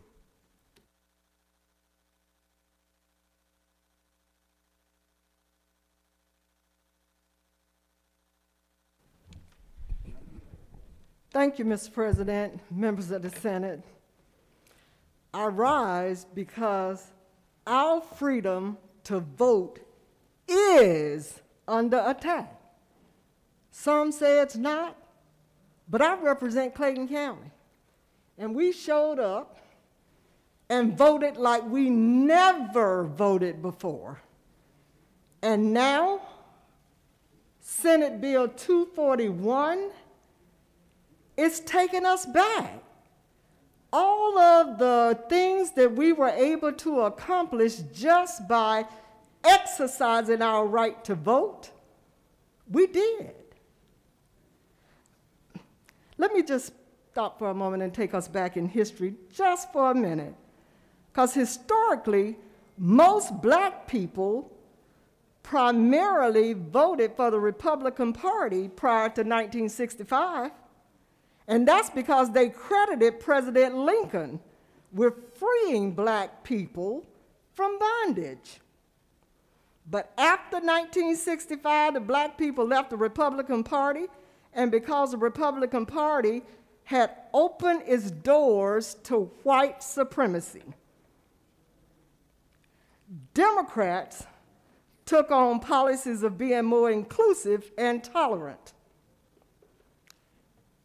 I can't forget a freshman in this building, but I was over on the House side. We changed Georgia's flag. Yeah. I can't forget that we changed Georgia's flag. I can't forget that because I was told that prior to my being there, they didn't have the numbers. But when I came, the numbers made it happen. So I'm going to take credit for it. My vote made it happen. However, the next year, I came to this chamber, because I only served one term over on the House side.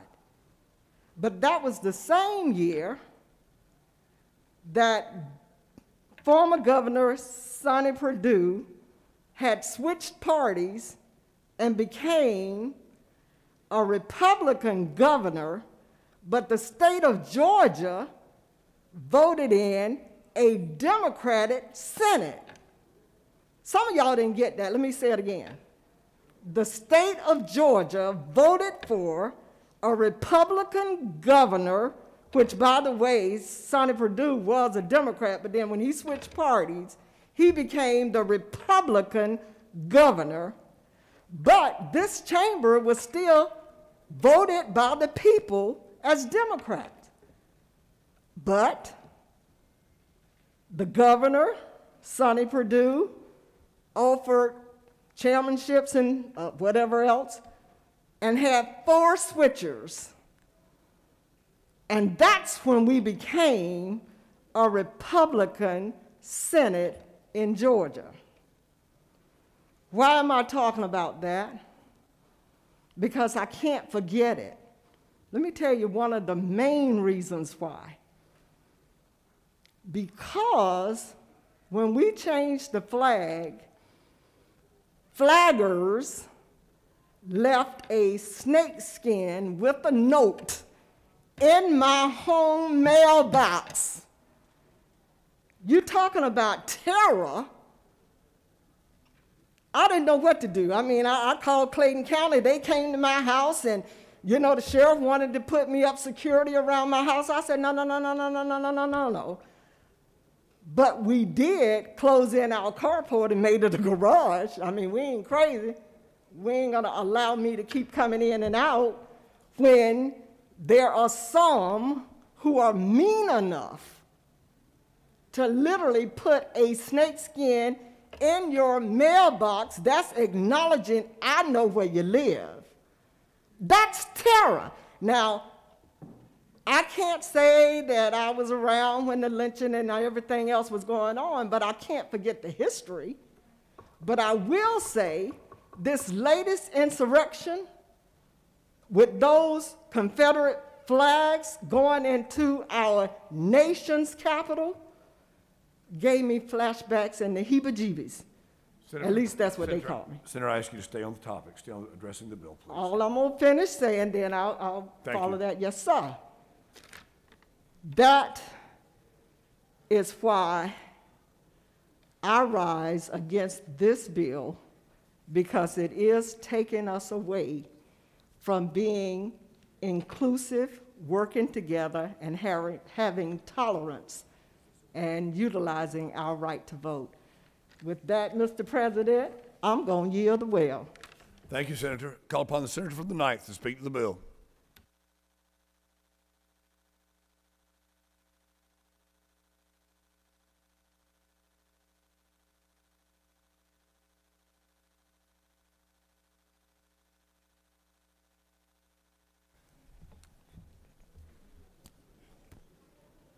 All right.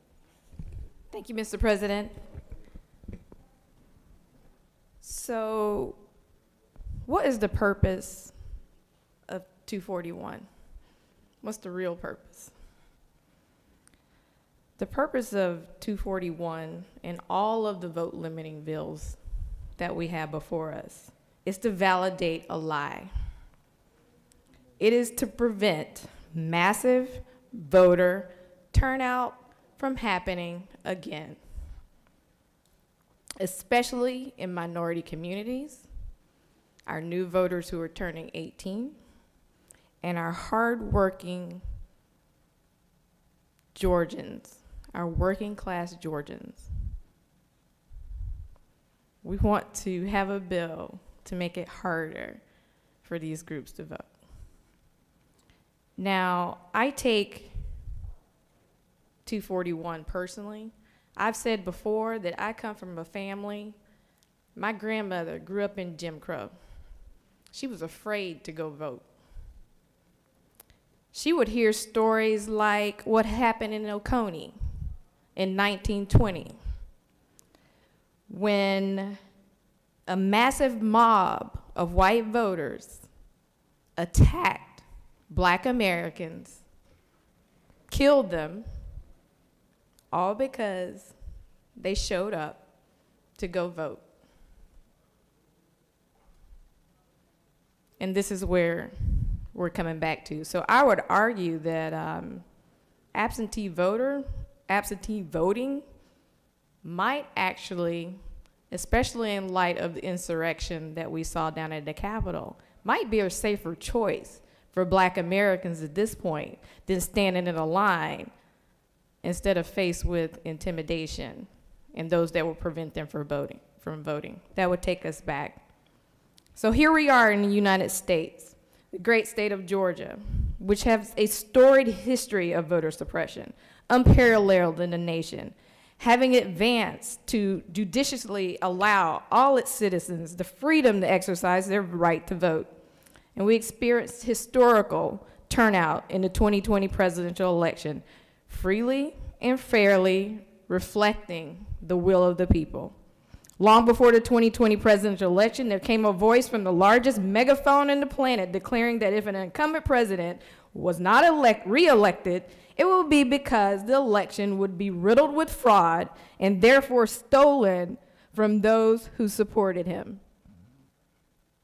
This drumbeat became more and more intense as the election neared. By the time the election was decided, the supporters of the incumbent president had been programmed to believe these statements were true. There were attacks made on the absentee ballot process and allegations that the process itself opened the floodgates for illegal ballots to be cast in an election that was supposedly stolen. This untruth became so embedded in the minds of many voters, and is why we're standing here today, pushing back against 241, that it prompted an insurrection and an act of sedition against our own government at the very seat of democracy. Keep in mind that absentee ballots have been used in the past without contention and even promoted here to the constituents of the party that now seeks to constrain the use by voters who may oppose them. The big lie of fraudulent votes, illegal votes, along with conspiracy theories have been disproven, debunked by numerous recounts, audits, election officials, both Democrat and Republicans, and over 60 courts headed by both Democratic and Republican judges, some even appointed by the incumbent administration all the way to the highest court in the land. The big lie of widespread voter fraud perpetuated by a man void of integrity to concede his lost election that has been discredited on every front. And it has not gone unnoticed that the targets of these allegations have been urban areas with the largest African American and minority votes, all areas with high concentrations of African American minority voters. Are we going back to literacy tests in order to prove ourselves, people that look like me, that we're worthy of the right to constitutionally vote? I take these attacks seriously. You all in this room that are supporting this bill, you're telling people like me and my family that we can't vote, that our vote doesn't matter. And you want to make it harder, as if we haven't struggled enough to get here.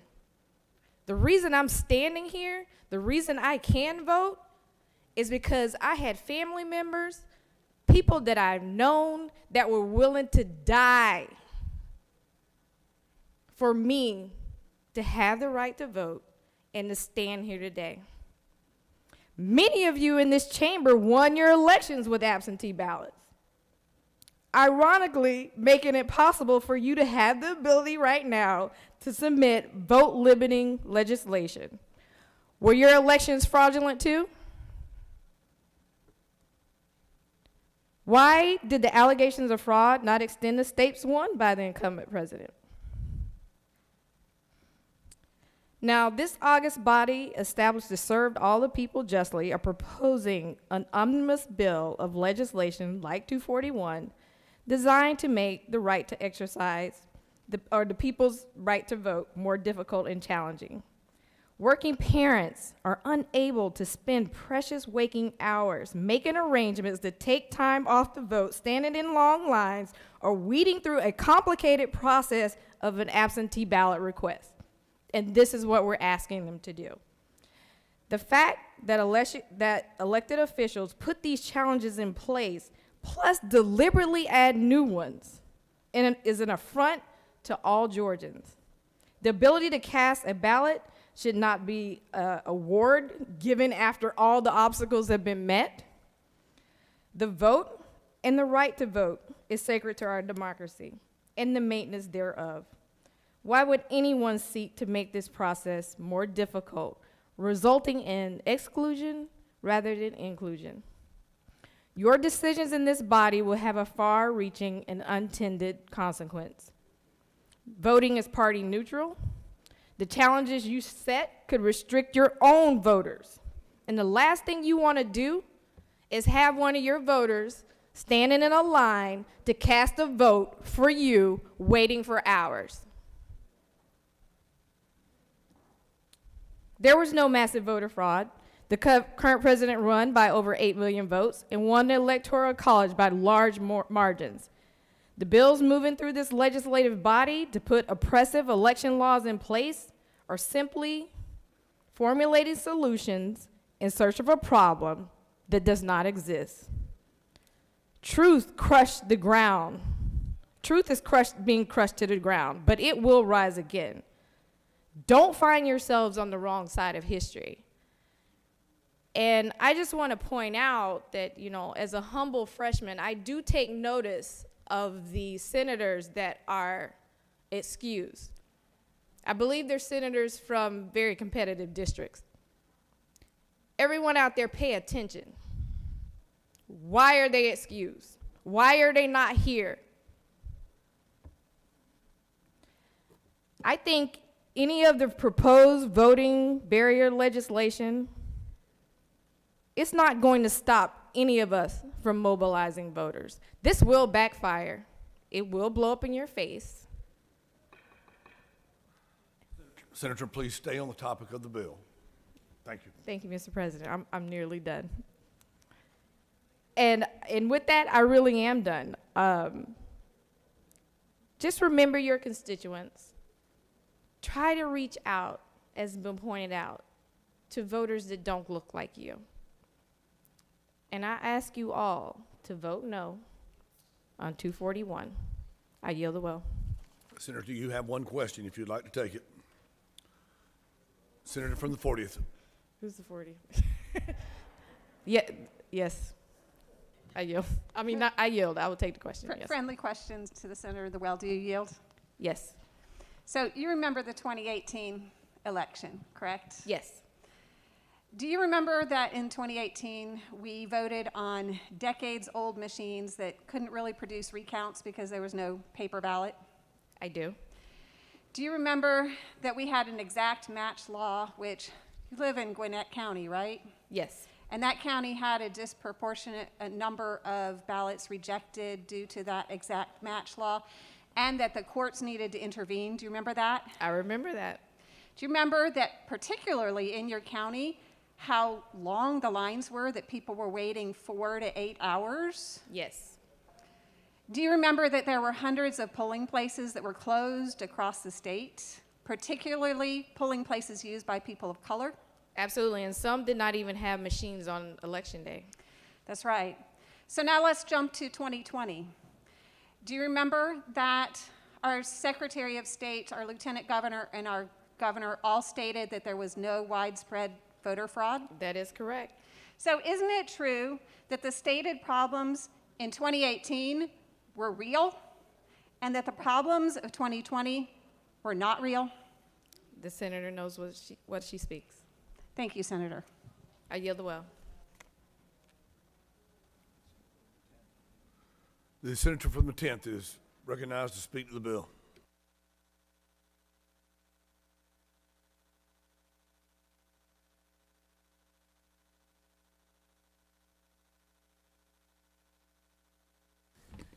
Thank you, Mr. President, and members of this body.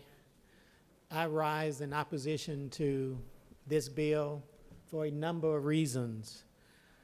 One, I didn't get an opportunity to ask the author of this bill, the senator from the 30th, questions that would have been important for me to gain a better understanding, as well as my constituents, of this legislation. You cannot pass a bill like this without taking the questions and answering all the questions that members from the minority party and probably others in here may have regarding this legislation. To get up and take 30 minutes to tell us what's in front of us that we can read makes absolutely no sense to me. I certainly would have preferred for the senator from the 30th to stand up here and say, you have the bill in front of you, now what questions do you have? I probably would have sat down, probably wouldn't have even been up here in the well, because I would have had an opportunity to ask him about why would you want to make a hotline at our Attorney General's office, the same AG that was accused of supporting the Stop the Steal up in Washington, D.C. The same Attorney General who chairs the Republican AG Association, and by extension his Rule of Law Defense Fund that donated money to the same organization that planned the insurrection up in Washington, D.C. I would have asked the senator from the 30th that question. I would have asked the senator from the 30th, why has no one in here duly elected across this state or been accused, anyone in their district, of having fraudulently voted in their own personal districts? We represent the 56 Senate districts that make up this great state, and I've not heard a complaint from any one of us in this chamber, that says someone in our districts voted fraudulently. And if we are those that represent this great state, the question to ask, had I had an opportunity from the senator from the 30th, would have been, if there isn't any voter fraud in your districts or any of our other districts, where is the voter fraud in this great state? I didn't get that opportunity to ask the question because the only thing I heard from the author of this legislation is what I'd already read in the bill. what I've already seen flow through committee, and those of us that sit on the committee had already vetted this legislation. We knew what was in this bill. There are so many unanswered questions that I have regarding this legislation, and I don't want members of my own caucus to answer them. I'd much rather have the answers from the senator from the 30th. And I know he's going to close out this debate, but it truly isn't a debate when you don't have an opportunity to engage the person who drafted this legislation. Had I had an opportunity to ask the senator from the 30th questions about his legislation, I would have asked him, how do you define voter suppression? How do you simply define voter suppression? And where is the problem that this legislation is seeking to address? I don't know what the senator from the 30th would have said, because I didn't get that opportunity to ask him that question. But let me tell you what I know about voter suppression. Let me tell you what I've lived through, having been a child born in this red clay of Georgia, birthed in the civil rights movement back in the 60s. Having been someone, not just me, but my other family members, subjected to Jim Crow laws. Laws where they put a box in front of you and ask you to guess how many beans is in that box, even though you can't see through it or even come up with some kind of idea to count it. Somebody whose parents marched in the civil rights movement and were afraid to go to the polls and vote, so they had to unite. I would have asked the senator from the 30th, how do you feel about people of color and the history they shared in the deep, deep South of this country? I would have asked him, how do you feel about black women voted in record numbers, even though they pulled down jobs and family responsibilities and during this pandemic, but yet you want to take away the right from them to vote absentee? I would have asked him about, how do you feel about those queer and trans folks, people in our community, citizens in our community, and their ability, even though they may have what some would consider the non-traditional household. I would have asked him about, how should I address my cousin, 26 years old, who severed the second spine in her back, who's now paralyzed from the waist down, and how is she supposed to vote? Senator, please restrict your comments to the bill itself. Mr. President, these are comments related to the bill. Thank you. I would have asked the senator from the 30th, how do you deal with the low income and those that are unhoused? I would have asked the senator from the 30th, how do you deal with elderly people of color and their ability just to find transportation and mobility sometime to be able to move around to go to a poll and vote? You see, the true voter fraud in this bill is his attempt to even try and find voter fraud where none exist. And the true voter suppression is people in power trying to suppress the vote of those that are not. But I agree with those who's come before me and those that have spoken on this issue, because we know Georgia in 2020 turned blue. We also know that in 2022, Georgia is going to be even bluer. But the only reason I heard throughout this most recent election why this bill was even needed was not from the senator from the 30th, but from the former president of these United States. And I remember on back on election night in November, where the president said, only if they had stopped counting the absentee ballots, I would have won.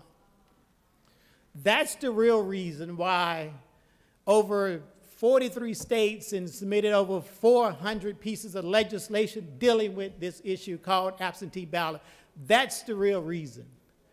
And if I was an attorney, I would tell you I know something about the lick law, because that's where the rubber meets the road, as we would say in the hood. But I didn't get a chance to get those kind of questions asked or even answered. But I know, and we all know, having grown up in this red clay, where the real voter suppression is. But I can tell you, we just ain't gonna stop now. We don't care. And I certainly pray that the Justice Department in DC does something and stands up like we put them in power to do. Mr. President, if there aren't any questions, then I'll take my seat.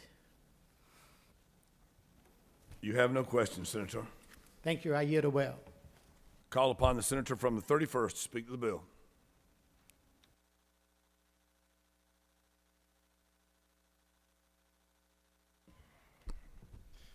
Thank you, Mr. President. So I rise to speak on 241, and I support 241. I don't have a speech. I don't have eloquent thoughts to share. Just an average dude from West Georgia that is here to represent my citizens in our 3 counties in this state capital. I was born in DeKalb County, went to DeKalb County high schools, proud to live there. My family moved here in the early 1960s. My dad moved here, married my mom after he got out of the Army, grew up in Puerto Rico. And my mom, when she moved down here in the early 60s, in the midst of the civil rights movement, marrying a guy that's, quite frankly, a lot different complexion than my skin color, a dark guy. My late brother looks way more Puerto Rican than I do, just to be totally real and totally frank, and I've known many of you for many years and have shared these stories. But what bothers me, or kind of the tone I hear today, when we should be working together and we should be talking about issues that matter to us, is what I'm hearing is that the 2.5 million voters that voted in November who are Republican and maybe have concerns, and yeah, you know, I think there's a spectrum of people, what they believe and what they don't believe, et cetera, and we can debate that a whole another time, another place. But they have a right to have their voice heard in this Capitol, just like the other party. Every Georgian has a right to be heard, whether you believe them, whether you disagree with them, it doesn't matter. And to put down the people in my district in West Georgia, the home of Tom Murphy from Bremen, Georgia, who was the Speaker of the House during the time of the Civil Rights Movement and the times of many of our families who have been here for all our lives, for many generations to come, have their right to be, their voice to be heard in this Capitol, just as those that live in Atlanta, or Dalton, or Savannah, or Valdosta. So we can get up here and we can give political speeches all we want, so we can get them and use them next year when we run for office again and do all that stuff. But the people are paying attention. You're right, they are paying attention. And they're going to remember how we vote on all these bills. And I may respectfully disagree with my friends across the aisle on where they stand on these issues. But as the son of the father who served in Vietnam and served in the Army and shed blood for this country, yes, everybody has a right to vote. Everybody has a right for a transparent, secure election that they believe is fair. Every Georgian, we need to get everybody back together on the same page. That's where we need to go. But if we don't address the concerns of some voters in this state, we are never going to get there. I'm not going to stand up here and lecture y'all. Y'all have your belief system. Everybody in this room already has their minds up on how we're voting. So we're going to spend 3 hours and we're going to talk about whatever it is we want to talk about. So your political ads and my political ads and everything resonates back at home, right? We did the right thing. But at the end of the day, my voters in West Georgia, in Paulding County, in Cedartown, in Bremen, in Tallapoosa, in Hiram, their voice counts. And you may not like how I vote, you may criticize how I vote. I'm sure, you know, I'll get more tweets from LeBron James and other folks about how I vote and how I'm suppressing votes. But at the end of the day, every vote should count in this state. And I pray over every single one of us as we move forward through this process and throughout this day and we leave this state capitol, that we find a way to make sure all Georgians trust the process, but they all trust their government at the end of the day. Mr. President, I yield the well. Call upon the senator from the 12th to speak to the bill.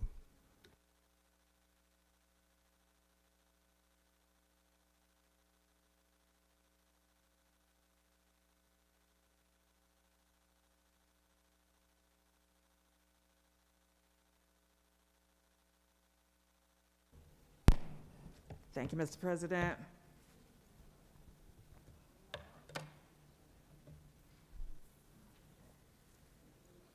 Colleagues, crossover day has come again, and it will surely pass away. And just as it passes away, rural Georgians will remain the forgotten stepchildren of this great state. Voting access will be seriously disrupted or maybe altogether vanish for many hardworking, low-paid, tax-paying voters of rural Georgia if SB 241 passes. Many areas in my district have already lost voting precincts based on the premise that there weren't enough voters in those areas, or it was too expensive to maintain them. Although voting takes place sporadically and is not a daily, monthly, or even an annual occurrence, closures took place anyway. Senators, we have nothing left to close. We have nothing to throw away. We have nothing to alter, nothing to dismiss. There's absolutely nothing left. We have complied with every rational and yes, even irrational proposals related to voting. And in order to vote in Southwest Georgia, we have always followed the voting rules. In order to vote in Southwest Georgia, we have presented everybody's birth certificate, driver's license, grandma, grandpa, Uncle Joe, Bubba.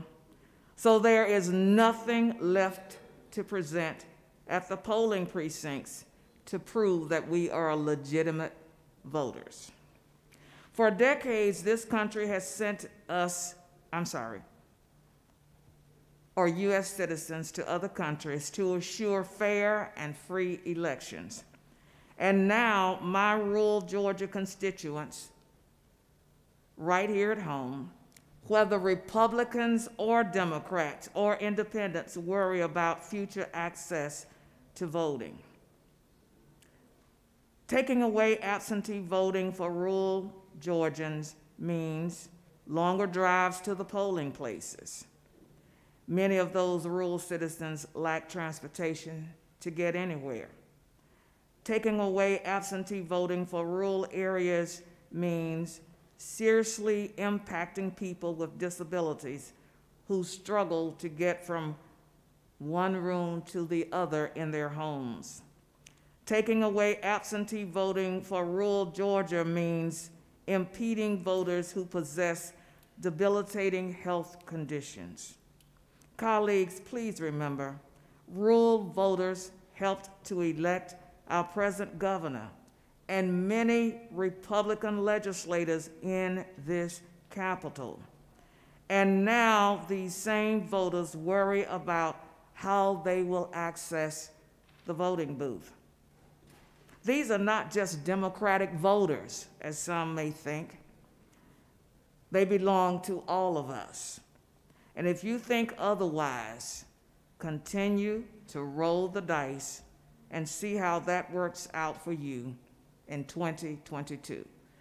Thank you, Mr. President, and I'll yield the well. Thank you, Senator. The senator from the 33rd is recognized to speak to the bill. 43rd, beg your pardon. 43rd, 43. That's you.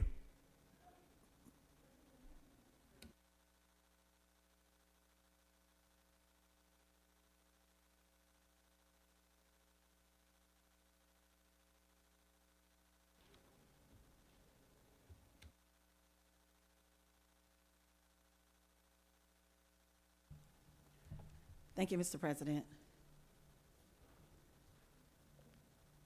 Senate Bill 241.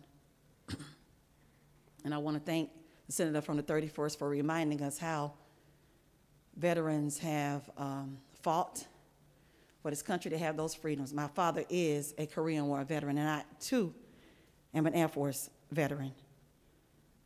And voting is the cornerstone of our democracy. Senate Bill 241 is an extreme rollback of voting access. Voter suppression bills create a cascade of hurdles for voters as they attempt to vote early or absentee. We shouldn't make it harder for counties to provide voters with options regarding where and how to vote.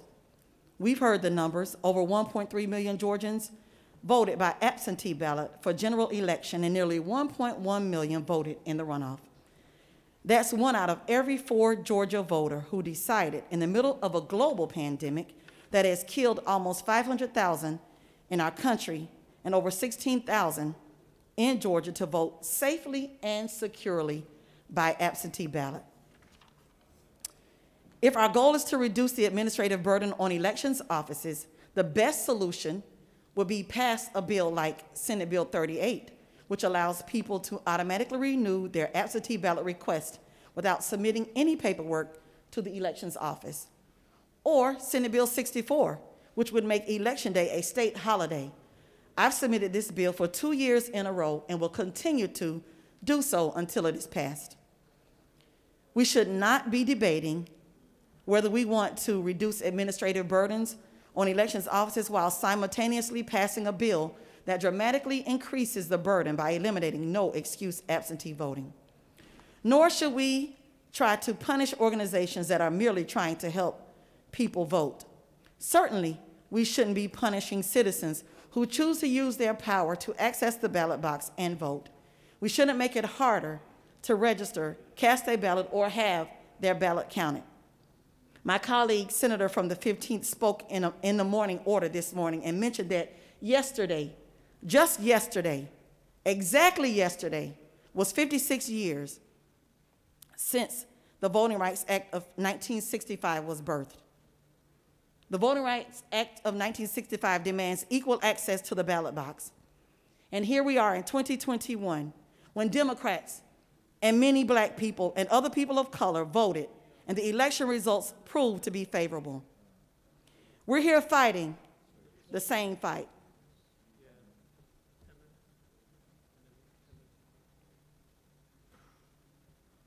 As a young 8-year-old black girl, I watched the segregation videos, not by choice, but because my parents wanted me to know where we've come from and how to accept the torch and continue to fight. And they said, run. And they said, fight. And that day, 1965, freedom writers, singers sang a song. And the lyrics go like this: ain't gonna let nobody turn me around. Turn me around, turn me around. And they went on in each stanza, each verse of that song.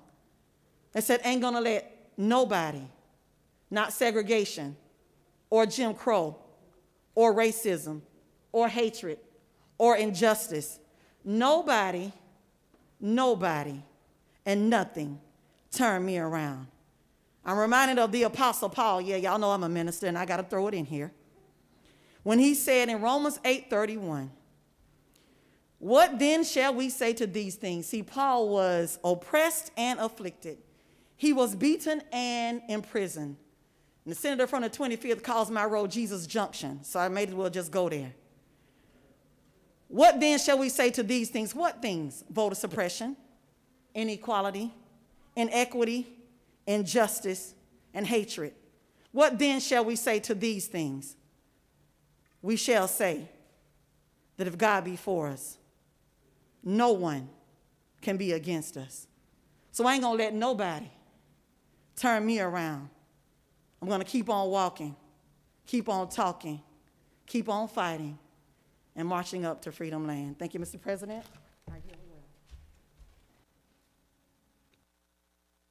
Thank you, Senator. The senator from the 44th is recognized to speak to the bill.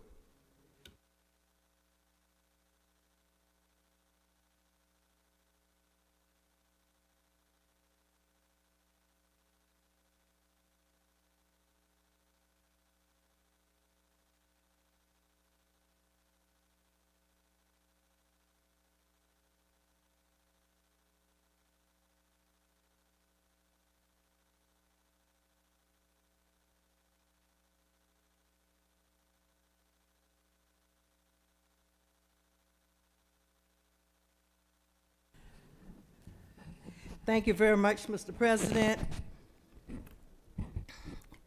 Colleagues, I am opposed to any legislation to turn back the hands of time when it comes to civil rights and social justice issues, which definitely includes voting rights.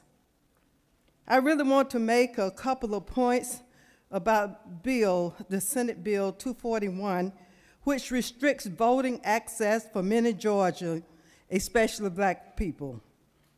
This bill will ban mobile voting locations except in emergencies. Mobile voting helps people, and there's no proof of security issues. So why stop it? This is a valuable tool. It costs a lot of money to create, and it's working. And now we want to get rid of it. Why? Why would the state stop any county from offering this mobile voting unit when it works? We just want access to the polls. Then the second thing, this bill requires a court order to extend voting hours, such as when the precinct gets started late. I don't need a court order to do that. When there was something wrong in my precinct, right after the polls opened, seniors called me, and I went there and asked the manager, the election manager, to take care of the problem. Then the third thing, it creates a felony for anyone that sees how someone else votes. That's Section 21. I just have problems with all of that. And then it creates a voter intimidation and election fraud hotline by the Attorney General. He already is under scrutiny. His office is under scrutiny for some comments, negative comments he made during the election. So I don't trust anything he says. And then if we have this voter hotline, it's going to cost hundreds of thousands of dollars. I understand over $300,000. Well, the state of Georgia, we have a problem now of trying to get some money for food banks and food pantries, and we want to spend that kind of money to the AG's office. This bill will allow the state to recommend the Board of Elections be removed. Then the state legislative delegation can replace the board with the members of their own choosing. Well, I disagree with that. Senate Bill 241 will repeal no excuse absentee voting. That's making voting more difficult. Now, I grew up in the segregated South in Georgia, and remember when black people in areas across this country had to count correctly the number of jelly beans on a jar and other things in order to register to vote. Medgar Evers was killed in the driveway of his house with his children and wife looking on by white supremacists because of his participation in trying to get people registered to vote. And then the former member of this Georgia legislative body, the General Assembly, the former Reverend Hosea Williams, and former Congressman John Lewis led a voting rights march across the Edmund Pettus Bridge, which was called Bloody Sunday, because so many people got blooded that day in nonviolent march when law enforcement officers beat them, women and children. Then Dr. C.T. Vivian beaten on the courthouse steps trying to register to vote. Too much blood has been shed for our right to vote, but we're going to vote anyway. We cannot sit here in this body and accept this bill, Senate Bill 241 and others, to be positive steps toward a better process to voting in the state of Georgia. Because I lived in a racist society and saw the Ku Klux Klan marching down Main Street, Jonesboro, on Saturday morning, I know racism when I see it. This is not about the process. This is about suppressing the vote of a certain group of people, especially me, and people who look like me, and I take it personally. I am here in this chamber because of the Voting Rights Act. And I'm gonna vote that way. I'm gonna vote not to suppress the vote. Anyone who wants to boycott this debate in this chamber today can do it. You have the right to do it. But please know, when we participate this week in national calls with civil rights and social justice organizations, we're going to explain Georgia's voter suppression bills and the leadership in Georgia. And we will say what Georgia's leaders have done with this Senate Bill 241 and in the Georgia State Senate. So some good-hearted legislators, this is what this bill is all about. Some good-hearted legislators want to please a former selfish, racist leader and his followers. Well, I tell you today, don't do it. Don't bring forth these voter suppression bills. Stand up and do the right thing. Just stand up and don't do it. Do not bring these bills forth. Mr. President, I yield the well.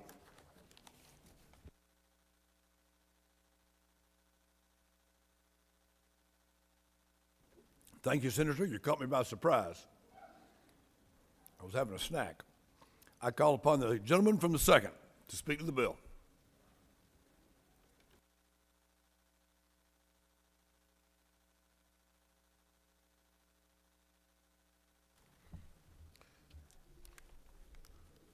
Thank you, Mr. President. Members of the Senate, I rise today to speak in opposition to Senate Bill 241. Its enactment would create unnecessary burdens for some people of this great state. Its enactment would not only create unnecessary burdens, but disproportionately impact the voting rights of people of color. It would affect the elderly, people with disabilities, low income, people who live in rural Georgia, students across this great state and out of this state, and the veterans who live in nursing homes. It's estimated that 300,000 eligible voters will not have their ability to vote if this is enacted, because they lack a driver license, because they lack a voter ID. And I know the argument. The argument is that a voter's ID is easy. The argument is that a voter ID is free, but it fails to take into account that the cost of the time to go leave your job to get a voter ID. What you don't take into fact that you need transportation to leave your job to find a place to get your voter ID. It don't take into account of those who don't have a car, or those who live in rural Georgia, or those counties in rural Georgia that don't have a building to go to that offer a voter ID. You know, it smells like Jim Crow laws in the past. This smells like poll taxing. It smells like voter suppression. And you know, I represent Savannah, Georgia, and I drive from 16 to 75 into Atlanta. And 5 o'clock, when I get up in the morning to ride in the road, it's dark. And when you're going down 16, you know if there's a deer carcass is in the road. Sometimes there's a frightened skunk nearby, and you can't see that skunk, or can you see that deer carcass, but you can smell it, and it stinks. Senate Bill 241 stinks.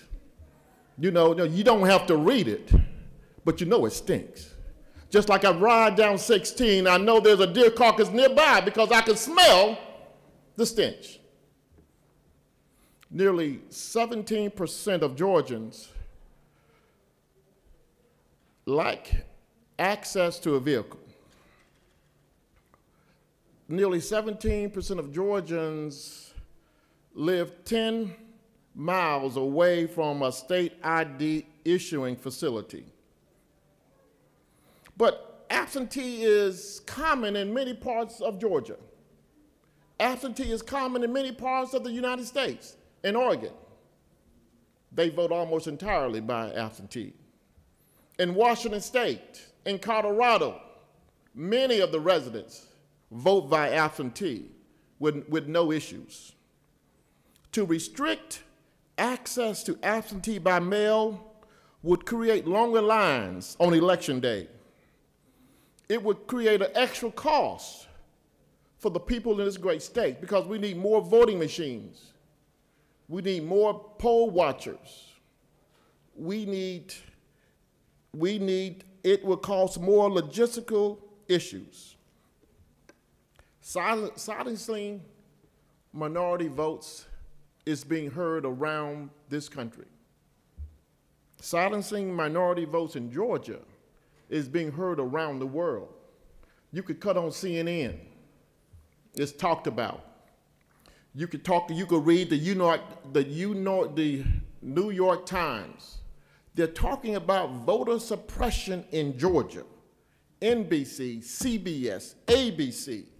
They're talking about voter suppression in Georgia as it affects minorities, as it affects rural Georgia, as it affects elderly veterans who live in nursing homes.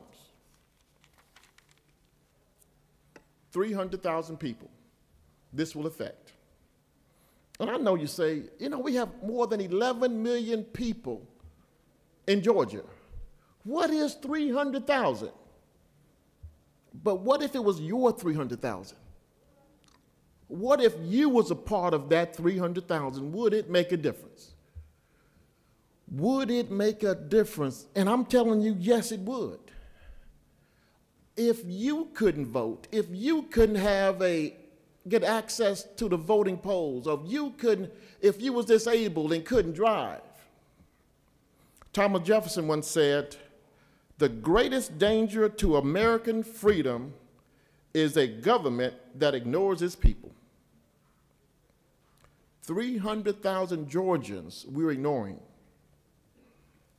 300,000 Georgians we're ignoring. We're not giving them access to exercise their right. Many members of this General Assembly, in fact, all of us talk about inclusion. We all talk about the least of us that we need to help. We all talk about protecting the working man, protecting the working woman, protecting Georgia's families. But I'm here to tell you that voting is the pillar of democracy in Georgia. It's the pillar of democracy in America. And we should be encouraging everyone to exercise their right to vote. We should preserve this freedom of absentee ballots. What you do today has a far greater impact of what you say. You talk about inclusion, you talk about freedom, you talk about the least of us. But what you do in a few minutes when we vote has a far better impact of what you say.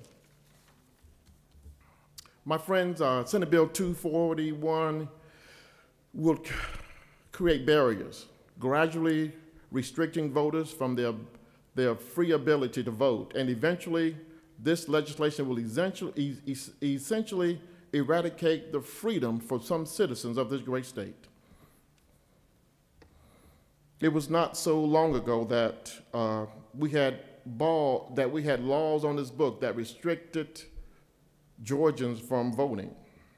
We called them Jim Crow laws that restricted African Americans, where African Americans were restricted from where they could eat, restricted from where they could live, restricted from where they could socialize, restricted from where they can gather. Jim Crow laws were on the books. It wasn't that long ago. And now we're under attack again. But I know this attack. I have lived this attack because it was told to me by stories. And many of you know I'm from a little small town called Alamo, Georgia. And my grandfather was a sharecropper. Some of you may call it a tenant. But he could not vote until my mother was 24 years old. Because as a tenant farmer, the owner of the farm told him that if he voted, he would be kicked off the land. So my grandfather had to decide as a young man whether that he was going to feed his family or vote. Whether or not he was going to take care of the children and his wife or vote. So it wasn't until my mom went to college and was able to afford to buy a house and some land so they can move off that tenant land and live in a house in the city of Alamo, Georgia. And the proudest day my grandfather was saying is that after they brought that house and off that other man's land, that he had the opportunity to walk to the polls to vote. He was 55 years old. Waited his whole life to vote. Now we're talking about restricting people's abilities to vote. But as you take time to vote today, and we debate, think about me driving 5 o'clock this morning to make it here this morning, and think about what I smelled in the road. I urge you to don't vote Senate Bill 241. Thank you, Mr. President. I yield the will. Senator, you do have a question. That's all right. Senator from the 55th is recognized to speak to the bill.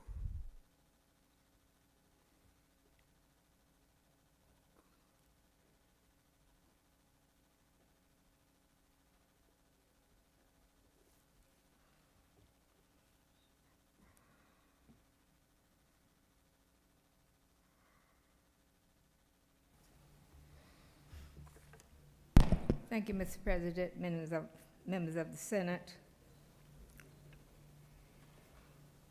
Over the course of the past few weeks, even today, through our committee process, through the media, and through conversations, we have all talked a lot about voting rights and voter suppression. So today I just want to talk a little facts, feelings, and freedom. We've talked a great deal about absentee ballots. We've talked a lot about ballot drop-off boxes. We've talked a lot about signature matches. We've talked a lot about voter ID. Some have spent a great deal of time talking about election fraud or a stolen election. We've been presented a great deal of information about how these processes work by election and voting rights experts. We know, for example, that Georgia already has some of the strictest ID laws in the nation. We are one of the 7 states that already requires a photo ID to vote in person.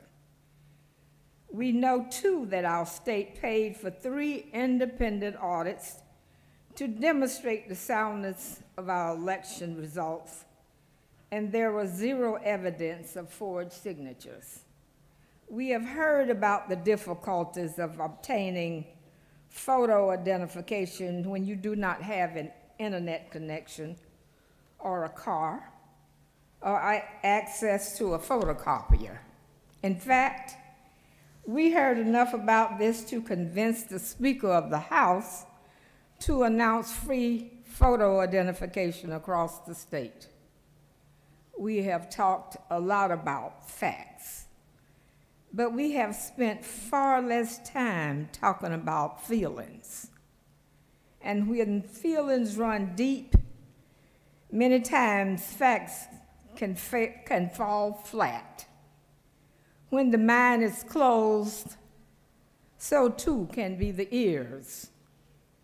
What I have seen and what I have been told by my Republican colleagues is that this is about people's feelings. Some people feel that our elections are not secure. Many people feel there was fraud and they need to be reassured.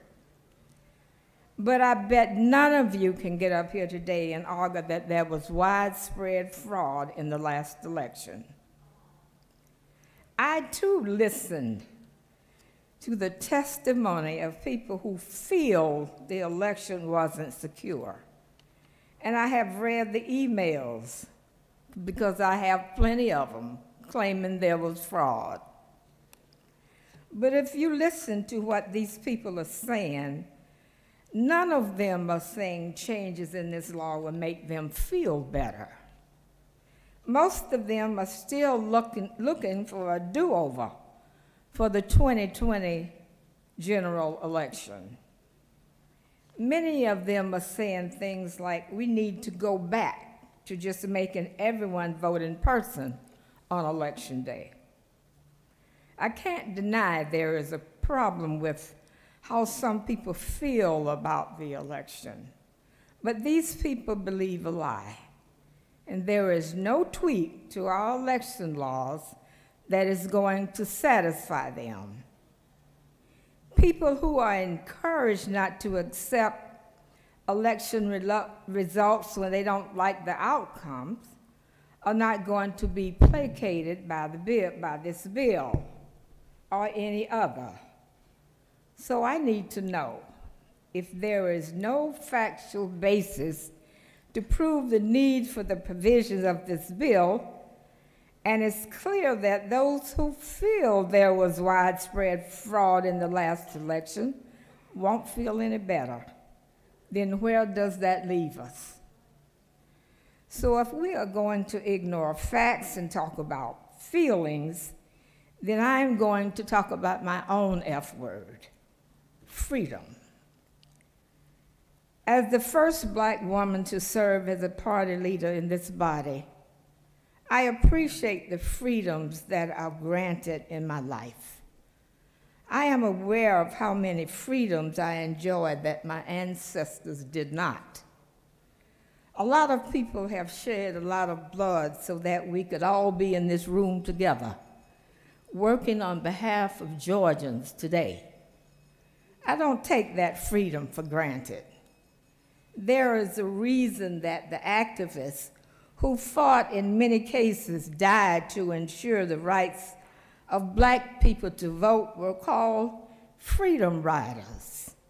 Because even though Black people and Black women like me had the right to vote for decades, they did not have the freedom to exercise their vote.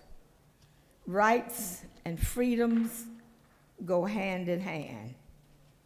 If you are willing to acknowledge that every citizen has the right to vote, you have to also be willing to grant them the freedom to exercise that vote. We still have not, as a state, managed to guarantee those freedoms. The truth is, we are still, even without this legislation, falling short.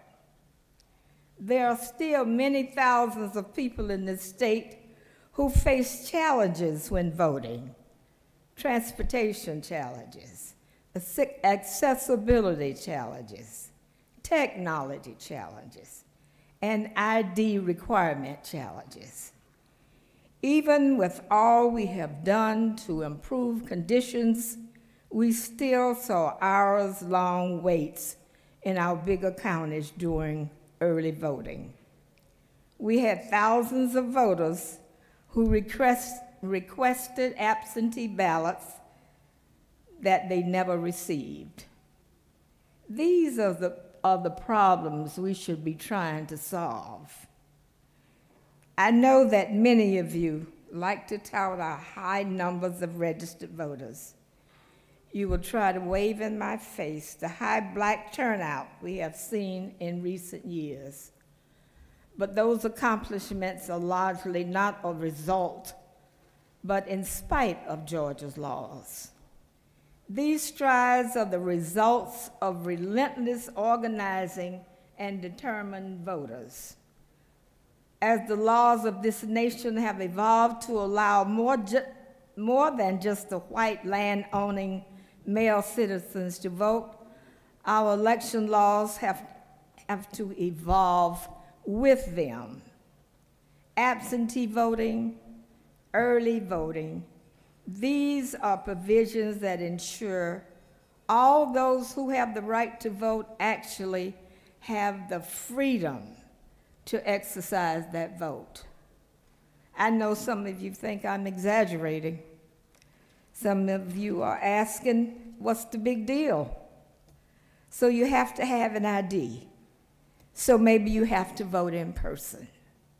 But you're not seeing these changes through the eyes of a person who will struggle to overcome these challenges. Someone who works 2 jobs and lacks a car and a driver's license. Many of these people exist, and they have the right to vote, just the same as you and me. I ask you not to diminish their freedom to exercise that right. If this body chooses feelings over fact, if this body chooses feelings over freedoms, let's not choose the feelings and freedoms of one group of voters over another. I am asking each of you today not to disregard the thousands of Georgians who have worked for centuries to earn the right to vote, only to have lost the freedom to vote. So for these reasons, Mr. President, I have to vote against Senate Bill 241. Mr. President, I yield the well. The senator has yielded the well. The senator from the 30th would like to close.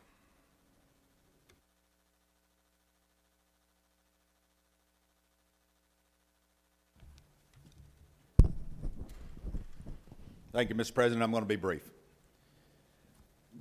During the discussion, we talked about the potential to amend the bill as it passed out of committee. We didn't do it in committee because we wanted to do it on the floor.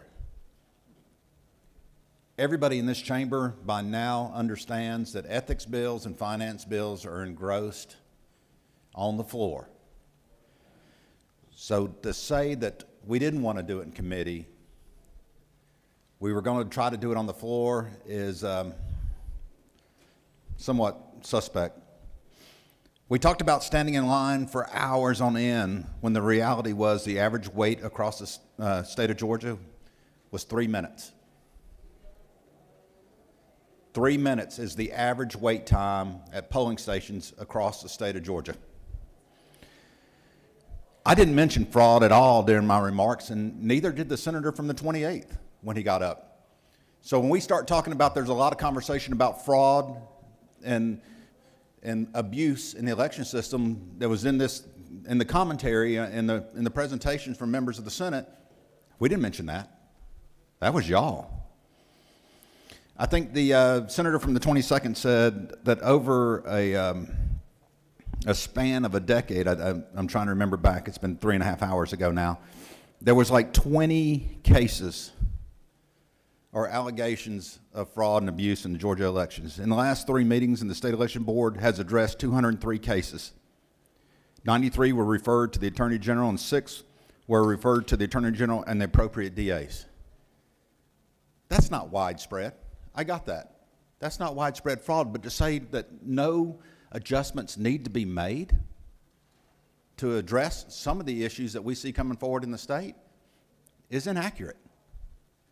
You don't wait till you have wholesale issues before you try to meet the need. You do it beforehand. I've heard that there was no collaboration or transparency in the development of this bill, but sections of this bill are direct lift from bills sponsored and passed by the minority party. I also sent the leadership and other members of the minority party the bill as soon as I got it from Legislative Council and almost simultaneously to when I sent it to the leadership of the majority party. So that is not an accurate statement that they did not have a chance to see this until the last minute. This is a reform bill that continues a process that we began in this body a couple of years ago. There is great passion about it because of the last election, but that doesn't mean we should be scared to do what needs to be done. There is never a good time in Georgia to do election reform. We are either, the way we're laid out, we are either in the midst of an election or just out of an election. No matter how you do it, no matter when the session comes into play here, we are either in one or just out of one. But this is still something that we need to do. I agree with every member in this thing that we should do everything we possibly can to get 100% of all legal voters to actually go out and do their civic duty. I also want that 100% to know that their vote counted, that their vote, regardless of their affiliation, regardless of their race, regardless of their gender, regardless of their background, that their vote is not rejected because of technicalities or subjective decisions. I respect every member in this body. If you were ever attacked, any one of you, you know that I would come to your defense, that I would stand up with you or in front of you to protect you in any way I could. You also know that I would walk arm in arm with you to make sure that we get every eligible voter the ability to cast their vote. You get the double-edged sword. You talk too long, so I didn't get a chance to ask you questions. But if I'd talked shorter, I didn't cover in enough detail the stuff that was in the bill. I got that. It's either a win-win or lose-lose, depending on which angle you look at. But I felt it was important enough that I go in detail of what I have before you. I thought it was important enough that I told the minority leader that I wasn't going to call the previous question if this went on all night, because this is an important measure that's in front of us, and every member in this room that wants to speak has the right to speak. I look forward to working together with every person in here to channel the passion that we have shown today, to continue to grow our voter rolls with all the eligible voters, and to do so where they all have confidence. I ask for your yay vote on this measure, and I yield the well.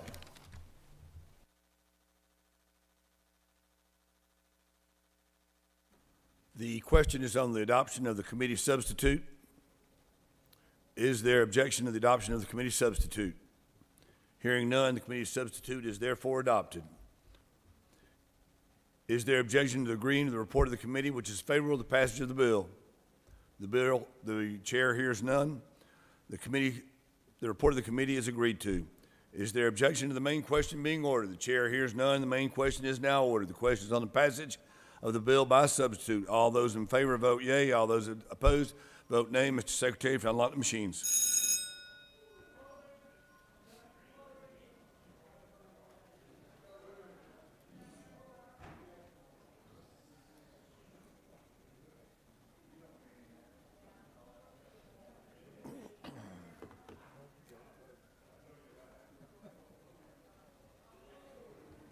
Yeah, me too.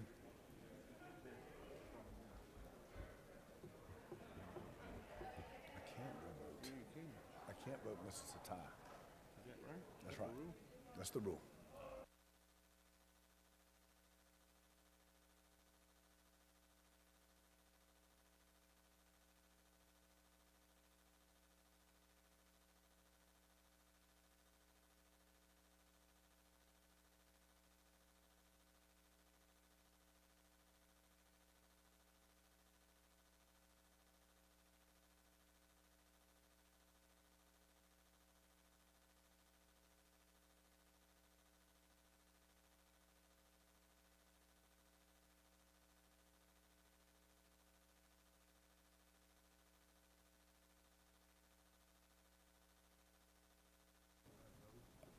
The hallways are clear. Mr. Secretary, if you lock the machines.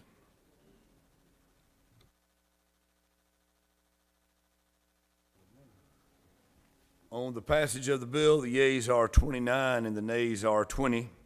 This bill, having received the requisite constitutional majority, is therefore passed.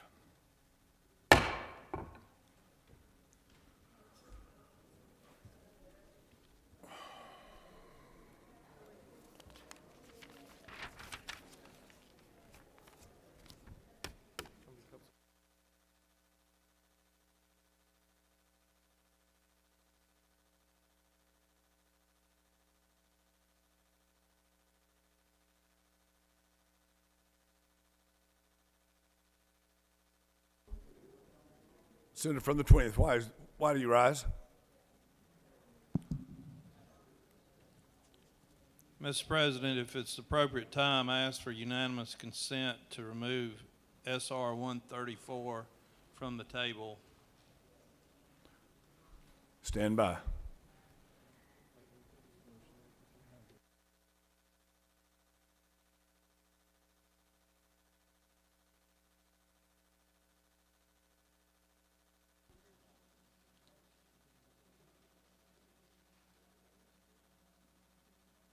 Will the senator from the 20th restate his motion, please? Thank you, Mr. President. I ask for unanimous consent to remove Senate Resolution 134 from the table. Mr. Secretary, can you please read the caption?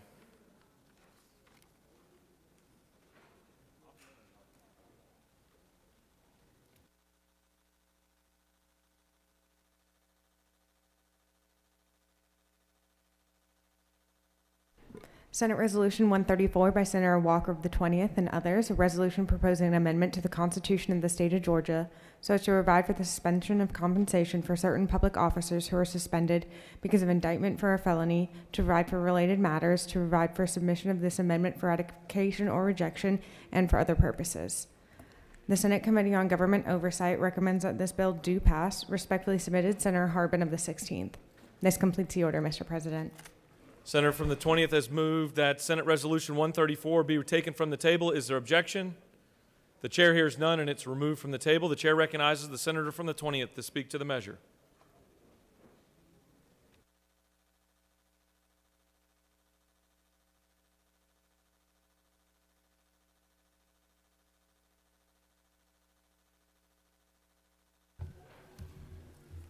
Thank you, Mr. President. As elected officials, we have a public duty to be good stewards with the taxpayers' money, and that's what Senate Resolution 134 is about. In the business world, we would not pay two people to do one job. If we had to remove an employee for misconduct or whatever reason, failure to do the job, we wouldn't continue to pay them. So I feel like this is a common sense measure. It does require a constitutional amendment. But as Mark Twain said, I've found that common sense ain't so common.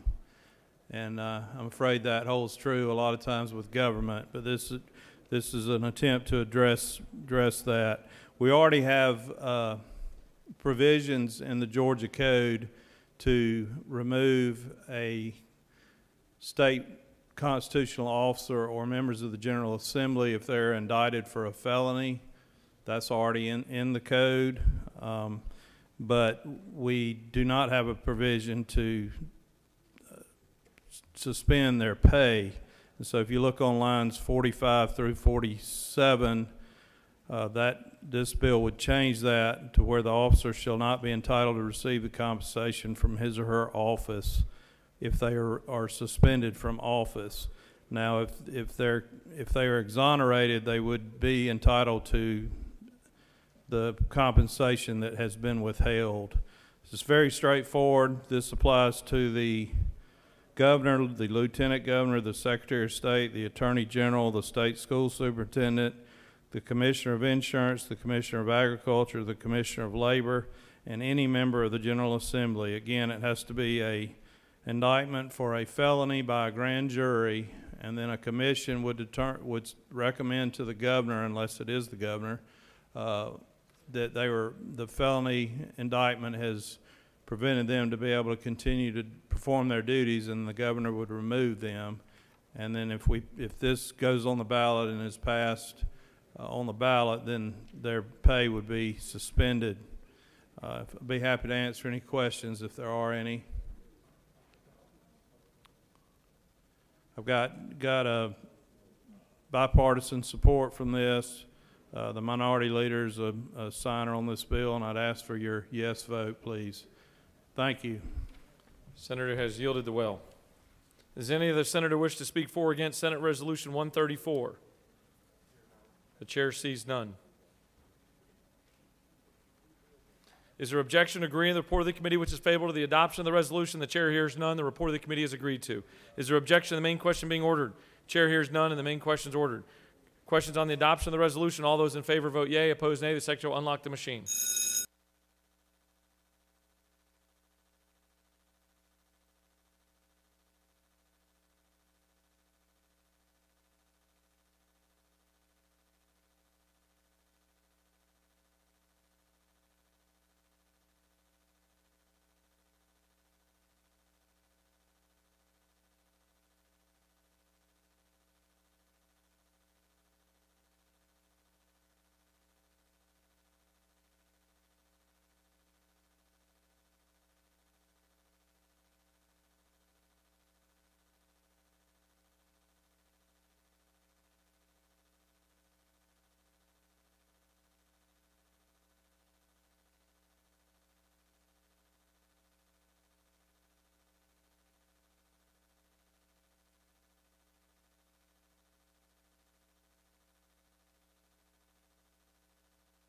Have all senators voted?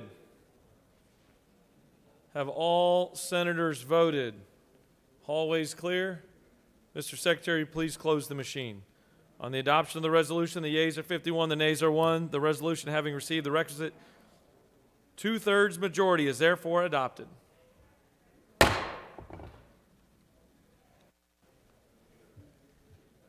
Mr. Secretary, can you please read the caption of Senate Bill 144? Oh. What purpose does the senator from the 37th rise? Mr. President, I would move that Senate Bill 144 be raised from the table. Mr. Secretary, can you please read the caption?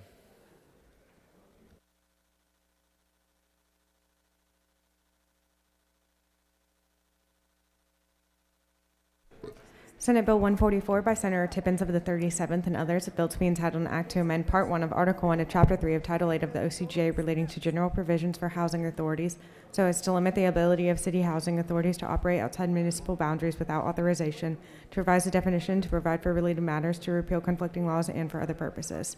The Senate Committee on Government Oversight recommends that this bill do pass. Respectfully submitted, Senator Harbin of the 16th. This completes the order, Mr. President. Senator from the 37th has moved that Senate Bill 144 be raised from the table. Is there objection? The chair hears none, and it is so. Chair recognizes the senator from the 37th to speak to Senate Bill 144.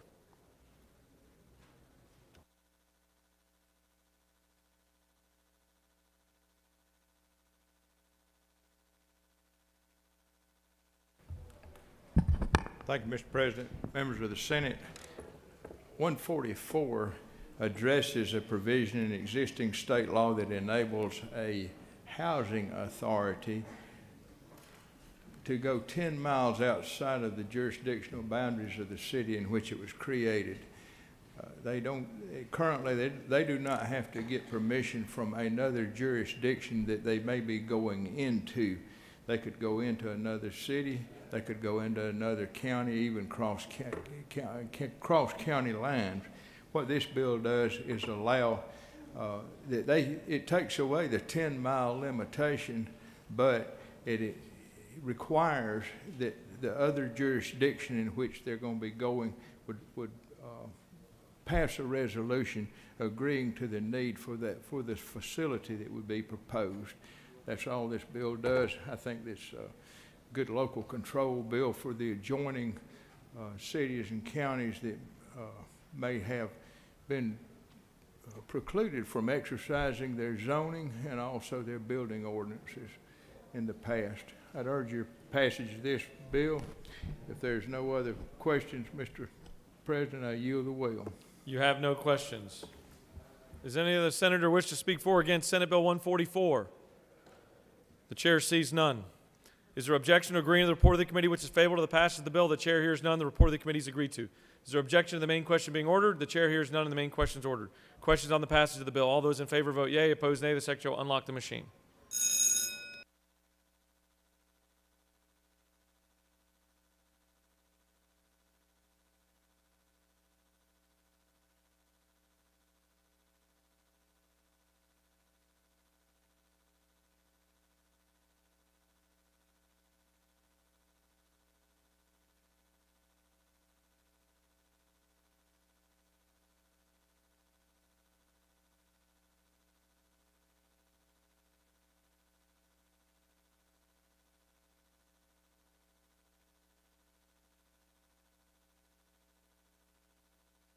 Have all senators voted? Have all senators voted? Hallway looks clear. Mr. Secretary, please close the machine. On the passage of the bill, the yeas are 36, the nays are 13. This bill, having received the requisite constitutional majority, is therefore passed.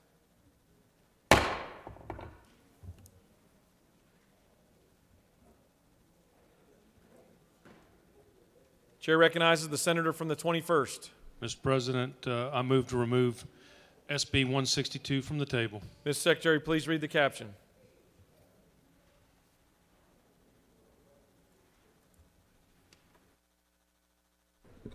Senate Bill 162 by Senator Beach of the 21st and others, a bill to be entitled an act to amend Code Section 15-6-2 of the OCGA relating to the number of judges of superior courts so as to provide for an additional judge of the Superior Court of the Blue Ridge Judicial Circuit and for other purposes. The Senate Committee on Judiciary recommends that this bill do pass. Respectfully submitted, Senator Strickland of the 17th. This completes the order, Mr. President. Senator from the 21st has moved that Senate Bill 162 be removed from the table. Is there objection? Chair hears none, and it's taken off the table. Chair recognizes the senator from the 21st. Thank you, Mr. President. Senators, I bring before you Senate Bill 162. This is the Blue Ridge Judicial Circuit. We're asking to add one new Superior Court judge. Currently, we have 3. The last Superior Court judge was added in 2006. In August of 2020, the Administrative Office of Courts deemed that we were number 2 out of 8 that were looking to add a new judge. So we've had unbelievable growth in Cherokee County. This is for Cherokee County. We are currently the 7th largest county in the state by population. If there's no questions, Mr. President, I'd ask for your support. You have no questions. Thank you. Any other senator wish to speak for or against Senate Bill 162? Chair sees none. Is there objection to agreeing to the report of the committee which is favorable to the passage of the bill? The chair hears none. The report of the committee is agreed to. Is there objection to the main question ordered? Chair hears none and the main question is ordered. The questions on the passage of the bill. All those in favor vote yea. Opposed, nay. The secretary will unlock the machine.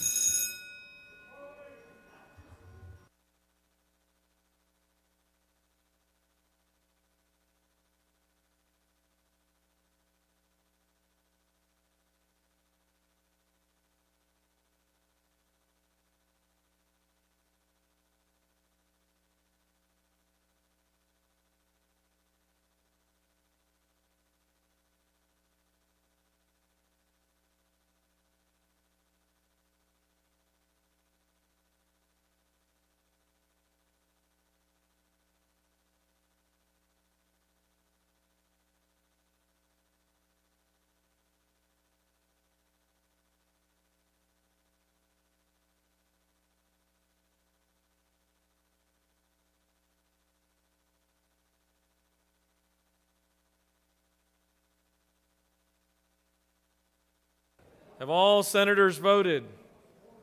Mr. Secretary, please close the machine. On the passage of the bill, the yeas are 52, the nays are 0. This bill, having received the requisite constitutional majority, is therefore passed.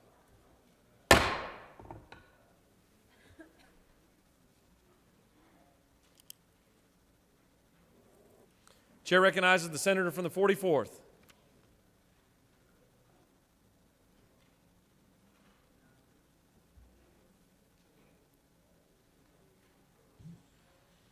Thank you very much, Mr. President.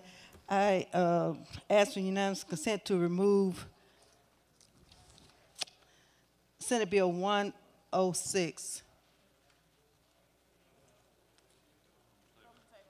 from the table. Mr. Secretary, please read the caption.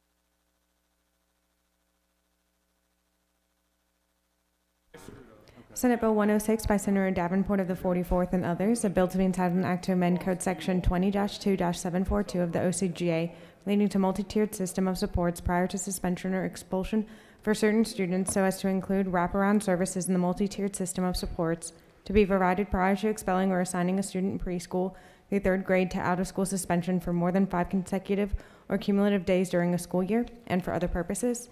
The Senate Committee on Education and Youth recommends that this bill do pass by substitute. Respectfully submitted, Senator Payne of the 54th. Education and Youth offers the following substitute to Senate Bill 106, a bill to be entitled an act to amend Code Section 20-2-742 of the OCGA, leading to multi-tiered system of supports prior to suspension or expulsion for certain students, so as to include wraparound services and multi-tiered systems of supports to be provided prior to expelling or assigning a student in preschool through 8th grade to out-of-school year suspension, and for other purposes. Senator Davenport of the 44th and others offers the following Amendment 1 to Senate Bill 106 by striking in line 32, but not limited to, and replace with such as, and striking in line 48, shall, and replacing it with may. This completes the order, Mr. President. Senator from the 44th has moved that Senate Bill 106 be taken from the table. Is there objection? Chair hears none, and it's removed from the table. The chair recognizes the senator from the 44th to speak to the bill and amendment number 1.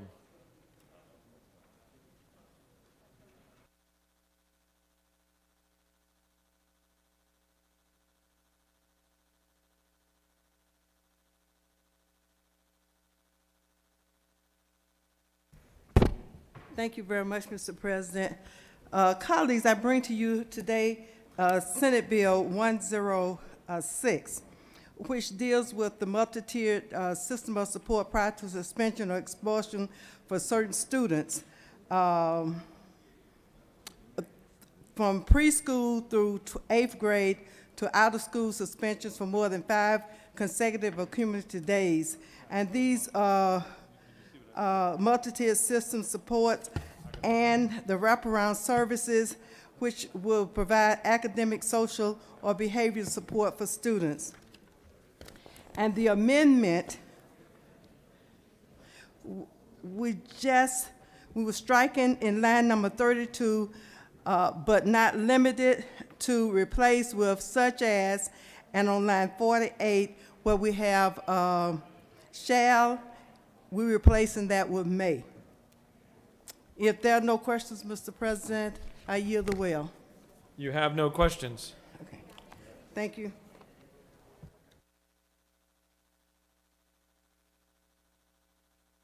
Mr. Secretary, will you please read another amendment?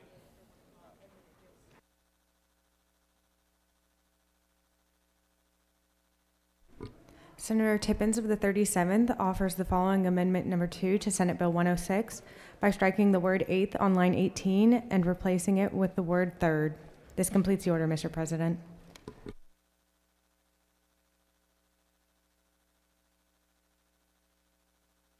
Chair recognizes the senator from the 37th to speak to his amendment.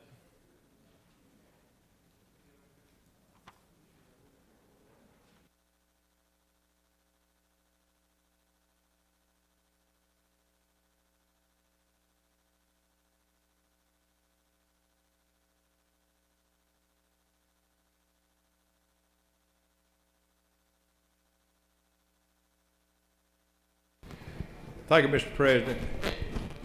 A little history on this topic. We passed this bill last year, and it dealt with the third grade. It's been brought back this year that adds the wraparound service provisions to it, and it also increased it to originally to the 12th grade. It was cut back to the 8th grade. I would ask, the purpose of my amendment is to go back to 3rd grade. The reason it was at 3rd grade last year, the selling point on this was it's unconscionable to take a student that's from kindergarten through 3rd grade and give them out-of-school suspension. That's what the entire bill was about. The concept of wraparound services, I don't disagree with it, but I do know from experience, particularly at Marietta High School and other schools that have tried providing wraparound services, you almost have to have a dedicated community in place before you do that. The scope of delivering these services is beyond the reach of the school districts themselves, and it takes community involvement. And I think this would be a great program to start in K through 3 and try to get some bugs out of it. If we can get it where it works, I think we need to come back later and go to maybe the 8th grade, but there's a huge dynamic difference between students that are in the 8th grade and students that are in 3rd. I'd ask you to adopt the amendment. Mr. President, if there are no questions, I'll yield. You have a question. Chair recognizes the senator from the 10th. Thank you, Mr. President. When the senator yield? Yes, sir. Senator, isn't it true that DOE already offers help with the school systems K through 12 for wraparound services? They actually call it Whole Child Model Certification Program. I'm not aware that they may offer support services, but I don't believe they fund them, and I don't believe they provide the extent of wraparound services that are contemplated in this bill that are enumerated. Thank you, Senator. Yes, sir. Thank you. You have no more questions. Does any other senator wish to speak for or against Senate Bill 106 or Amendment 1 or 2? The chair sees none. All right, we'll take up Amendment number 1 first. The question is on the adoption of Amendment number 1 from the senator from the 44th. Is there objection? Chair hears none, and Amendment number 1 is adopted. Now we'll take up Amendment number 2 from the senator from the 37th. Is there objection to adoption of the amendment? There is objection. All those in favor of Amendment number 2 vote yea. Opposed, nay. The secretary will unlock the machine.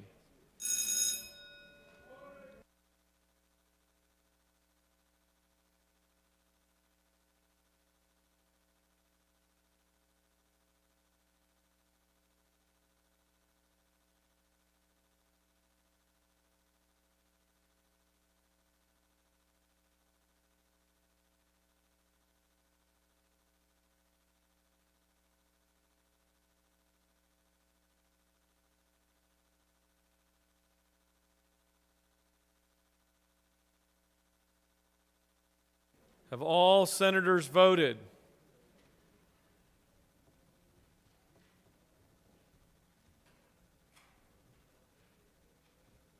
Have all senators voted? Hallway clear? Ms. Secretary, please close the machine. On the adoption of Amendment number 2, the yeas are 30, the nays are 19, and the amendment is adopted. All right, now we'll take up the measure.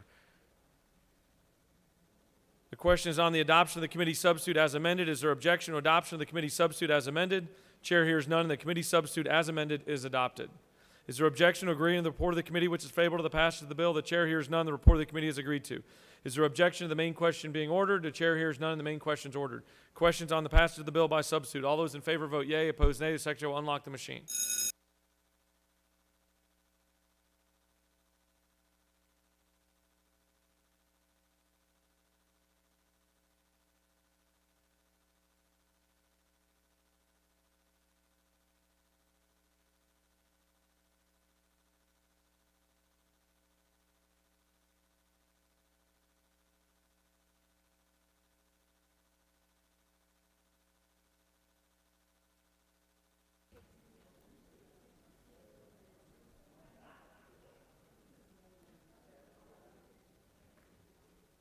Have all senators voted? Mr. Secretary, please close the machine. On the passage of the bill, the yeas are 47, the nays are 5. This bill, having received the requisite constitutional majority, is therefore passed by substitute. Chair recognizes the senator from the 52nd for a motion. Mr. President, I would request that Senate Bill 164 be removed from the table. Mr. Secretary, can you please read the caption?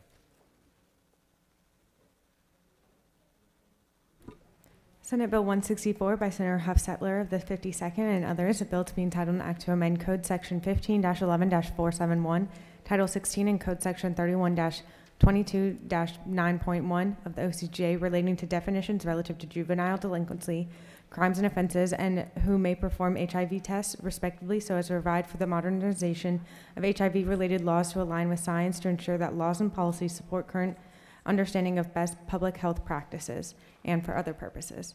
The Senate Committee on Judiciary recommends that this bill do pass. Respectfully submitted, Senator Strickland of the 17th.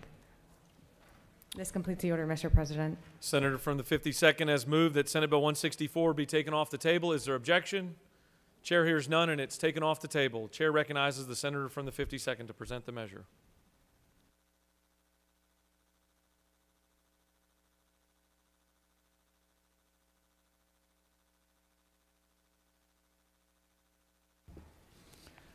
Thank you, Mr. President. This bill is an update and modernization of the laws from the 1980s dealing with HIV and with the condition of AIDS, acquired immunodeficiency syndrome, that you can get from HIV.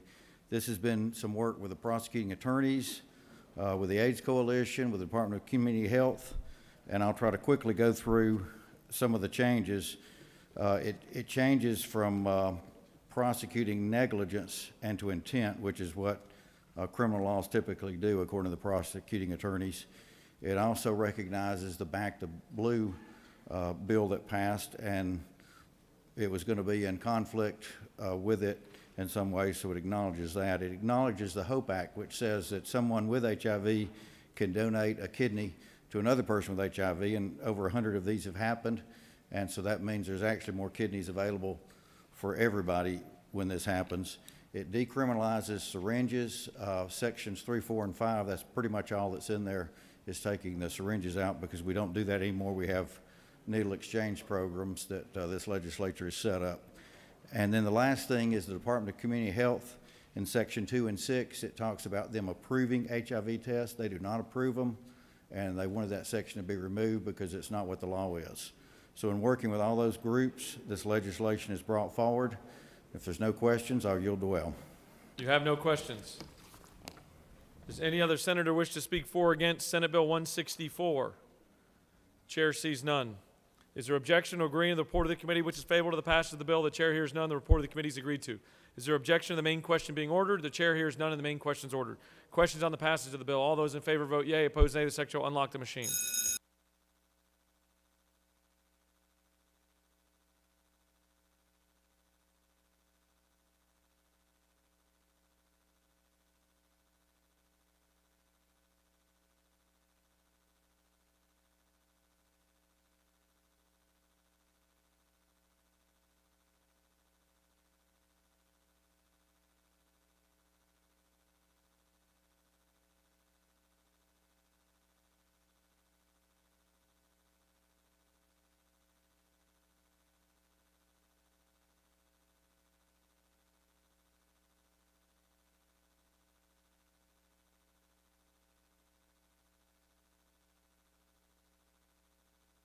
Have all senators voted? Have all senators voted? Now they have. Mr. Secretary, please close the machine. On the passage of the bill, the yeas are 50, the nays are 2. This bill, having received the requisite constitutional majority, is therefore passed.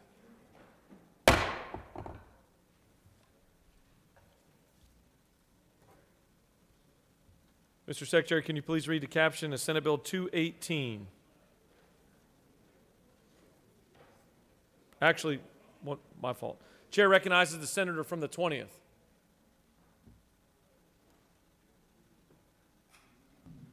Thank you, Mr. President. I ask for unanimous consent to remove Senate Bill 2815 from the table. Mr. Secretary, will you please read the caption? Senate Bill 218 by Senator Walker of the 20th and others, a bill to be entitled an act to amend Chapter 5 of Title 45 of the OCGA relating to vacation of office so as to provide for the suspension of compensation for certain public officers who are suspended because of indictment for felony and for other purposes. The Senate Committee on Government Oversight recommends that this bill do pass. Respectfully submitted, Senator Harbin of the 16th. This completes the order, Mr. President. Senator from the 20th has moved that Senate Bill 218 be taken off the table. Is there objection? Chair hears none and it's taken off the table. Chair recognizes the senator from the 20th to present the measure.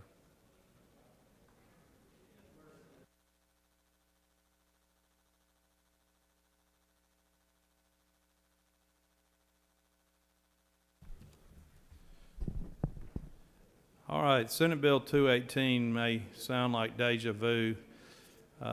We just passed Senate Resolution 134 to deal with state constitutional officers and members of the General Assembly that are removed due to felony indictment.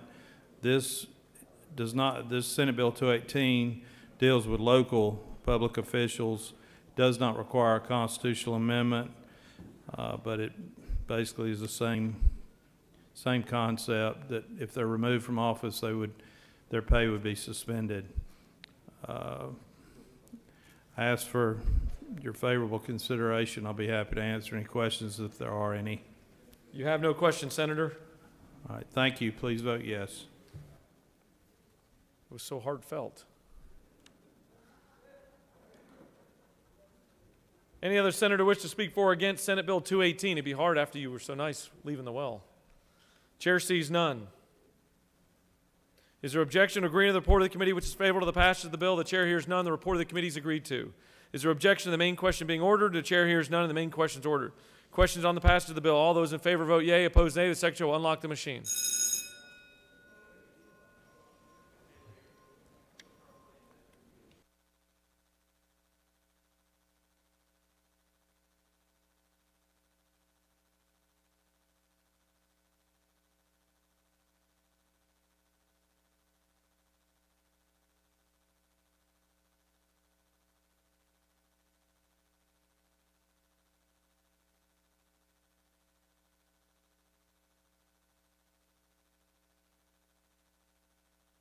Have all senators voted? Have all senators voted?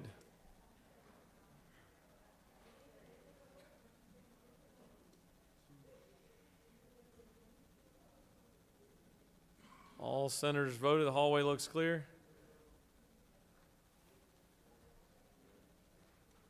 Now they have. Mr. Secretary, please close the machine. On the passage of the bill, the yeas are 51, the nays are 1. This bill, having received the requisite constitutional majority, is therefore passed.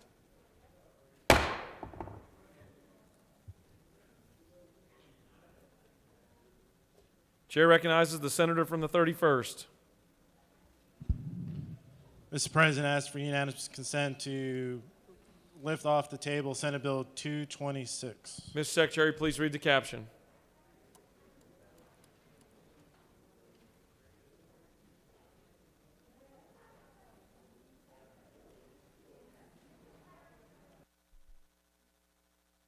Senate Bill 226 by Senator Anna Vitarte of the 31st and others, a bill to be entitled an act to amend Part 3 of Article 3 of Chapter 12 of Title 16 of the OCGA, relating to sale or distribution of harmful materials to minors so as to provide that provisions of Code Section 16-12-103 shall be applicable to libraries operated by schools and for other purposes.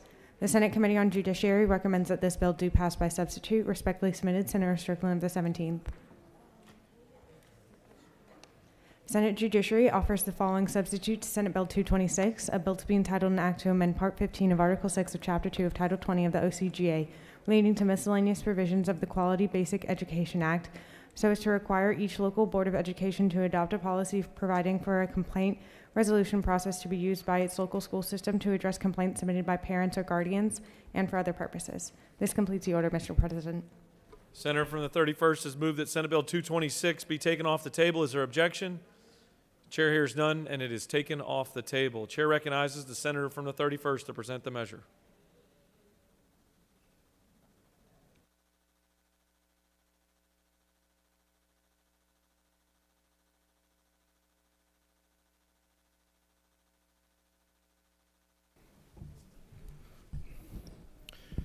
Thank you, Mr. President. I'm here to ask for favorable consideration of Senate Bill 226. This is a piece of legislation that was brought to me by a bunch of moms and parents who are concerned about obscene materials being in our school libraries. There's been much debate over what is obscene material, and if you were lucky enough, I think, to be spared Chairman Strickland's Judiciary Committee when we went through this discussion, there is some pretty bad stuff out there. I have 3 daughters, one in middle school, 2 in elementary, and I think having a resolution or a process where parents can appeal to their principal, their school board, their superintendent, to really have a discussion about what is obscene in their schools is important in our community. The I'll call it compromise legislation that was unanimously passed out of Judiciary basically hits 3 or 4 key tenets. Basically requires the local school boards to adopt complaint resolution policy to address complaints from parents alleging that material is harmful to minors. Also proposes a timeline for principals or their designee to review and investigate the allegations in the complaint. For the principal to determine whether student access to the material should be removed or restricted. Also, a timely administrative review from the local superintendent. Also involves an opportunity to appeal to the local school board, and requires that the State Department of Education promulgate a model policy for all school districts in Georgia to adopt related to complaint resolution processes in the local school districts. Mr. President, if there are no questions, I'll yield the well. You have some questions. Chair recognizes the senator from the 42nd with a question.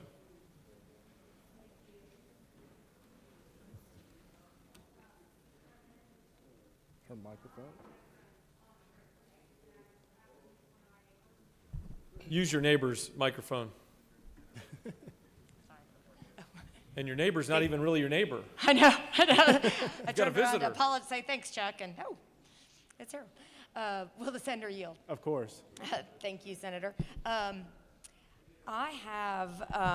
looking at the Fulton Schools policy, and I really appreciate your intentions and work on this legislation, especially because I know you really worked with a lot of groups that had brought some concerns with the way it was originally drafted. But my concern still remains that in Fulton they have, like, it seems a committee that sort of handles these complaints. And are you concerned at all that the legislation is being overly prescriptive in terms of sort of eliminating like a committee that handles it like they have in Fulton, and making everyone move to the principal making these decisions? Thank you, Senator. It's a very good question. I don't think it's overly prescriptive. I think based on what the model policy is that the State Department or Department of Education creates, where all the school districts in the state will have input in creating that policy with the school board, I think kind of the tenets of what Fulton County may have in place may be able to be placed into the policies that all the school districts adopt based on kind of what is best for their situation in their local district. Okay, thank you. Can I follow up on that? Yes, ma'am.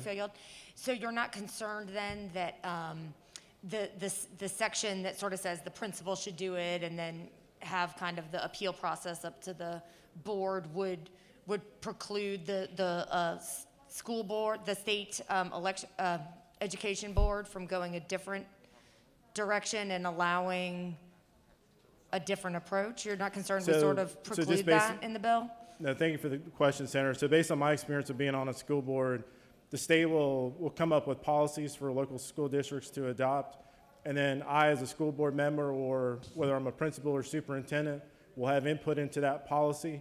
And if there are things I want to change in terms of that model policy, I can do that as a local district. So I don't really have too much of that concern. No, ma'am. Okay. Thank you. No, very good question. Thank you. Chair recognizes the senator from the 48th for a question. Thank you. Senator, do you yield? Yes, ma'am. Great. So in your bill, you define material as, quote, harmful to minors in lines 16 through 18 as, this is from the bill, description or representation in whatever form of nudity, sexual conduct, sexual excitement, or sadomasochistic abuse, end quote. Do you think that reading or viewing racist or outdated, crude cultural stereotypes is harmful to children? If it was my daughters, depending on what we're talking about here, yes. I mean, I think just minors in general. I think being exposed to any of that type of explicit discussion, yes. What about materials that depict gratuitous violence? Yeah, I think it's for every parent to have kind of responsibility over their kids and what they want them to see or not see. How about materials that promote, if you continue to yield, promote extremist or violent ideologies? Just whatever you feel is best as a parent, Senator. Or not If you continue best. to yield, is there a reason that these types of materials were not included in your bill as considered harmful to minors? I brought this bill based on what parents have experienced in their community, in my community, and others' communities. If that's a bill you want to draw up, Senator, I'm sure there'll be appetite from other senators to work with you on that legislation. Yeah, I guess my concern is that it is, again, possibly too narrow and prescriptive. But just one more question is, would you agree that the assessment of what material could be restricted or banned is ultimately subjective? And it sounds like from a very small number of people could restrict reasonable access to works of literature or art or media by a large number of children and families, that it's a small number of people making a decision for a large number. Yeah, Senator, I respectfully disagree. The way we drew up the substitute for this legislation is it basically is giving local control to local school districts, families, communities, and principals, and their school boards to make decisions for themselves under this legislation. And one last question, if you would yield. Sure. Can you tell me what you understand the term, quote, cancel culture to mean for you? Yes. What does it mean to me? Yeah. I think basically we're talking about, highly popular brands or things that we want to see out of society today. And if you just yield for one last question, can you explain to me why this bill doesn't codify an approach to cancel culture in our school system? We're not here to talk about cancel culture. We're here to talk about obscene materials that children may be exposed to in a K-12 setting, Senator. I don't think that answers Do the you question. continue to Thank yield? you. Sure, why not? Chair recognizes the senator from the 29th for a question. Thank you, Mr. President. Senator, do you yield? Yes, Senator. Senator, with the process you're attempting to put into place in this legislation, if my children go to the same school as your children, and each of our children are both assigned the same book, and I have some concerns with that book, and you don't have any concerns with that book, me as an individual parent, am I allowed under your legislation to go through a process so my child is not exposed to the book, but that in no way requires your child or deprives your child of the opportunity to read the book? Is that the way I'm understanding your legislation? Yes, Senator, that's correct. Would you yield for one more question? Yes, Senator. So are you basically leaving the responsibility up to the individual parent or guardian to determine what they feel is best for their child in school to be exposed to when it comes to the types of materials you've identified? Yes, Senator. I hope every parent would dictate for themselves what they want their kids to see and not see, and not necessarily the public sector. Thank you, Senator. Thank you. Do you continue to yield? No, Mr. President, I yield the well. Thank you. Senator has yielded the well. Does any other senator wish to speak for or against Senate Bill 226? The chair sees none. The question is on the adoption of the committee substitute. Is there objection to adoption of the committee substitute? Chair hears none, and the committee substitute is adopted. Is there objection to agreeing to the report of the committee which is favorable to the passage of the bill? The chair hears none, and the report of the committee is agreed to. Is there objection to the main question being ordered? The chair hears none, and the main question is ordered. Questions on the passage of the bill by substitute. All those in favor vote yea. Opposed, nay. The secretary will unlock the machine.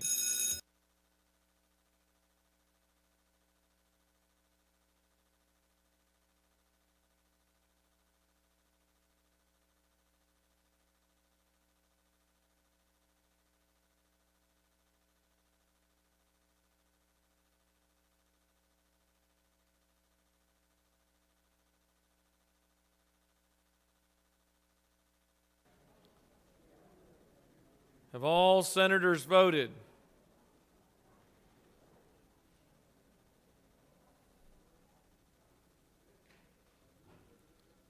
Have all senators voted? We got thumbs up from everywhere.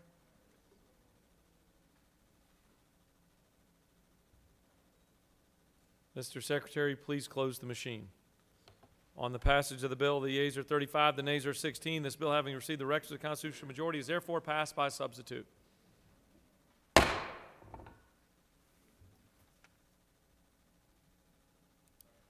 Chair recognizes the senator from the 18th. Mr. President, I would ask for unanimous consent to remove SB 234 from the table. Mr. Secretary, please read the caption.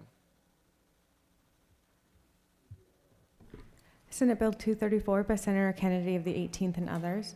A bill to be entitled an act to amend Title IX of the OCGA relating to civil practice so as to provide for uniform laws governing mediation and participants in mediation, to provide for definitions, to provide for privileges against disclosure, admissibility, and discovery, to provide for waiver and preclusion of privilege, to provide for exceptions to privilege, and for other purposes.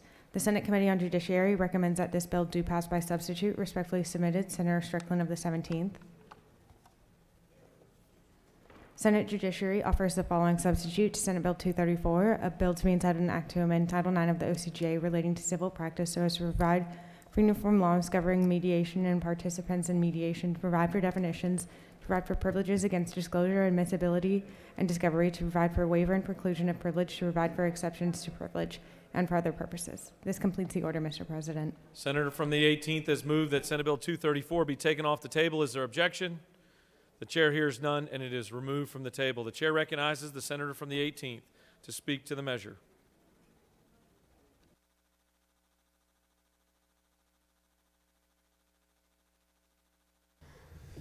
Thank you, Mr. President, and good afternoon, colleagues. So I bring to you Senate Bill 234, which is virtually the same bill that those of you that were here last year voted on and passed out, I think, unanimously out of this body. It went to the House where it had some questions that got hung up and didn't really make it out. So we are taking another lap with it this year. It comes to you now from the Judiciary Committee with a unanimous bipartisan vote to pass this out. So what does this do? We need this legislation for three reasons. Number one, for legal consistency and clarity. Number two, to promote consumer protection through disclosures. And three, to enhance and maintain Georgia's leadership in the area of mediations. So first of all, current Georgia law on mediation confidentiality is inconsistent and confusing.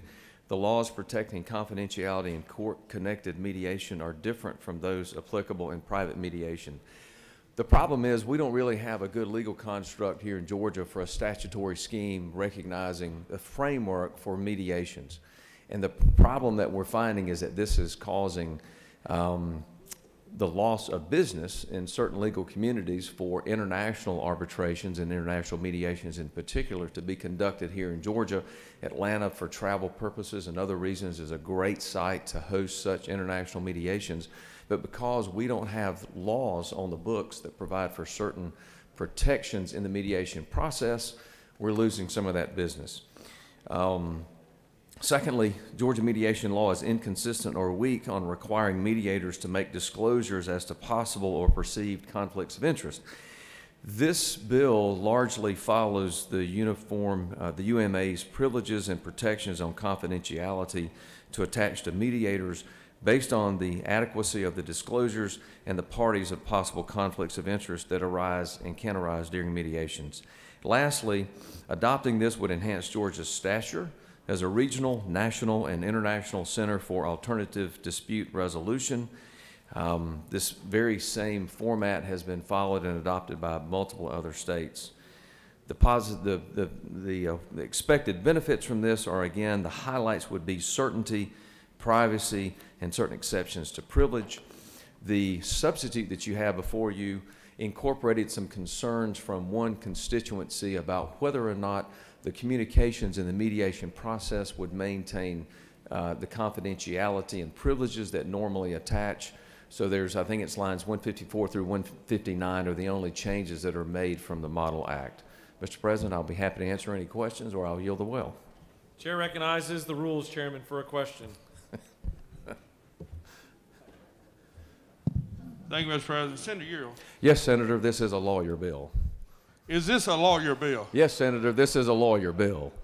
Let me ask you, is this about mediation? Yes, sir, it is about mediation. So do you think if there's a problem between any member here that you, because of this bill, would be able to mitigate the problem? Senator, I would offer my services and do my best as feeble as they may be, I would certainly try to take care of any problem among members in this chamber. Thank you, Mr. Yes, sir. Would you yield? Yeah, I do yield. If I had a problem with, say, the senator from the 46, yes, sir. would you be able to find some solution between us?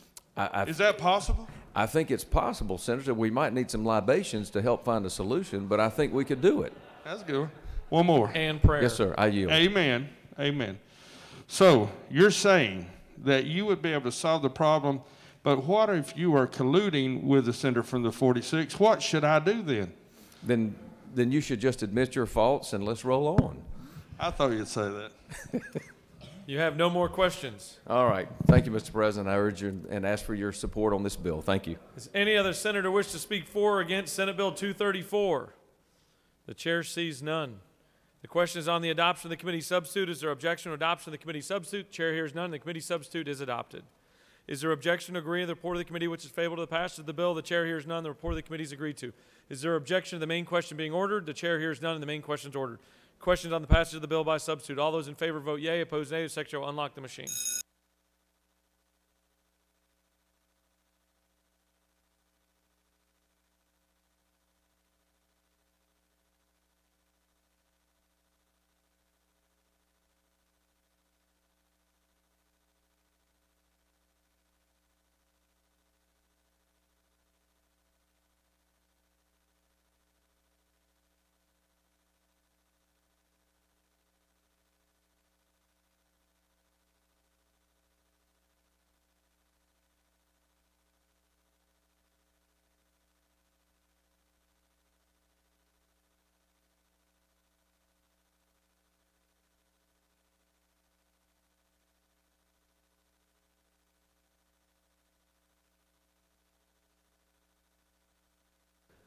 Have all senators voted their machines? Mr. Secretary, please close the machine. On the passage of the bill, the yeas are 49, the nays are 2. This bill, having received the requisite constitutional majority, is therefore passed by substitute.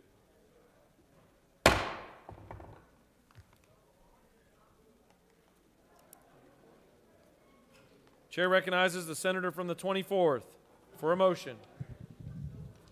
Mr. President, I ask that Senate Bill 247 be lifted from the table. Mr. Secretary, please read the caption.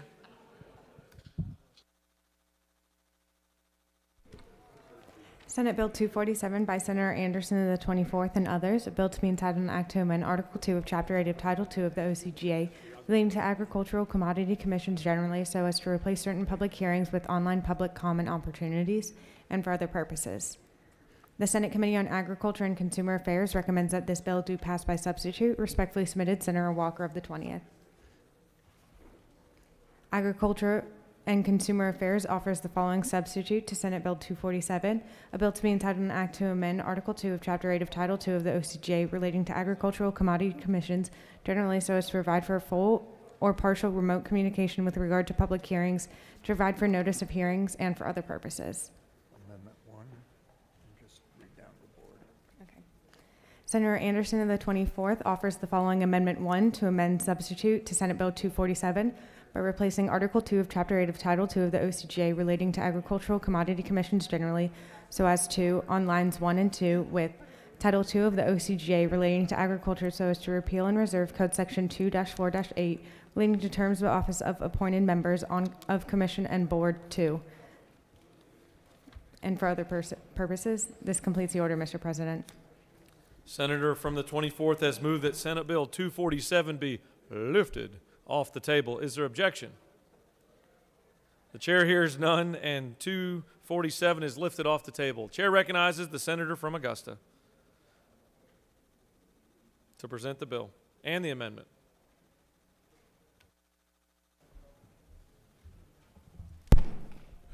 Thank you, Mr. President.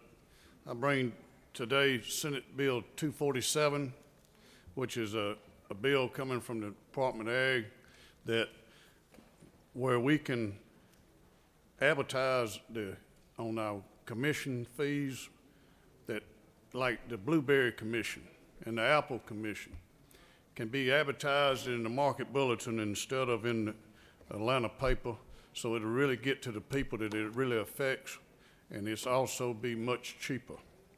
Also on the amendment, that's just a cleanup amendment on a bill that we passed last year for the Seed Commission, where they had two different departments, two different parts in the bill, and they was saying the same thing and doing away with one of them.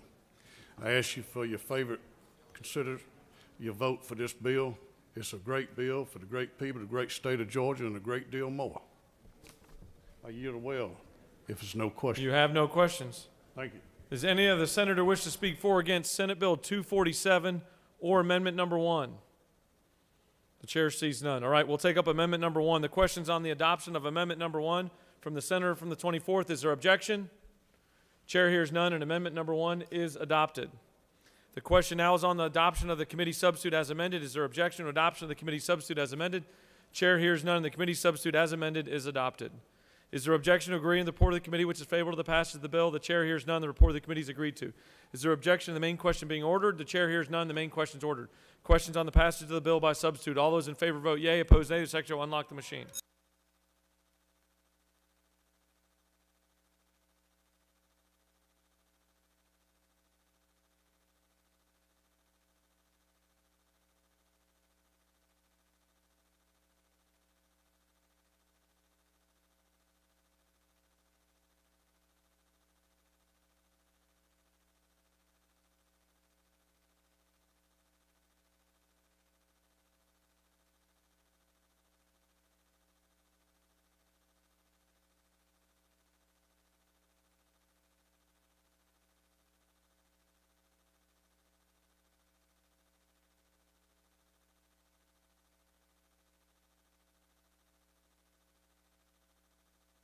Have all senators voted? Have all senators voted? Mr. Secretary, please close the machine. On the passage of the bill, the yeas are 51, the nays are 0. This bill, having received the requisite constitutional majority, is therefore passed by substitute.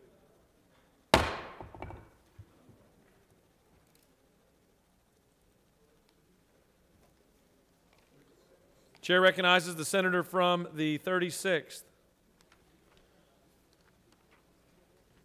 Thank you, Mr. President. I'd like to ask for unanimous consent to remove Senate Resolution 154 from the table. Ms. Secretary, can you please read the caption?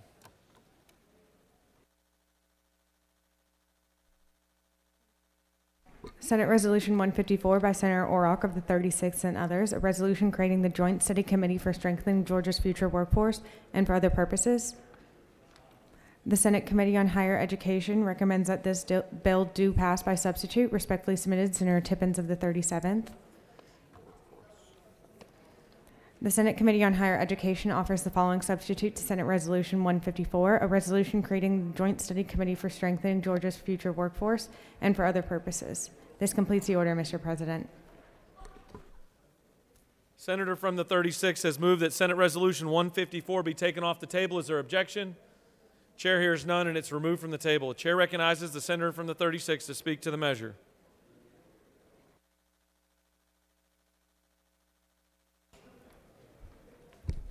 Thank you, Mr. President.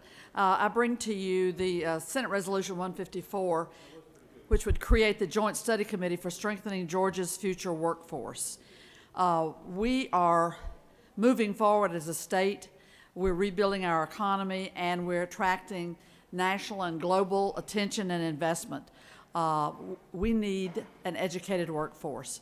I appreciate so much the Georgia Partnership for Excellence in Education has been doing a stellar job on pointing us to the future. They represent the State Chamber of Commerce, and our Metro Chamber has been working on it as well.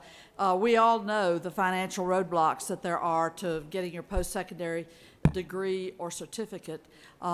This Joint Study Committee would try to get our arms around where to go from here, given that we're looking at the costs that have spiraled in our university system. We're looking at the need to determine the best structure and the best way to fund need-based aid. And I think that is spread across the state. Our former chancellor said this was one of the most important things we could do for Georgia families and for Georgia's economy. So I would certainly support your vote on SR 154.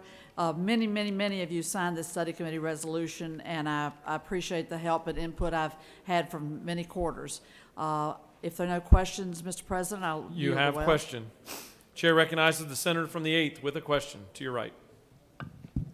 Thank you, Mr. President. Does the senator yield? I yield to the gentleman from the 8th, to the senator from the 8th. Senator, is it true that Governor Kemp's office provided input into this resolution and that he is very supportive of this legislation? Thank you for that question, Senator. We've had a very cordial working relationship with the governor's office and his staff that focus on education in crafting this bill, and the governor will share in having appointments for what I think is going to be a really positive step forward for Georgia in this joint study group. Thank you for your questions. Thank you, Senator. You have no more questions. Thank you. I yield the well. Does any other senator wish to speak for or against Senate Resolution 154? The chair sees none.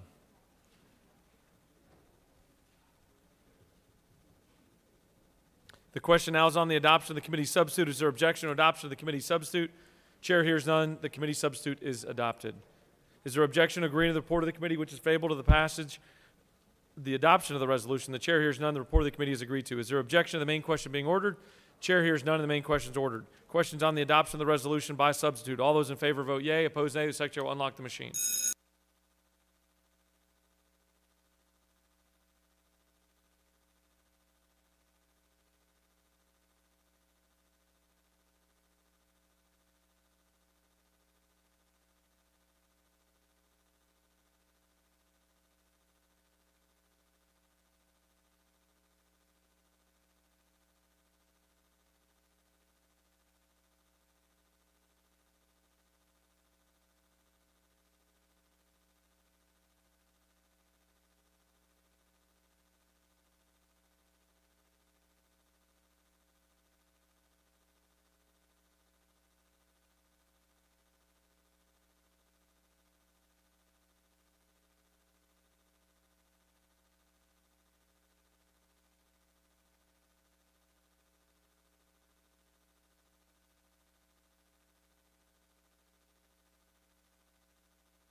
Have all senators voted? Mr. Secretary, please close the machine. On the adoption of the resolution by substitute, the yeas are 47, the nays are 3. This resolution, having received the requisite constitutional majority, is therefore adopted by substitute.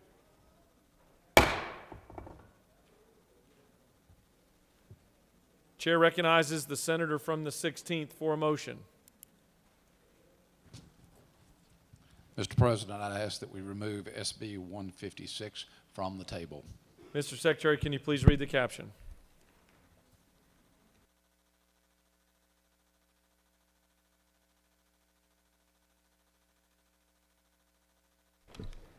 Senate Bill 156 by Senator Harbin of the 16th and others, a bill to be entitled an act to amend Title 34 of the OCGA relating to labor and industrial relations so as to provide for the appointment, oath, bond, power, duties, and authority of a chief labor officer, to require the chief labor officer to provide reports related to claims for unemployment compensation benefits and implement effective strategies for the timely payment of benefits and for other purposes.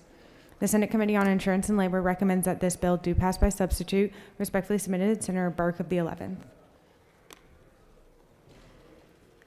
Insurance and Labor offers the following substitute to Senate Bill 156. A bill to be entitled an act to amend Title 34 of the OCGA relating to labor and industrial relations so as to provide for the appointment, oath, bond, power, duties, and authority of a chief labor officer, to require the chief labor officer to provide reports related to claims for unemployment compensation benefits and implement effective strategies for the timely payment of benefits, to require the chief labor officer to promptly respond to financial audits, to provide for automatic repeal, and for other purposes. This completes the order, Mr. President.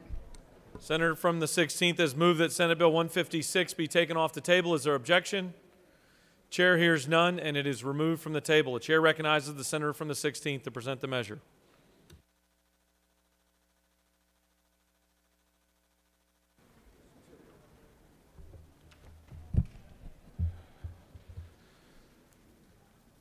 Thank you, Mr. President.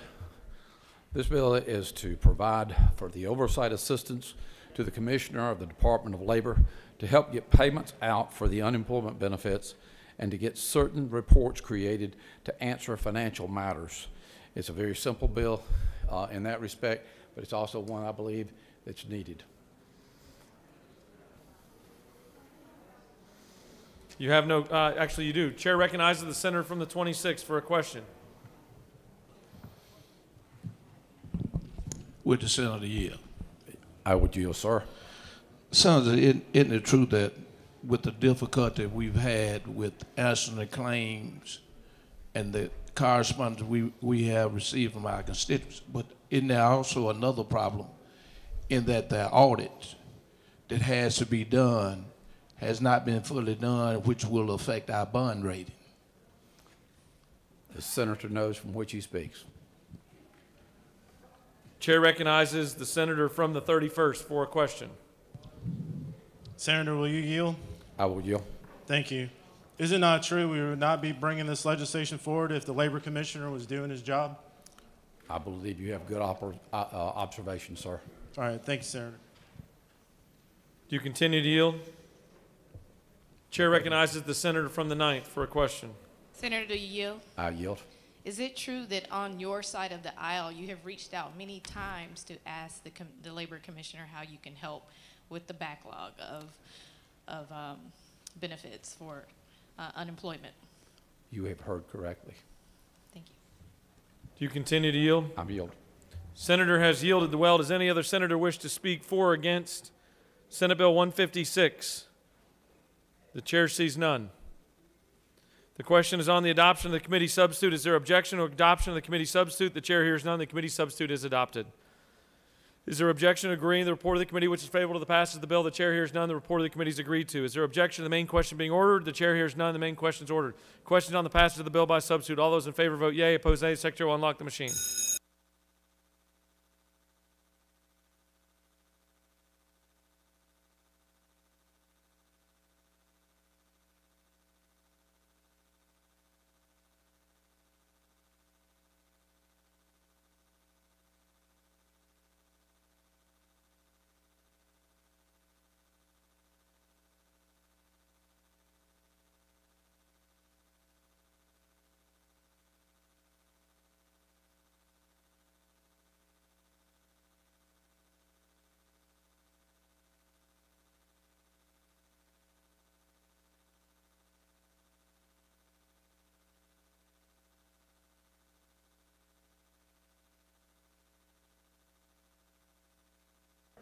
Have all senators voted?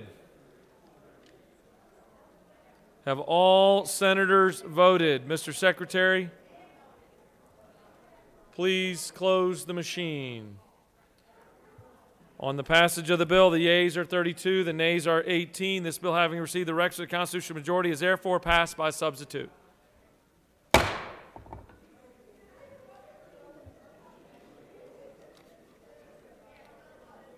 Chair recognizes the senator from the 15th for a motion.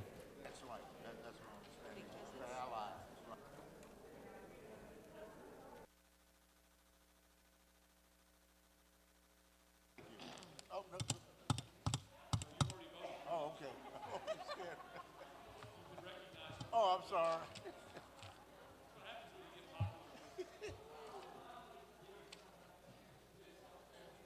This is to move my bill off the. Yes, Mr. President, thank you. I move with asking unanimous consent to move Senate Bill 225 off the table. Mr. Secretary, can you please read the caption?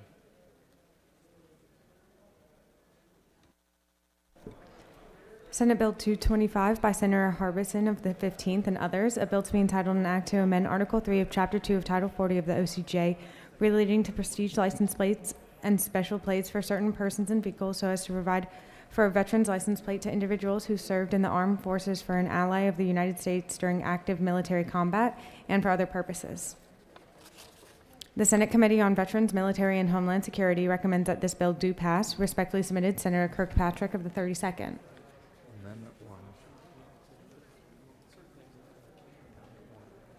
Down to Vietnam War.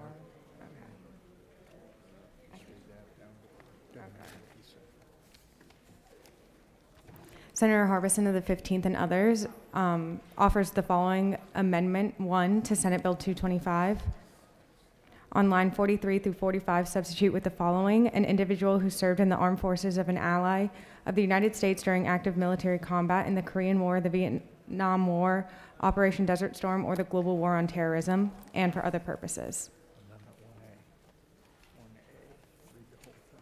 Senator Harbison of the 15th offers the following Amendment 1A to Senate Bill 225 by striking line 10 in Amendment 1 and inserting in lieu thereof the following: by striking after the period on line 13 through line 15 and inserting in lieu thereof the following. This completes the order, Mr. President. Senator from the 15th has moved that Senate Bill 225 be removed from the table. Is there objection? Chair hears none, and it's taken off the table. The chair recognizes the Dean of the Senate to present Senate Bill 225 and both amendments. Thank you, Mr. President. This is a bill that we came up with also due to the request last year of some Korean veterans who came before us and asked us to recognize them in the efforts they fought with they were our allies in Korea and in Vietnam.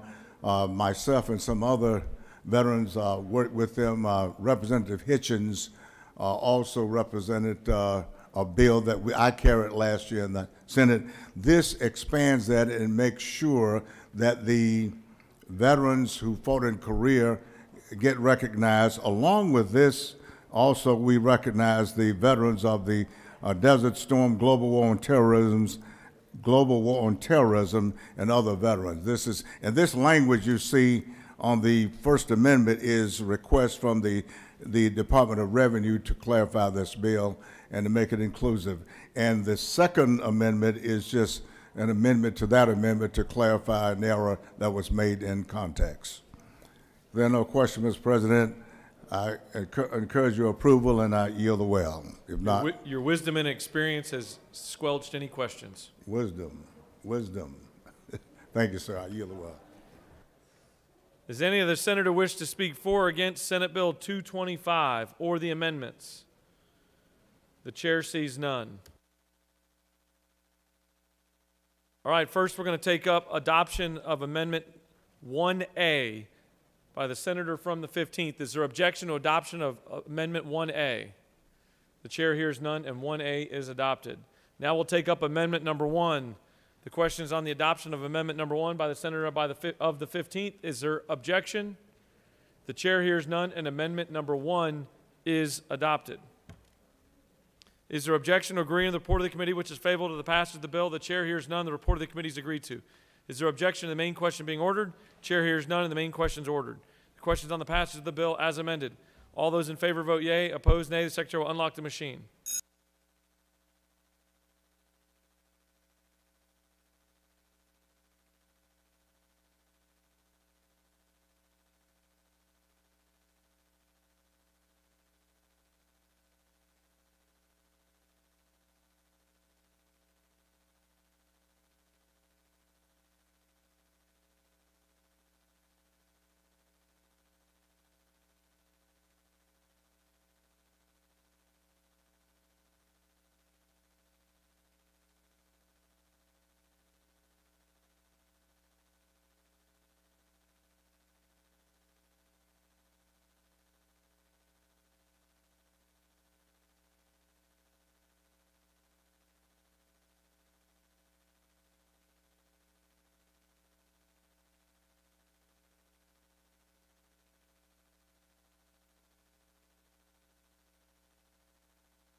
Have all senators voted?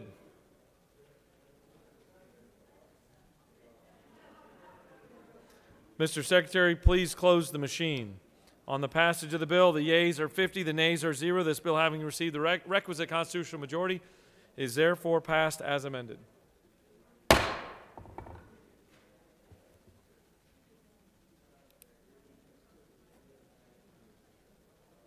Chair recognizes the senator from the 46th for a motion. Thank you, Mr. President. I ask that Senate Bill 166 be removed from the table. Ms. Secretary, please read the caption of Senate Bill 166. Senate Bill 166 by Senator Cowser of the 46th and others, a bill to be entitled an act to amend Title 15 of the OCGA relating to court so as to require certain procedures for disqualification of jurors and for other purposes. The Senate Committee on Insurance and Labor recommends that this bill do pass by substitute. Respectfully submitted, Senator Burke of the 11th. Insurance and Labor offers the following substitute to Senate Bill 166, a bill to be entitled an act to amend Title 15 of the OCGA relating to court so as to require certain procedures for disqualification of jurors and for other purposes. This completes the order, Mr. President. Senator from the 46th has moved that Senate Bill 166 be taken off the table. Is there objection? Chair hears none, and it is removed from the table. The chair recognizes the senator from Athens to present Senate Bill 166.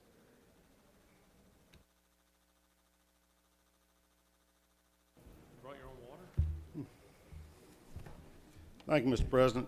Ladies and gentlemen, Senator, I know it's late, but I'll be brief here. In the jury selection process, most courts will send out a written questionnaire to prospective jurors along with the jury summons telling you when you have to come to court to be questioned and perhaps chosen from a jury.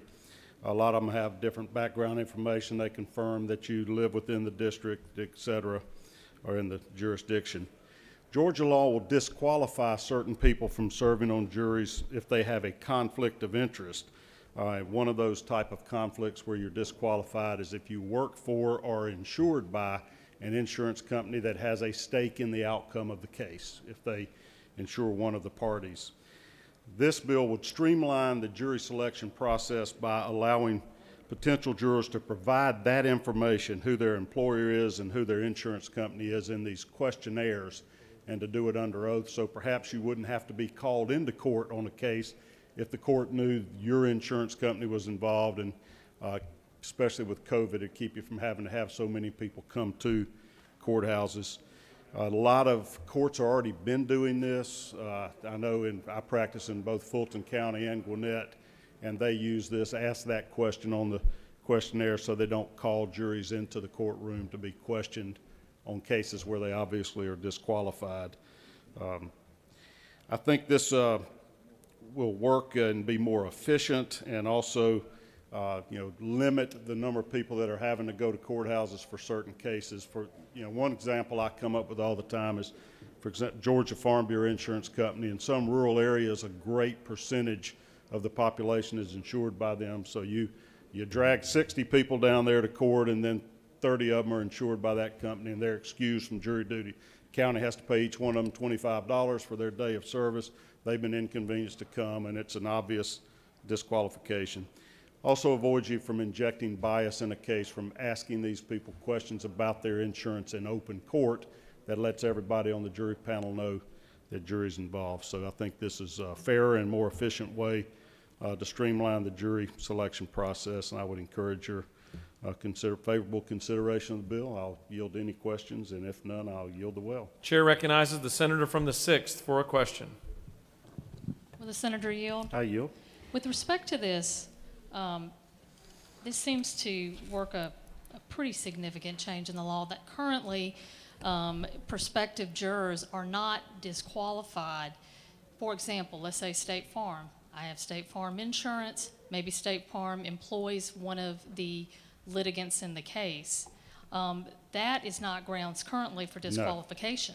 No, but if they insured one of the litigants and you are insured by State Farm, then you also have a financial outcome because it's a mutual company, and you wouldn't be fair to the person that was suing the State Farm insured. Will the senator continue to yield? I yield. So with respect to that, we're not talking about all insurance companies and all relationships in terms of insurance. It's only when it's a mutual company, correct? I don't think it's only that way. Certainly not if you're an employee or an officer or director of them. And, Will the senator continue to yield? I yield. But that's not what we're talking about. What we're talking about is if there is some kind of insurance contractual relationship. I mean, that's what I heard you say, that if you put this down and then you won't have to come in. But I didn't say it was just if you were insured by them. It would obviously depend on the company, if it was a mutual company or not. They're routinely struck from juries if they are insured by the same company that's representing or insuring either one of the parties involved. if it's a mutual company, correct? Not always, but yes. Definitely, you're disqualified under that circumstance. Right. Under the law, you're disqualified Right. for that reason. You're ineligible to serve. Right. Thank you. You're welcome. You have no more questions. Thank you, Mr. President. I yield the will. Does any other senator wish to speak for or against Senate Bill 166? The chair sees none. The question is on the adoption of the committee substitute. Is there objection to adoption of the committee substitute? Chair hears none. The committee substitute is adopted. Is there objection to agreeing with the report of the committee, which is favorable to the passage of the bill? The chair hears none. The report of the committee is agreed to. Is there objection to the main question being ordered? The chair hears none, and the main question is ordered. Questions on the passage of the bill by substitute. All those in favor vote yea. Opposed, nay. The secretary will unlock the machine.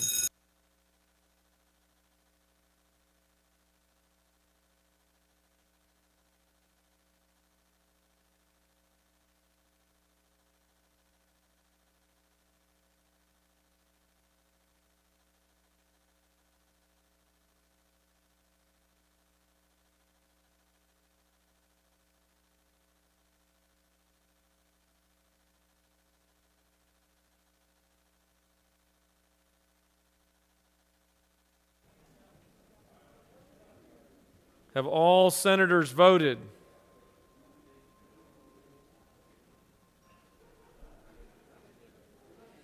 Have all senators voted?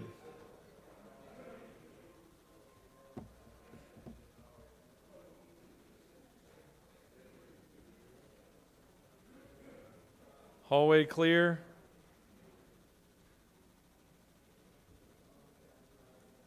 Mr. Secretary, please close the machine. On the passage of the bill, the yeas are 26, the nays are 24.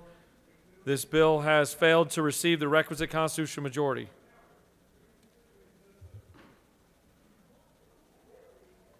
What purpose does the senator from the 46th rise? Thank you, Mr. President. We'd ask for a reconsideration of that vote. Is there objection? There is objection.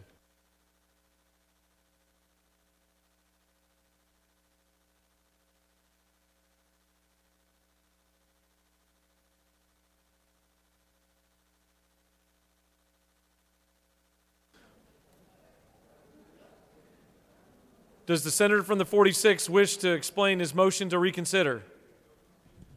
From the well. Oh, no, it's just that there were only 50 votes, and you were asking, I think there's some people that weren't in the chamber. I'd like to have them be able to weigh in on it. Does the minority leader wish to speak to her objection? She waives.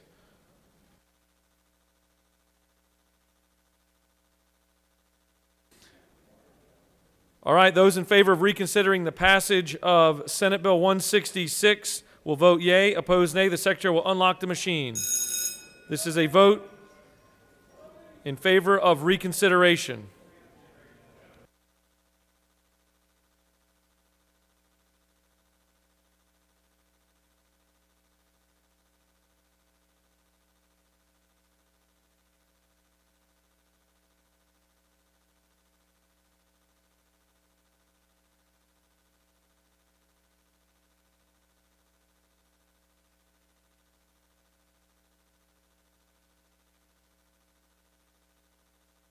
Have all senators voted? This is a vote for a motion to reconsider. Hallway clear? Mr. Secretary, please close the machine. On the motion, the yeas are 31, the nays are 20. The motion is carried, and the Senate will reconsider Senate Bill 166.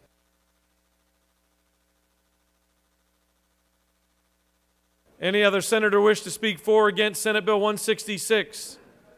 The chair sees none.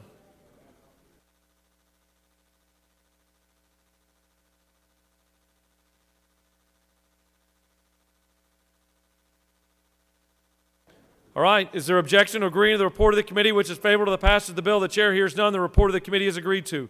Is there objection to the main question being ordered? The chair hears none, and the main question is ordered. The questions on the passage of the bill by substitute. All those in favor will vote yea. Opposed, nay. The secretary will unlock the machine.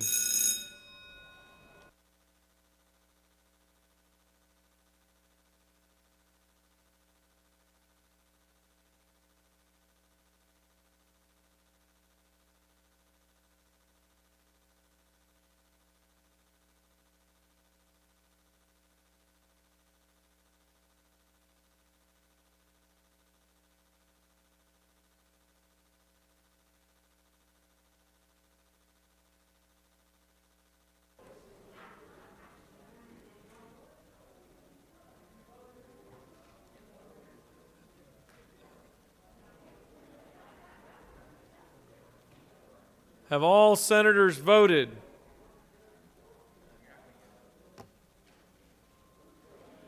Have all senators voted?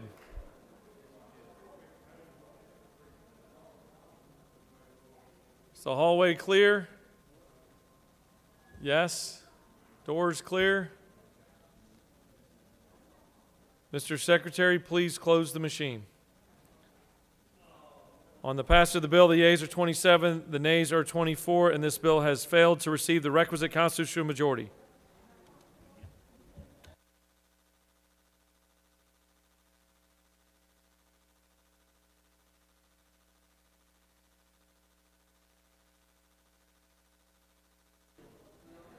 Chair recognizes the senator from the 53rd.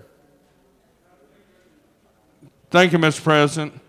I ask that Senate Bill 74 be carried off the table.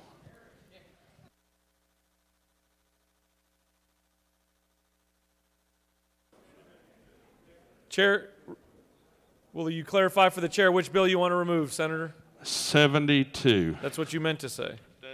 Mr. Secretary, can you please read the caption of Senate Bill 72? Senate Bill 72 by Senator Mullis of the 53rd and others, a bill to be entitled an act to amend Chapter 2 of Title 21 of the OCJ relating to elections and primaries generally so as to provide that county registrars shall obtain monthly from the coroner, judge of the probate court, and funeral homes in the county identifying information about persons who died in the county during the previous month and for other purposes. The Senate Committee on Ethics recommends that this bill do pass. Respectfully submitted, Senator Burns of the 23rd. This completes the order, Mr. President. The distinguished Rules Chairman has asked that this body move for Senate Bill 72 to be taken off the table. Is there objection? Chair hears none, and it's taken off the table. The chair recognizes the Rules Chairman to present Senate Bill 72.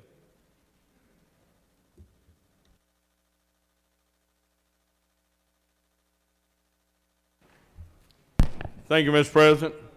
As you heard, I said carried off the table. I was trying to make a connection because this is about taking deceased people off the rolls. Now, I've heard the debate all day, and this is the bill that I think we could come together on. We're simply finding a way to take deceased people off the voting rolls. Now, they could be Republican deceased people, or they could be Democrat deceased people, or they could be independent deceased people. And let me say this. Do you know what the procedure is now for taking deceased people off the rolls? Well, they read the newspaper, which I suggest may not be correct, may not have it in there, may have died out of state or something. But this is a sure way, or at least a better way, because I'm still convinced that people slip through the cracks, so to speak. But this requires that the coroner, the probate judge, and the funeral homes in the county send to the election office of that county and the election office of the Secretary of State to notify them that somebody is deceased. That's it. I'll be glad to answer any questions. Now, I'm waiting to see if we can come together. Chair recognizes the senator from the 10th for a question. Thank you, Mr. President. Senator Yield? Yes, sir. Senator, are you suppressing votes of dead people? Well, in the past, they had the right to vote, too. And if you didn't win a cemetery precinct, sometimes you wouldn't win. So I know that's a bad joke, but thank you for bringing that up. Chair recognizes the senator from the 41st for a question. Does the distinguished chair yield? Indeed for you. Thank you. Why do you want them to report every month as opposed to, the month before an election or something? Why is the reporting so frequent? Well, I want it to be a routine thing. They already have to notify certain federal government divisions, so I think they do it monthly anyway, and this would just keep in their routine. Thank you for the question. Chair recognizes the senator from the 12th for a question. Thank you, Mr. President. Would the gentleman in the well yield for one question? Yes, ma'am, as long as I don't have to go to the principal's office. Is this bill dead on arrival? I hope not, Senator. I'd appreciate if if we could all come together. But amen for that. Do you continue to yield? I probably need to leave. I don't know if they get much better than that one. Thank you, everybody. The Rules Chairman has yielded the well. Does any other senator wish to speak for or against Senate Bill 72? The chair sees none. Is there objection to agreeing to the report of the committee, which is favorable to the passage of the bill? The chair hears none. The report of the committee is agreed to. Is there objection to the main question being ordered? The chair hears none. The main question is ordered. Questions on the passage of the bill. All those in favor vote yea. Opposed, nay. The secretary will unlock the machine.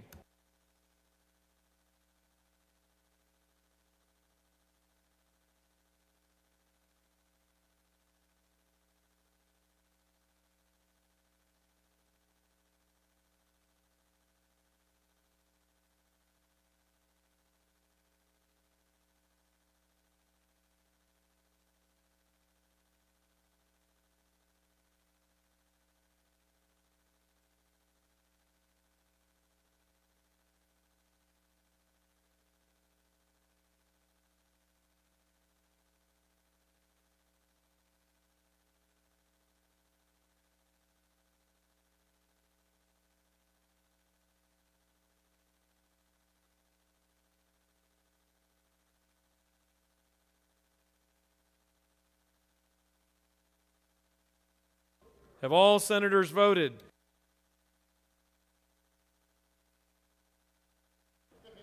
Mr. Secretary, please close the machine. On the passage of the bill, the yeas are 48, the nays are 5. This bill, having received the requisite constitutional majority, is therefore passed.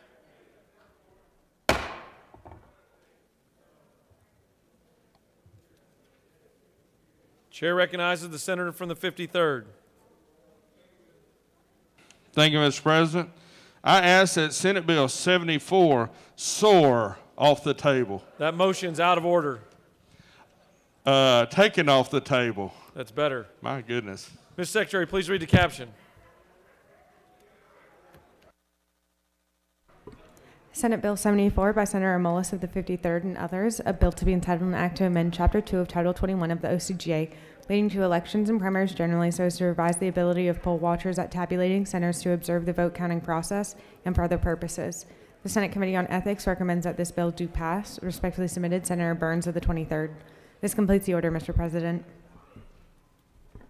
Senator from the 53rd has asked that Senate Bill 74 be taken off the table. Is there objection? Chair hears none, and it's taken off the table. The chair recognizes the Rules Chairman to present Senate Bill 74.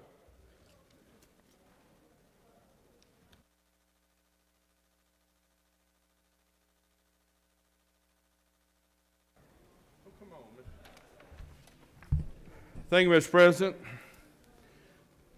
Ladies and gentlemen, another time that we can kumbaya together. This is another simple election bill. Now, I don't want to start singing it, but I could. I feel that love, that inspiration. Ladies and gentlemen, this simple bill. Have you heard that before?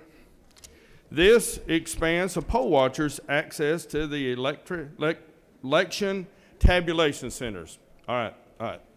Now, that could be in a Republican area where Democrats want to watch, or that could be in a Democrat area where Republicans want to watch, or it could be either one and the independents want to watch.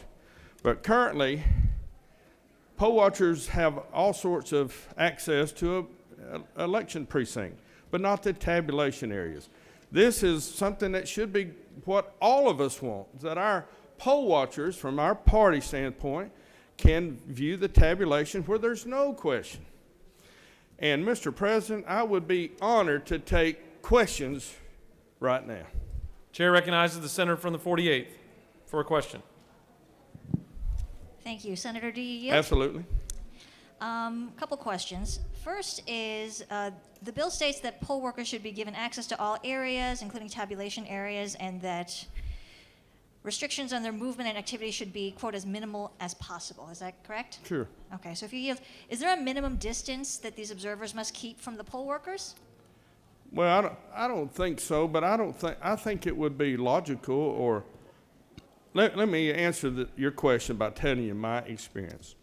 I was a poll watcher at the precinct near the old baseball stadium. Mrs. Lowe was the poll watcher manager, the poll manager. I come in there and I said, Miss Lowe, I'm here to be a poll watcher, but you'll have no problem out of me. She said, honey, you just make yourself at home, sit anywhere you like to. If you have any questions, come see me. I would hope it would be like that for the tabulation centers too. We ought to be all kind and courteous to each other. I don't have it in the bill, but it should be routine, smart, appropriate kind of thing. Do you further yield? Yes. Okay. Just as a follow-up, do you think this relatively unrestricted access, and what we're talking about in terms of their proximity to the people counting the ballots, do you think this could be a distraction to the poll workers who are doing this very important task that requires concentration and Well, if focus? you just bring me that sheet of paper, I'll be happy to answer all those questions for you in writing. But I do not think it's a distraction. It should be welcome. Let's say that you're in a Republican district and you're a Democrat poll watcher. If you think they're trying to hide something for you by not allowing you to see it, then there's a problem. Same in reverse. If you're a Republican in a Democrat precinct or tabulation center, you would think that you would be welcome to see what's going on, and if you didn't, you would suspect that there's a problem. Let's try to erase all that ill repute and that determination that there's something going on in advance by allowing poll watchers at tabulation centers. Just one final question, if you yield. You're very patient. I appreciate this. So just relative to this issue of possible intimidation of poll workers, is there a reason, given that the function of these poll workers is to be a little bit distant, and in the ballot tabulation area is just purely observational in that role, is there a reason that this function couldn't be performed remotely, for example, to have cameras, just like we have in the Senate chamber, that could be observing the ballot tabulation process? Well, thank you for that question, but I always like to do eye to eye, or I think they'd believe it if they saw it personally. I always think it's better that someone is there than using cameras. But I understand that. Thank you for your questions. Do you continue to yield? Well, only if they're going to vote for this bill, because it's such a delightful bill, and I'd recommend that we come together. Chair recognizes the minority whip for a question. Thank you. Would the senator yield? Yes, sir. The question is, you're allow the poll watchers to be given access to areas, but then at the same time, the election superintendent may restrict their movement.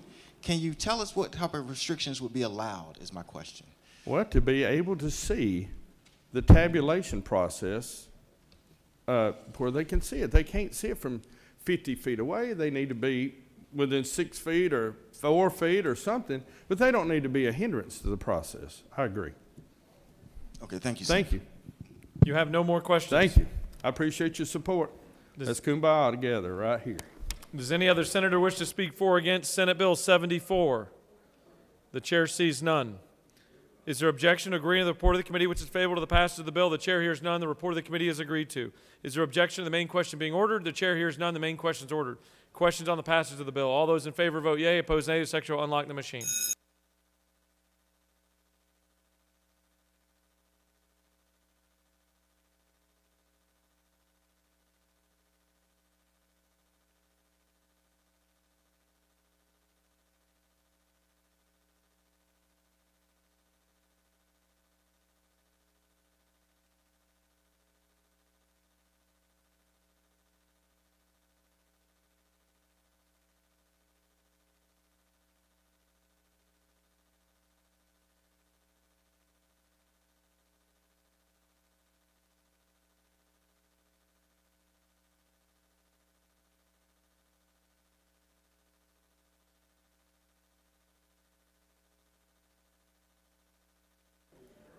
Have all senators voted? Mr. Secretary, please close the machine. On the passage of the bill, the yeas are 36, the nays are 18. This bill, having received the requisite constitutional majority, is therefore passed.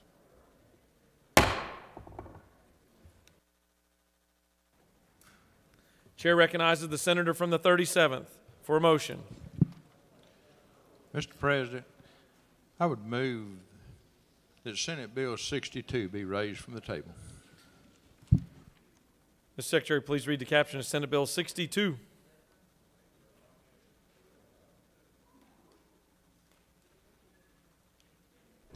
Senate Bill 62 by Senator Tippins of the 37th and others.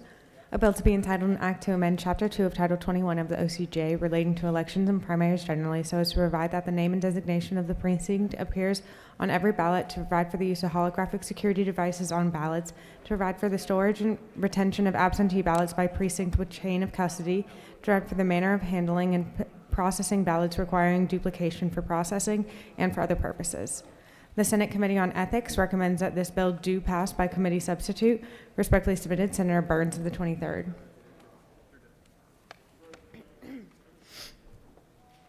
Ethics offers the following substitute to Senate Bill 62, a bill to be entitled an act to amend Chapter 2 of Title 21 of the OCGA relating to elections and primaries generally so as to provide that the name and designation of the precinct appears on every ballot, to provide the use of overt, covert, and forensic level security elements on ballots, to provide for the storage and retention of absentee ballots by precinct with secure chain of custody, to provide for high security end-to-end secure supply chain for ballots using secure print facility, restricted security inks, and for other purposes. This completes the order, Mr. President. Senator from the 37th has moved that Senate Bill 62 be divinely raised from the table.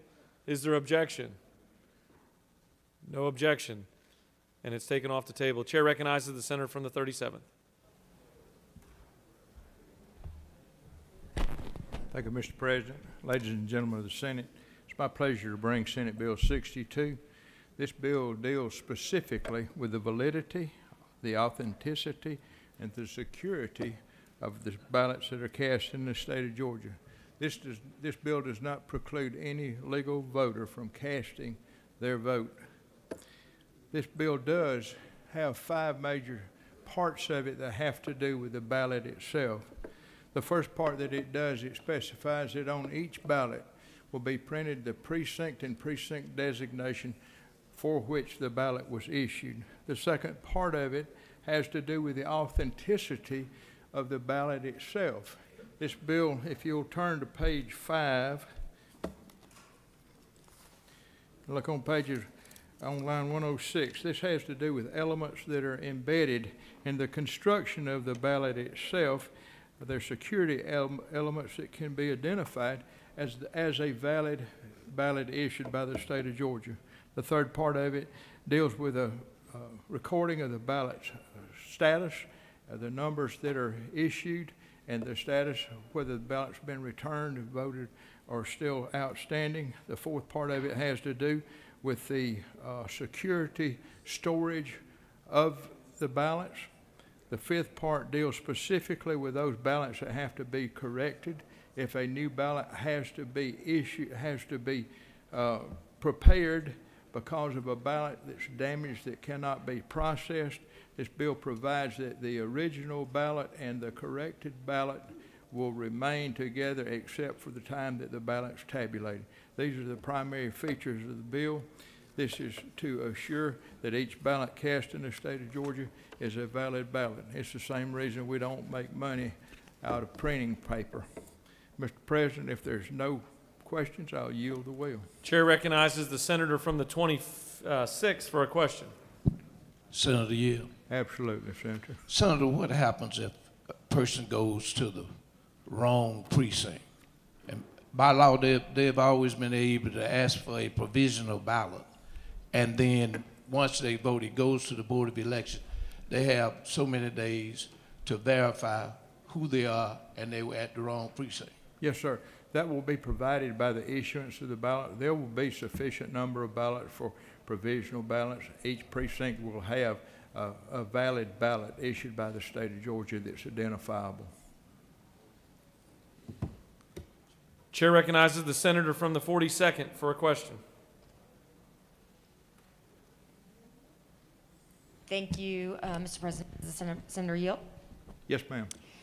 I may have missed something you were saying, but I'm curious about Section 7 dealing with the forensic elements embedded in the ballots. So this Yes. would require a new type of paper, or is it a new, is it uniform use of a paper that is sometimes already used with these machines? Can you explain that a little more? The security will be embedded within the paper. There will be no identification of the individual voter, the privacy of the voter, and it will not be personally identifiable, but embedded within the construction and the manufacture of the paper, there will be security elements. And do we utilize this paper at all currently? Not to my knowledge. Do you have any information on the additional cost of this type of paper, out of curiosity? The best we can tell that the security paper, the ballots are about 25 cents a piece. So, and how? If you have 6,000, I mean, if you have 6 million ballots, that's $1.5 million. $1.5 million to utilize this paper, you estimate? Yes, ma'am. Okay, thank you. That's correct. Do you continue to yield? Yes, sir. Chair recognizes the senator from the 5th for a question. Senator Yale? Yes, sir. Just wondering, right now, from the early voting, you can go to certain precinct, it doesn't have to go, how that going to affect this particular? I'm sorry, I'm a little bit hard to hear. Could you remove the mask? Currently, you can go and vote during the early voting period, the different location, you don't have to go to, to your particular precinct. Is that going to affect anything? There's no change in the polling locations. The only difference is when the ballot's printed either for absentee ballot purposes, it will be printed on then because each ballot has to be individualized to the voter and where they live, who their representatives are, and the ones that are printed in person, that printer at that time will be printed. When the ballots come from the state, it will not have the precinct name, but at whatever point in time the ballots are printed, at that for whichever precinct the ballot is issued for, it will be printed on the ballot. But it has nothing to do. I mean, we're going to different precincts. Bill does not deal with that. Thank you. Thank you, Senator. You have no more questions. You will. I urge your consideration and positive vote for this. This is a step forward in security of our elections. Thank you. Any other senator wish to speak for or against Senate Bill 62? The chair sees none. The question is on the adoption of the committee substitute. Is there objection to adoption of the committee substitute? Chair hears none. The committee substitute is adopted. Is there objection to agreeing to the report of the committee which is favorable to the passage of the bill? The chair hears none. The report of the committee is agreed to. Is there objection to the main question being ordered? The chair hears none. The main question is ordered. Questions on the passage of the bill by substitute. All those in favor vote yea. Opposed nay. The secretary will unlock the machine.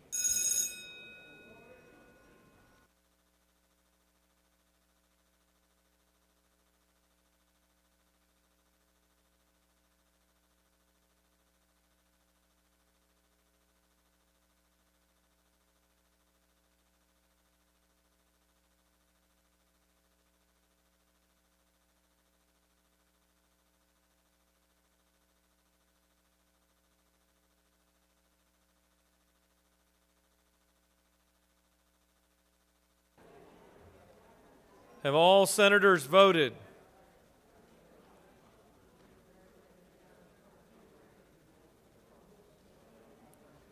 Have all senators voted? Mr. Secretary, please close the machine. On the passage of the bill, the yeas are 37, the nays are 15. This bill, having received the requisite constitutional majority, is therefore passed by substitute.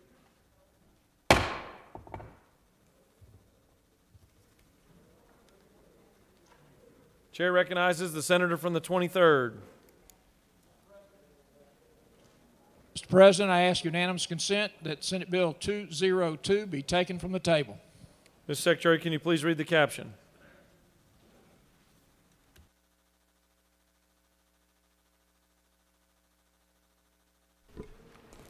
Senate Bill 202 by Senator Burns of the 23rd and others. A bill to be entitled an act to amend Chapter 2 of Title 21 of the OCGA relating to elections and primaries generally so as to provide that persons or entities that mail absentee ballot applications shall mail such applications only to eligible registered electors who have not already requested, been issued, and for other purposes.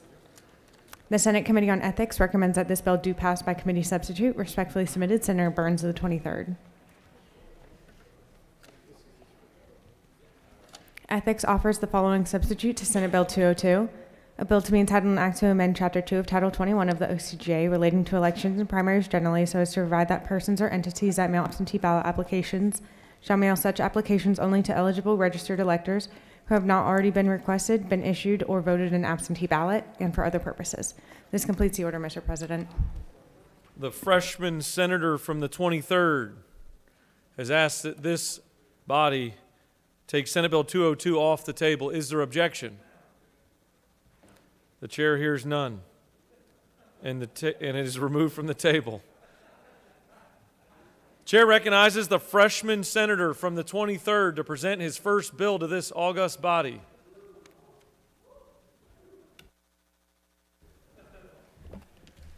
Thank you, Mr. President. Ladies and gentlemen of the Senate, I bring you Senate Bill 202. This bill addresses two fundamental issues: the confusion that's created when a voter receives duplicate applications for an absentee ballot, and the workload that is created when multiple applications are submitted to the election officials. It is a very straightforward bill. It requires an entity that is mailing applications for an absentee ballot to first compare their mailing list with the Secretary of State's mailing list and remove duplicates so that a voter who has already requested an absentee ballot, has received an absentee ballot, or has already voted does not receive a duplicate. I yield well for questions. I yield for questions if there are any. I'm sure there are none. That freshman training. All you freshmen say, I want to yield the well for questions. That's what I want to do. We're going to rewrite that freshman guide. Chair recognizes your majority whip for a question. For a question. Will you take a question or two?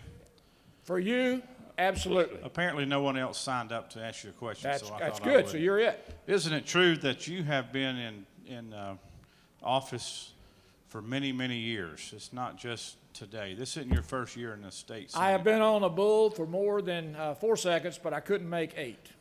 Have you been a county commissioner in the past? I have done that, yes, sir. And have you been a dean of a business school in Dahlonega? Indeed, I have. Is it not true you're also a former president of a college? Guilty, sir. And you've even spent a little time, sort of like a jail sentence, up in Washington. Indeed. As a congressman. Indeed. So why would you want to run for the state Senate? Because I can help my colleagues in this chamber do the right thing for the people of Georgia. Well, are you willing to take one more question and be honest with all? I will yield for one more question. Everybody watching, is Congress as messed up as it appears from a distance? Indeed, Senator, it is. Thank you, sir. I yield the well. Senator has yielded the well.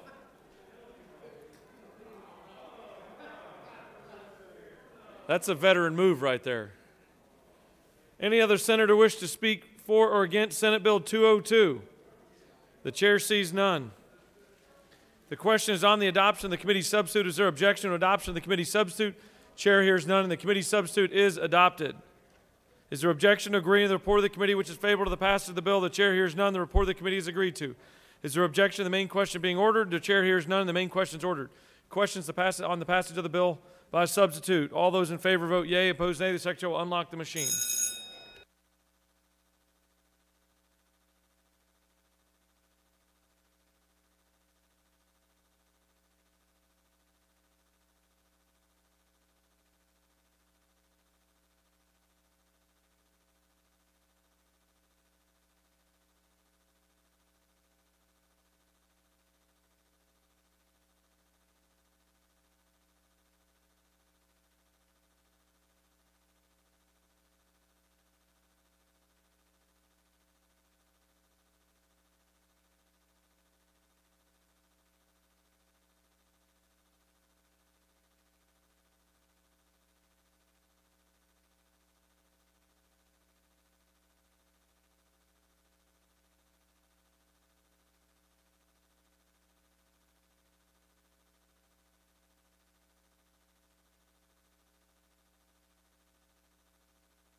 Have all senators voted? Have all senators voted? Mr. Secretary, please close the machine. On the passage of the bill, the yeas are 32, the nays are 20. This bill, having received the requisite constitutional majority, is therefore passed by substitute.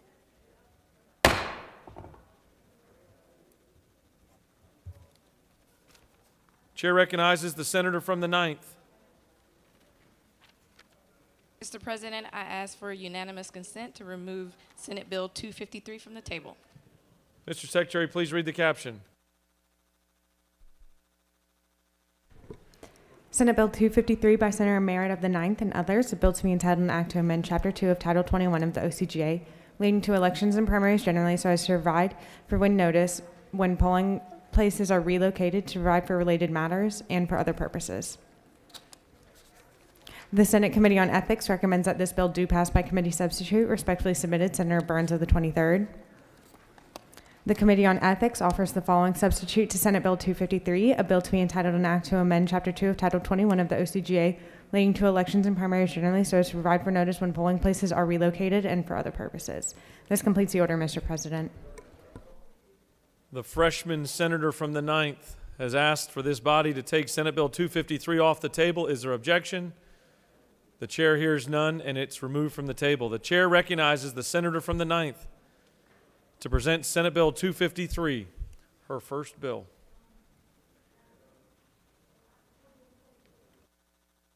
They're already asking questions. I see. I think y'all got them in your head already. Thank you, Mr. President. All right, I have a really easy bill. We're not going to fight about it, but this is Senate Bill 253. And basically, this bill places requirements on signs being posted on Election Day. Current law only states that signs have to be posted on Election Day. This bill will change that. The signs will have to be posted 7 days before Election Day, as well as on Election Day. It also imposes requirements on the size of the sign, which will be a 4 by 4 feet sign. And it has requirements on the information that will be contained on the sign. So it clearly has to state that this polling location has changed. Now, this came as a result of many of my constituents reaching out to me that would show up to a polling location, maybe their local church, and find out, they get all the way down there and find out that that polling location had changed and there's no sign. There's no way to direct them about where they should go. During the Georgia Senate runoff, there was great confusion observed by several voters of certain precincts where voters would show up at a location that they had cast their ballots in the previous location, and upon arrival, again, there were no signs posted to direct them as to where they were supposed to go. And that led to confusion, inaccuracies about where they should show up to vote. And today, this is simple. I'm asking for your vote today. And this is a nice bipartisan bill. And it will just allow everyone to participate and exercise their right to vote. And it will restore confidence in our electoral process. So let me brace myself for questions. I ask for your vote today. Chair recognizes the senator from the 56th for a question. Thank you, Mr. President. Will the senator yield? Yes, I do. Senator, I was looking through your bill here, and I noticed that you wanted a sign 4 foot by 4 foot. Is that accurate? That is correct. The senator is correct. Would you continue to yield? Yes, I do. Senator, could you demonstrate how big that is for us? Where's Harper? Oh. Sorry. Where's That the would be senator for the 7th. Sorry.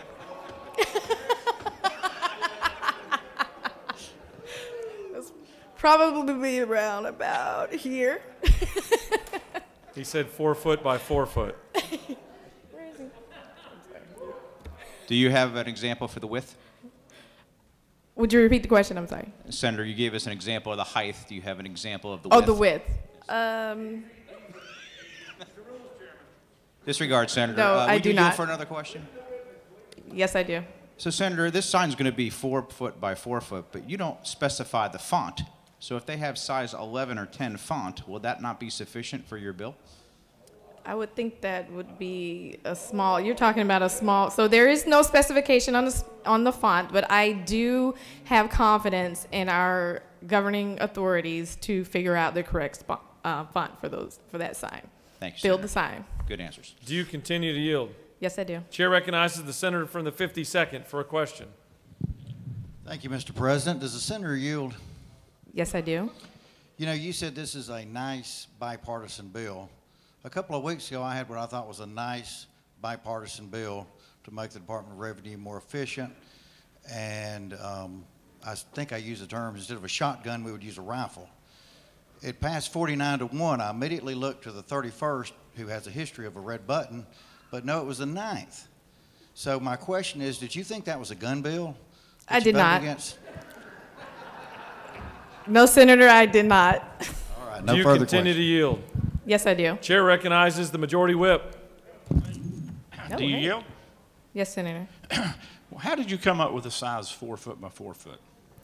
Well, it was originally 6 by 6, and it was recommended by our illustrious pro tem to make that 4 by 4. So when you ran for office this year, did you have campaign signs around your district?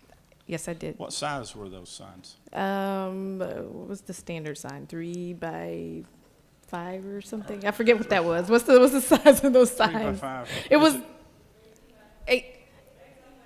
18 by 24. Those Sorry. are yard signs, correct? Yes, they are. Did you have any bigger signs at intersections where you would put out commercials and spots? I did not. So is it true that you're trying to set up a deal to where you can get some 4 by 4 signs for your next election, Senator? Senator, that was not the premise of my bill, but we're gonna keep watching you. Do you continue to yield? yes, Senator, I do. Chair recognizes the pro tem for a question. Does the senator yield? Yes, I do. Well, I have to tell you, the senator from the Gold Capitol, he pointed out that the 4 foot by 4 foot would be better because it is more economical. Why is that more? Why would it be more economical, Senator? I guess you would need less material for that. I'm asking the question. For the sign. and you know, I defer to the wisdom. How does a standard sheet of plywood come, Senator? How does it arrive if you order one from Home Depot?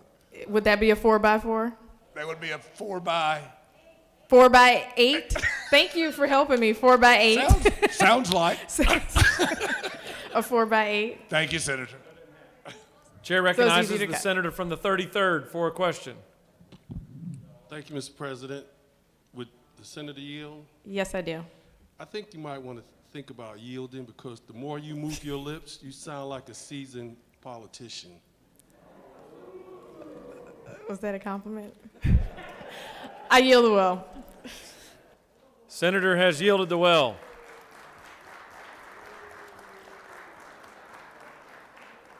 Our freshmen can hang in the well for their first time, that's for sure.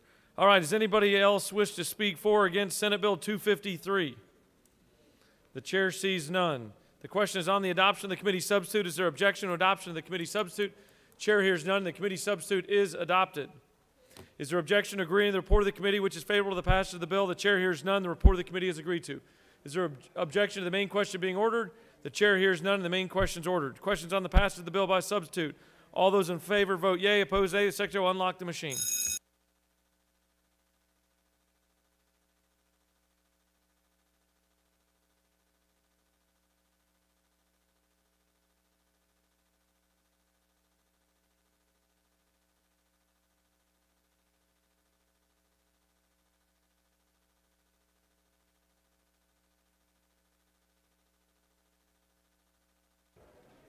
For what purpose does the senator from the 7th rise? Parliamentary inquiry, Mr. President. State your inquiry. Is it not true that I'm taller than 4 feet?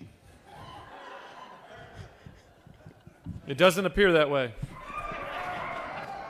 But that's for each and every senator to determine on their own. Have all senators voted?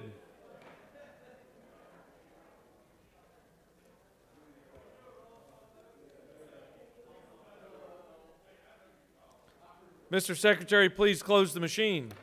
On the passage of the bill, the yeas are 53, the nays are 0. This bill, having received the requisite constitutional majority, is therefore passed by substitute.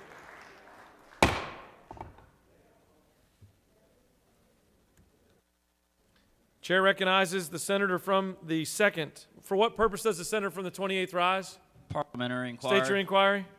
Can we do a roll call vote on if the senator from the 7th is over 4 feet, please? We do a hand vote. Chair recognizes the senator from the 2nd. Mr. President, I ask that Senate Bill 97 be removed from the table. Mr. Secretary, can you please read the caption? Senate Bill 97 by Senator Jackson of the 2nd and others. A bill to be entitled an act to amend Code Section 20-3-66 of the OCGA relating to determination of in-state resident status of students for tuition or fees so as to codify the university system policy of out-of-state tuition differential waivers and for other purposes. The Senate Committee on Higher Education recommends that this bill do pass by substitute. Respectfully submitted, Senator Tippins of the 37th. The Senate Committee on Higher Education offers the following substitute to Senate Bill 97.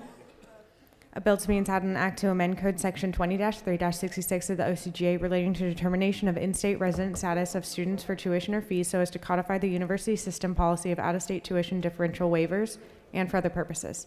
This completes the order, Mr. President. Senator from the 2nd has moved that Senate Bill 97 be taken off the table. Is there objection? The chair hears none, and it is removed from the table. The chair recognizes the senator from the 2nd to present the measure.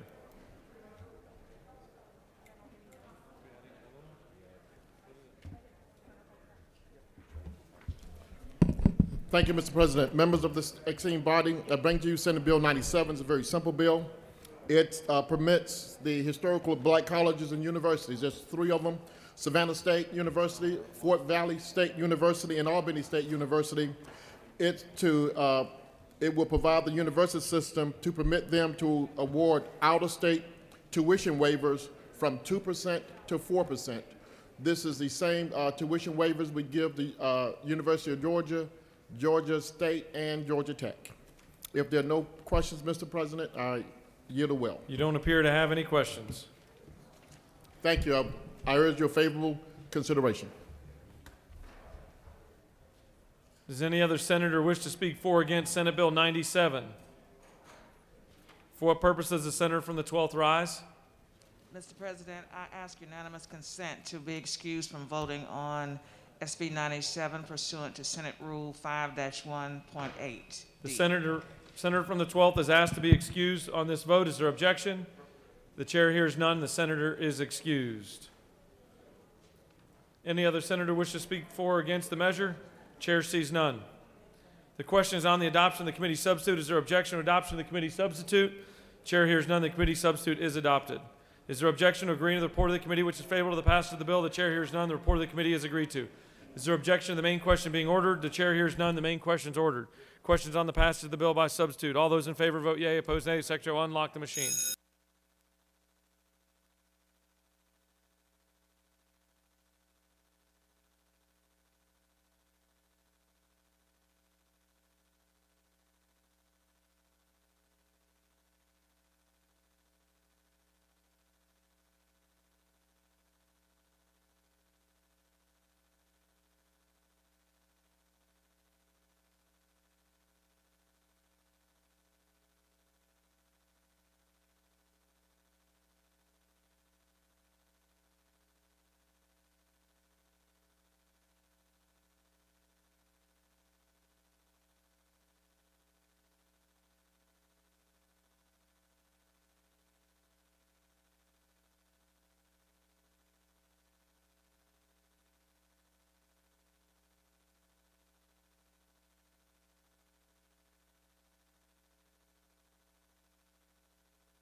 Have all senators voted?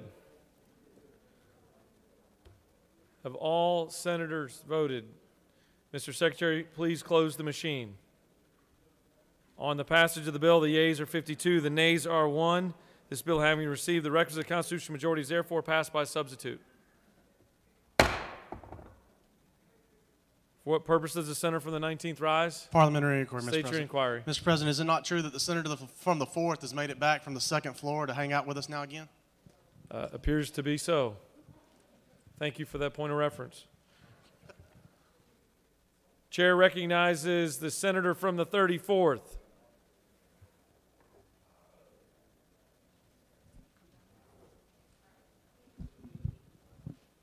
I'll ask for Senate Bill 252, unanimous consent to remove Senate Bill 252 from the table. Mr. Secretary, will you please read the caption?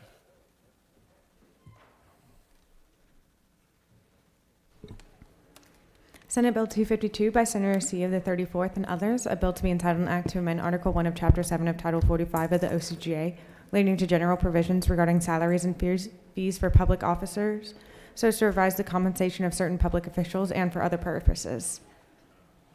The Senate Committee on Rules recommends that this bill do pass by substitute. Respectfully submitted, Senator Mullis of the 53rd.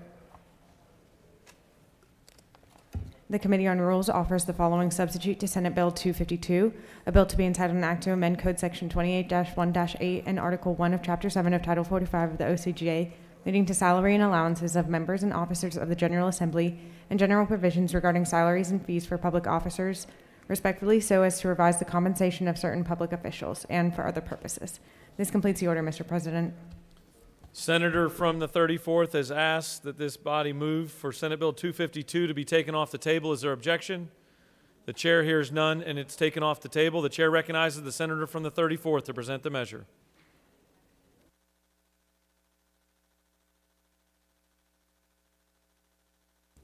Thank you, Mr. President, members of the Senate. I rise to ask for your favorable consideration on Senate Bill 252. This legislation would give all constitutional officers other than the governor a 40% salary raise. Additionally, it would raise the salary for each member of the General Assembly, the Speaker of the House, the President pro tem of the Senate, and the Speaker pro tem of the House. That's all this bill does. If there are no questions, I'll yield the will. You have no questions, Senator. Does any other senator? Chair recognizes the senator from the 27th to speak to the bill.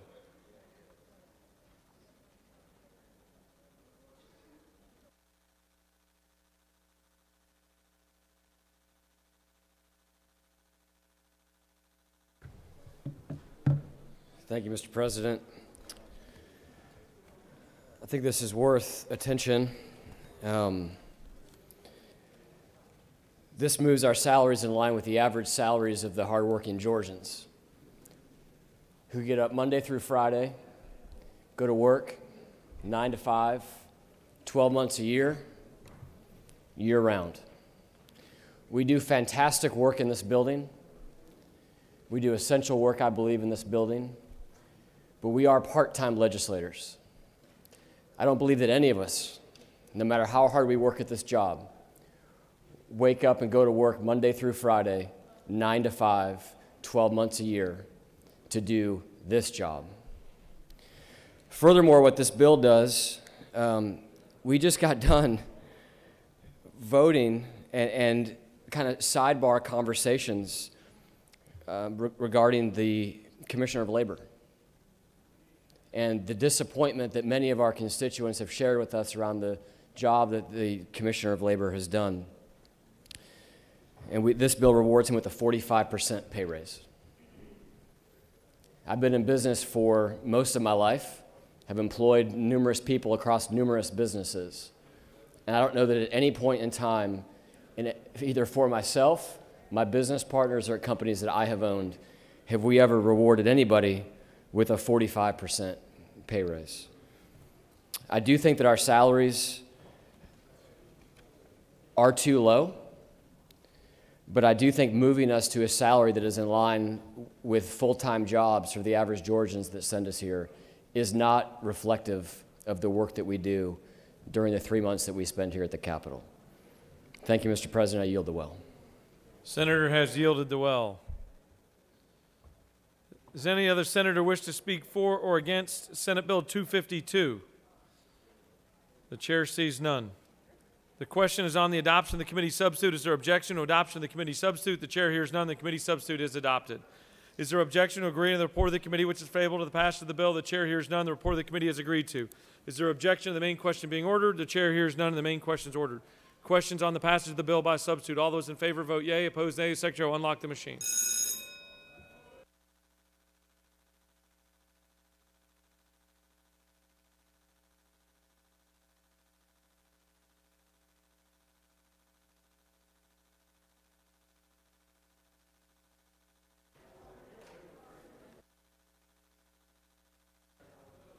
For what purpose does the senator from the 34th rise? Parliamentary inquiry. State your please. inquiry. Mr. President, is it not true that I've not had a raise in 20 years, and it's time for us to move the needle, and a green vote would do that? I'm certain the senator knows of what she speaks. Have all senators voted? Have all senators voted? For what purpose does the senator from the 41st rise? Parliamentary inquiry. State your inquiry. Isn't it true that this bill doesn't go into effect until 2023?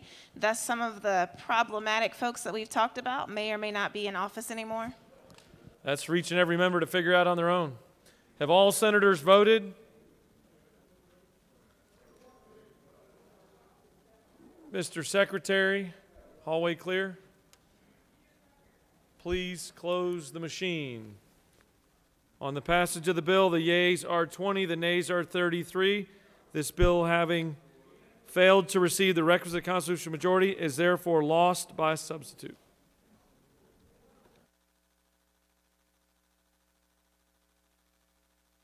Chair recognizes the senator from the 2nd for a motion. Mr. President, I ask that Senate Bill 90 be removed from the table. Mr. Secretary, please read the caption.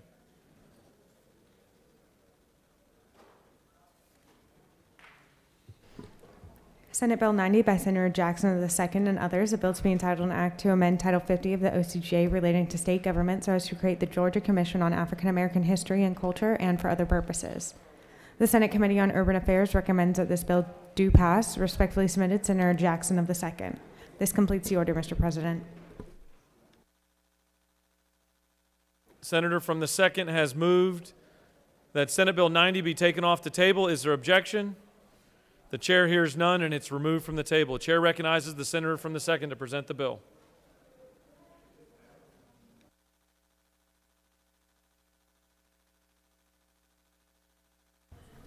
Thank you, Mr. President. Members of this esteemed body, I present to you Senate Bill 90. Senate Bill 90, we passed this bill last year. It established the Georgia Commission of African American History and Culture. It shall be composed of 20 members, and it shall discover, document, preserve, collect, and promote Georgia's African American history and heritage, with a primary focus on educating the citizens of this great state about the significance of the African American experience in Georgia. We passed this bill last year, and I urge once again of your favorable consideration. If there are no questions, Mr. President, I yield the well. You have no questions. Does any other senator wish to speak for or against Senate Bill 90? The chair sees none. Is there objection to agreeing to the report of the committee which is favorable to the passage of the bill? The chair hears none. The report of the committee is agreed to. Is there objection to the main question being ordered? The chair hears none, and the main question is ordered. Questions on the passage of the bill. All those in favor vote yea. Opposed nay. Secretary will unlock the machine.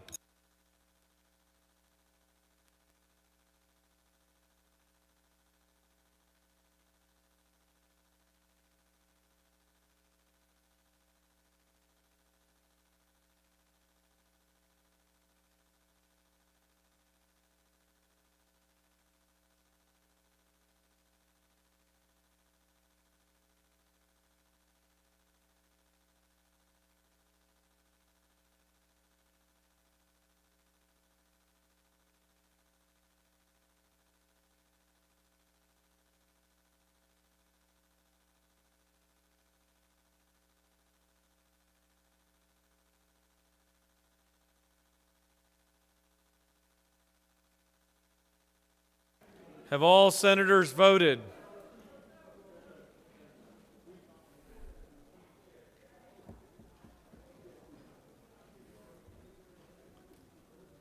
Mr. Secretary, please close the machine. On the passage of the bill, the yeas are 54, the nays are 0. This bill, having received the requisite constitutional majority, is therefore passed.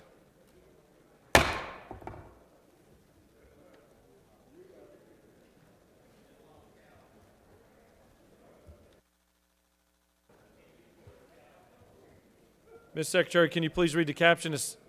Chair recognizes the senator from the 10th.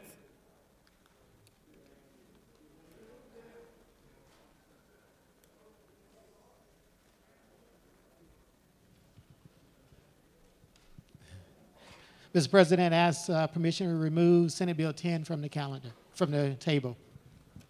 Ms. Secretary, please read the caption.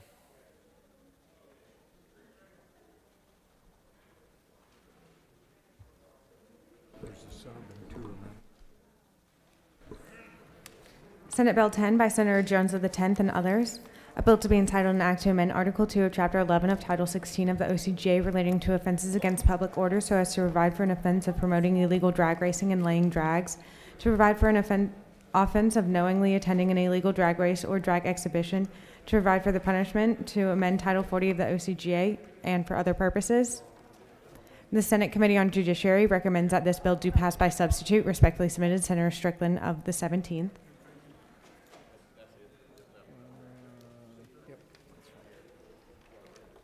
The Senate Judiciary offers the following substitute to Senate Bill 10, a bill to be entitled an act to amend Article 2 of Chapter 11 of Title 16 of the OCGA relating to offenses against public order so as to provide for an offense of promoting illegal drag racing, laying drags, and operating upon highways by unauthorized vehicles, to provide for an offense of knowingly attending and wagering at an illegal drag race or laying drag exhibition, to provide for punishment, and for other purposes. Senator Hatchett of the 50th offers the following Amendment 1 to committee substitute of Senate Bill 10 by adding, in violation of any local ordinance, on line 236 following the word highway. Amendment 2. Senator Hatchett of the 50th offers the following Amendment 2 to amend committee substitute to Senate Bill 10 by striking Section 10 and renumbering Sections 11, 12, and 13 accordingly. This completes the order, Mr. President. Senator from, we got another amendment. Senator Harper of the 7th and others offers the following Amendment Number 3 to amend committee substitute to Senate Bill 10 by striking Section 3 and renumbering accordingly. This completes the order, Mr. President.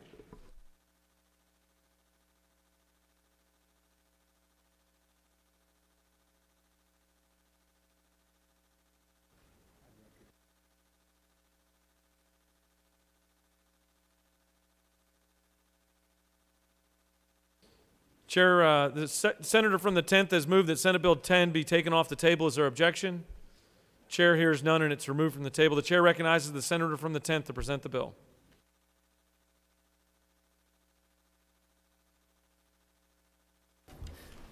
Thank you, Mr. President and members of this great body.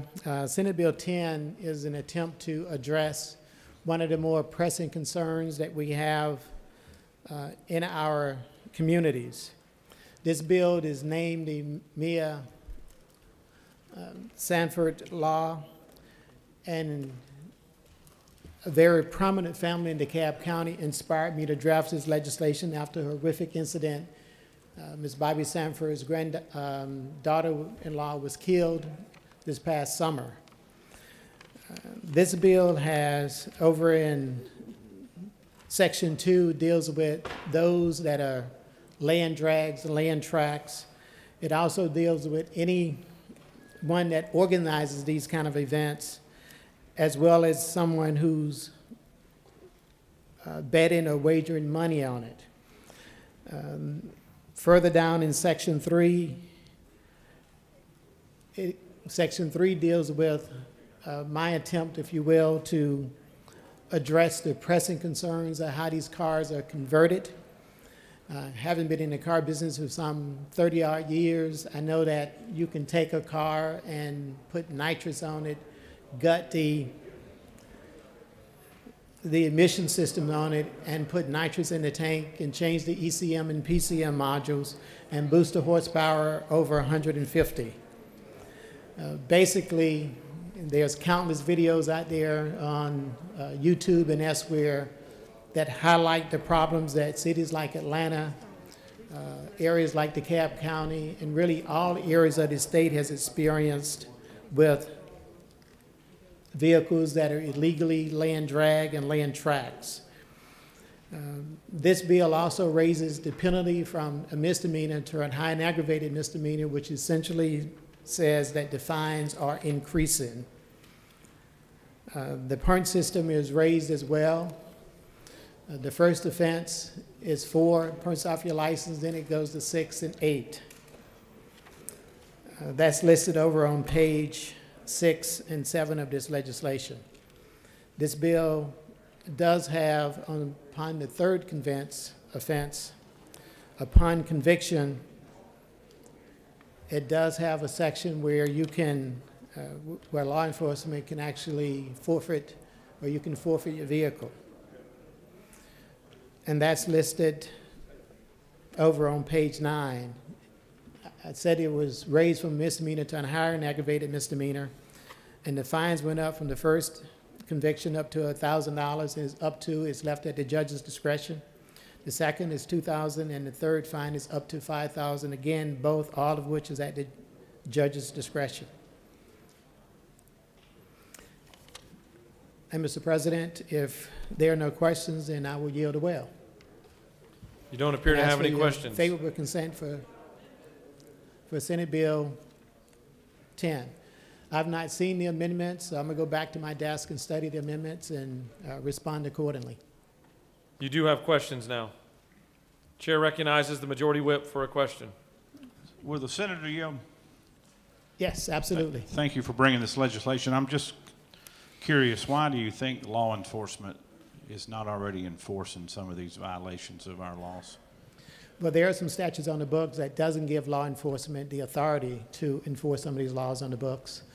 And my approach is a two-pronged approach. Not only are we looking after those that are driving the vehicles, but there's an organization out there that organizes these events, as well as people that are betting on them. So it's a, look, I hate to use the term criminal enterprise because the activity is illegal, but essentially, Senator, that's what we have out there.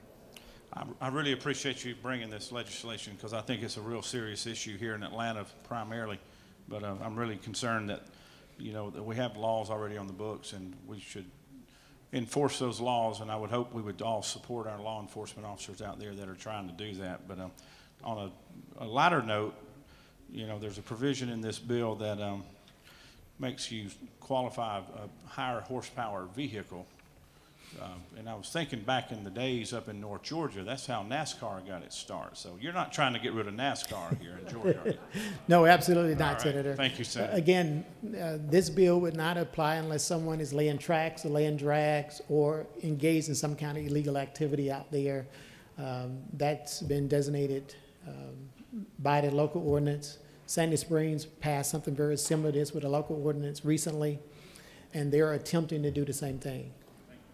Chair recognizes the pro tem to your left. Does the senator yield? I do. Senator, I'm as a senator from the gold capital of Georgia, I'm grateful for this legislation too because it is dangerous, and we have seen a lot of it over the last few years. And I'm glad to hear that you're not trying to eliminate NASCAR. You're not trying to eliminate Hondas, are you? Absolutely not. No. Okay. All right. Thanks, Senator. And only if they're street racing. Senator, thank you for that. Thank you for that comment, by the way, because that just reminded me of something. By the way, there is one car that Ford Motor Company makes, and that car is a Chevy Mustang GT that puts out 725 horsepower. That car, and we're not saying that anyone that owns a car with a high-performance engine in it that you can't not drive that car.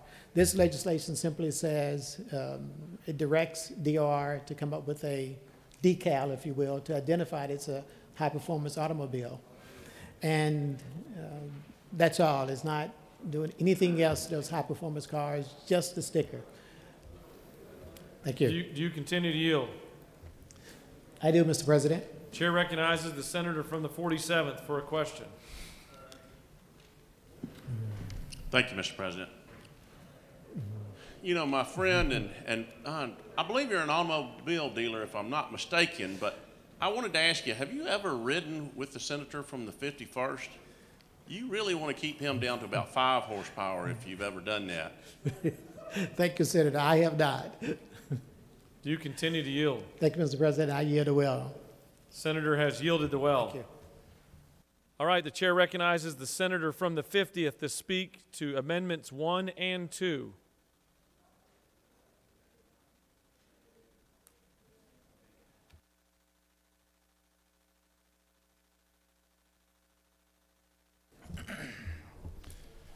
Thank you, Mr. President. You'll see I have 2 amendments to this bill. It is my intent to withdraw Amendment 1, and I'll now speak to Amendment 2. As the previous senator spoke of, street racing is a serious problem, especially in the Atlanta area. In Atlanta alone, on Saturday night, law enforcement reported there were 38 arrests, 5 DUIs, 1 wanted person, 2 stolen vehicles, and 3 stolen guns that were recovered. The night before, on Friday, involved with street racing, once again, there were 89 citations issued, 9 vehicle pursuits, 7 DUI arrests, 3 stolen vehicles were recovered, and 1 stolen gun was recovered. And that's just one weekend. So I applaud the governor, I applaud the senator from the 10th, and others for this bipartisan effort and support for this bill. This amendment, Amendment 2, is being brought to address concerns that this bill may have unintended consequences by criminalizing and penalizing individuals from driving an ATV on a highway from, for example, one side of their farm to the other. And after speaking with the senator from the 10th, we agree this addresses that concern and appropriately addresses that concern. And I ask for your support of the amendment and support of this bill. And I yield the well. Thank you. Senator has yielded the well. The chair recognizes the senator from the 7th to speak to amendment number 3.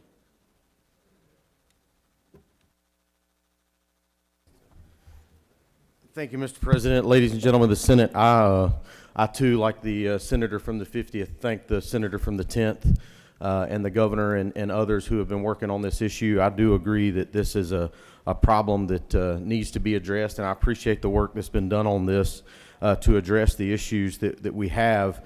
Unfortunately, there is one provision of the bill that I have concerns with, and that's Section 3 dealing with the registration of vehicles and also license plates of vehicles. I believe this presents an unintended consequence. There are a lot of people across our state that own vehicles that fit in this category, and it's for more of a pleasure.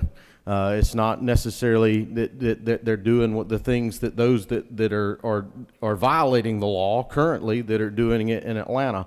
And I think we're wrapping in people that are not violating the law, that are not using them in a way that is causing the problems, and I think that just creates an unintended consequence that we're bringing those folks in under the law. Senator from the 10th did mention that Ford does create a vehicle, the GT500. I think Tesla may be coming out with something that would meet this definition among other new vehicle manufacturers, but there are a lot of vehicles from the 1960s and 70s that I'm sure the senator from the 53rd may know well about from that particular era. But those vehicles could also meet this definition if you modify that vehicle more than the horsepower that it was supposed to be manufactured for, and it would fall under this category. I just think this is an undue burden and an undue consequence on those that may own those particular vehicles. So I would appreciate your support on this amendment. And with that, Mr. President, I yield the will. Senator has yielded the well.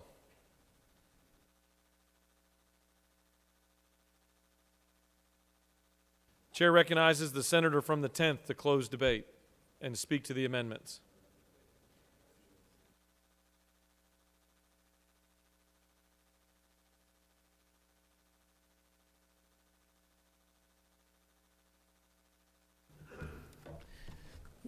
Thank you, Mr. President, and I certainly appreciate the support that I received from many, many people in this great body on this particular legislation.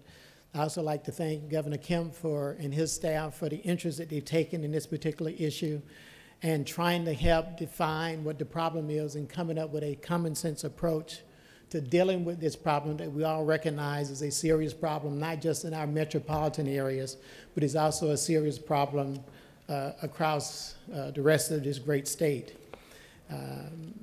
I strongly support amendment number 2 because there is some ambiguity regarding ATVs and how people of different areas of this state use their ATVs and didn't want to entrap someone. So I agree that Section 10 should be removed. I would invite you to leave Section 3 in. The only unintended consequence that could occur from leaving this section in would be someone who has a stable of these cars, and there are a lot of collectors out there. The only difference this legislation would require would be a small decal on the back of the car as the rules are promulgated by DOR. This bill is not aimed at any of those out there who collect these cars and have them in their garages. It's simply directed at those who have been converting these cars to nitrous, which is a dangerous chemical material they put in the back of these cars. Typically, they blow the engines up after they use them for a while, or ECMs or PCMs in the engine control module, powertrain control modules, and using these cars for street racing. That's it. There are no unintended consequences for anyone who owns a stable of luxury cars or high-performance cars, and that's okay. The only impact this legislation would have to them, again, would be simply they would have to get a different decal, and those vehicles have to be registered every year anyway, and DOR would just give them a different decal. That's the only thing it does. And if there are no questions, Mr. President, You have a question. Chair recognizes the senator from the 20th for a question. Thank you, Mr. President. Does Senator yield? Absolutely. What's the purpose of the decal? There's multiple purposes for the decal in an effort to try and identify those cars that have been converted, particularly in our neighborhoods. It would certainly be beneficial to law enforcement to know that a car had been converted.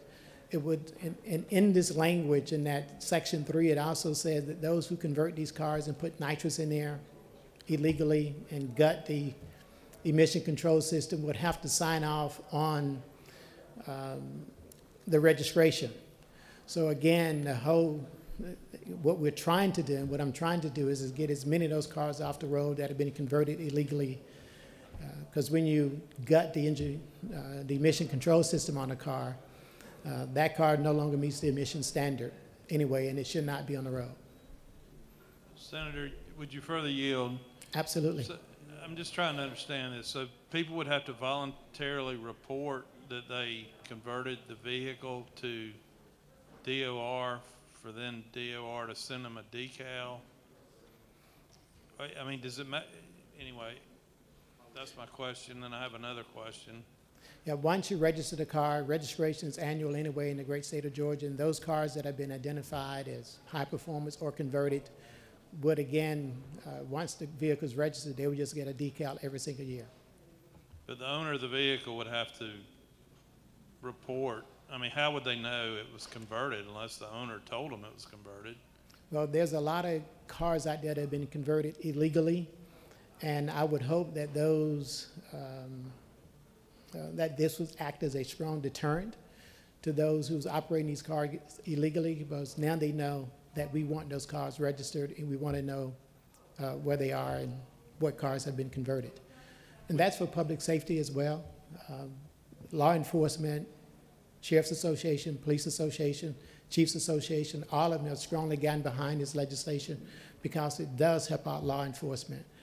Those cars that are driving around with nitrous in the tank, rear-end collision, those cars are dangerous. Would the senator further yield? Absolutely. So if they have one of these decals, does that mean they can't be driven on public roads? No, it does not. If they have one of those decals, it makes it easier for law enforcement to apprehend them. if those cars are used in this illegal activity. All right, would you yield for one more question? Absolutely. So, does it have anything to do with the license plate? I mean, if they have a vanity plate, they can continue to have that? That is correct. If they have a vanity plate or if they have antique plates for their cars, because a lot of older cars are converted. I'm an enthusiast myself, and this only deals with a certain class of cars as it relates to those that have been converted illegally. Okay, thank you.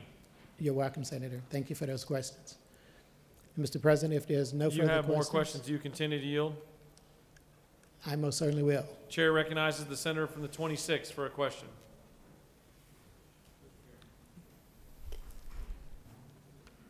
Senator Yield. Absolutely, to my colleague from the 26th. Senator, I have a 92 GT Mustang that I put a 351 Windsor in, and I'm pushing close to 600 horses. And I drive it occasionally, and I'm in a car club. Mm-hmm. But sometimes I would go to the Twiggs County drag strip. And so what happens when a lot of folks who put the gas on the cars because they don't want to stick everything mechanically and buy the parts to internally do the motor. Suppose they put gas on it and they use the gas when they get to the drag strip and then turn the gas off to come back home. Senator, I think you're asking me a question that I'm not familiar with and how those cars are operated. Well, certainly with the car that you have. I'm trying to tell you how they operate. They put the gas on the car.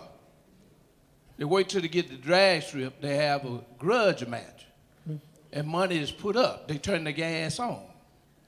I didn't want to put gas. I wanted mine internally built, and so I had it done by a professional. Mm-hmm. But at the same time, I don't race out on the highway. I use it as a car club and go to different car shows. What about those who put the gas on the car, use it at the drag strip, and drive back home? They have a different bracket, what they call street cars, original street cars and stuff, and they put them in classes. I think I now understand your question, Senator. Thank you. First of all of the private tracks and everything are excluded from this. We want those who have these cars to take them to the tracks and use them.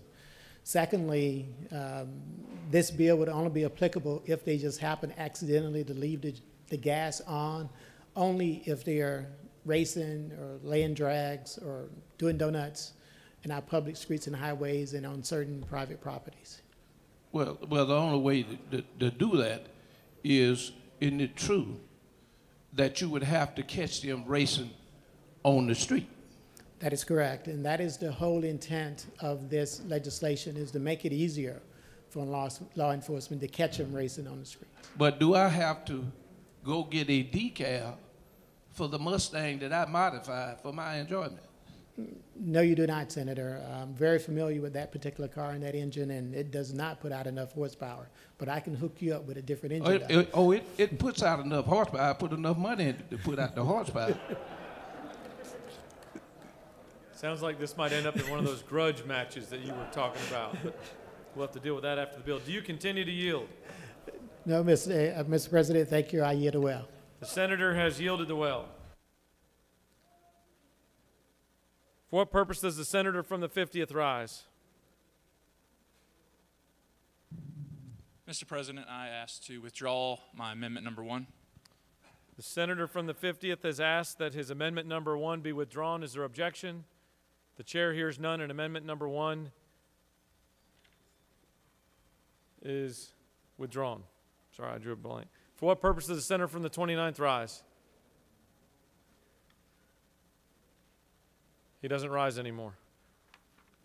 All right, does any other senator wish to speak for or against the bill or the amendment?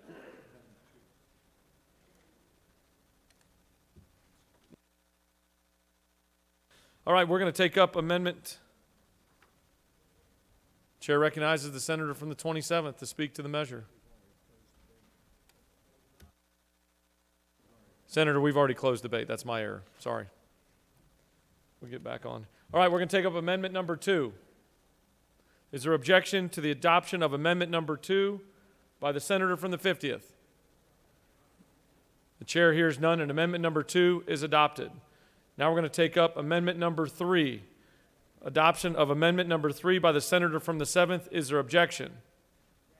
There is objection. All those in favor of amendment number 3 vote yea. Opposed, nay. The secretary will unlock the machine.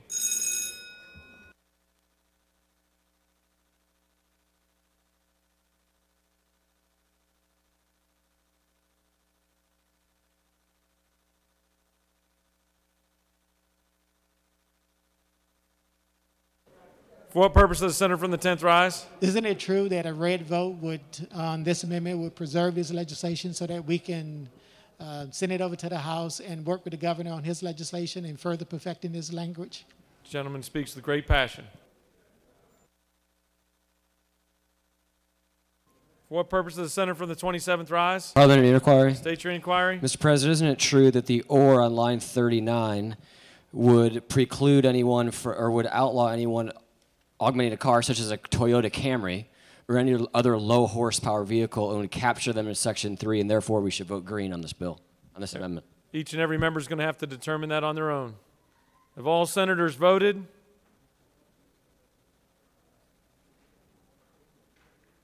Have all senators voted? Hallway clear. Mr. Secretary, please close the machine. On the adoption of amendment number 3, the yeas are 30, the nays are 18, and the amendment number 3 is adopted. All right, now the question is on the adoption of the committee substitute as amended. Is there objection to adoption of the committee substitute as amended? Chair hears none, and the committee substitute as amended is adopted. Is there objection to agreeing the report of the committee which is favorable to the passage of the bill? The chair hears none. The report of the committee is agreed to. Is there objection to the main question being ordered? The chair hears none, and the main question is ordered. Questions on the passage of the bill by substitute. All those in favor vote yea. Opposed, nay. The secretary will unlock the machine.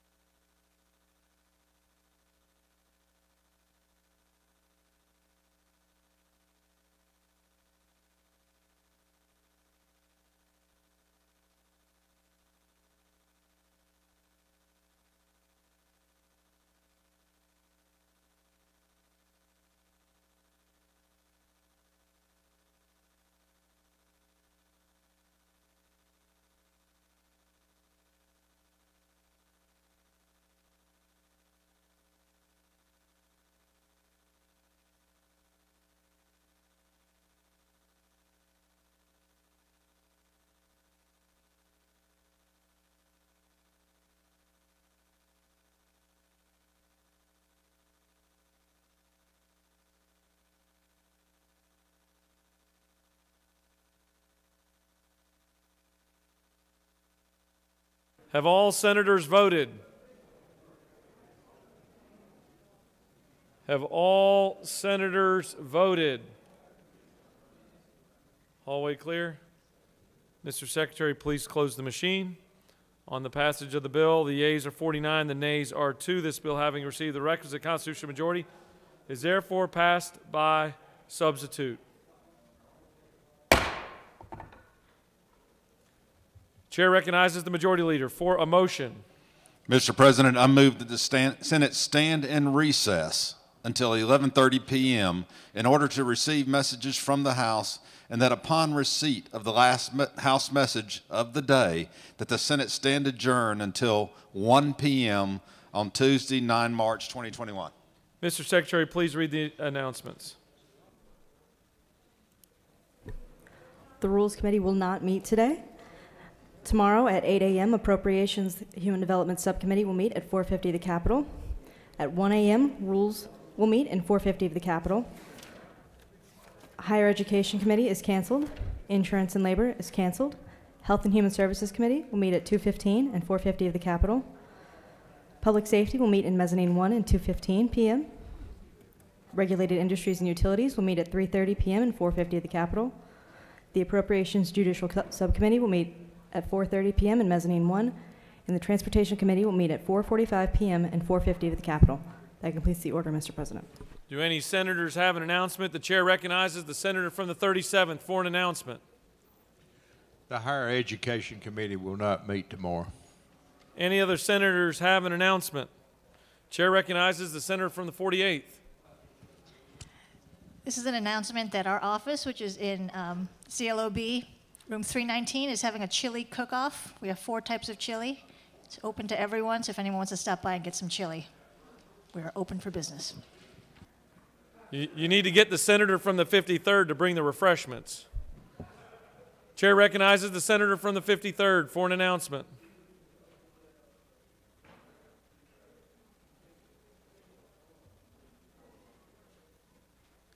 Thank you, Mr. President. The Senate rules will meet at 10 a.m. It's not after an adjournment. I mean, it's just misprint, but we'll meet at 10 a.m. Put a few House bills on for later that day. Thank you, Mr. President. All right, the majority leader has moved that the Senate stand in recess until 11:30 in order to receive messages from the House, and that upon the receipt of the last House message of the day, that the Senate stand adjourned until 1 p.m. on Tuesday, March 9th, 2021. All those in favor of the motion signify by saying aye. Opposed, no. The ayes have it, and the Senate stands adjourned. Great work today.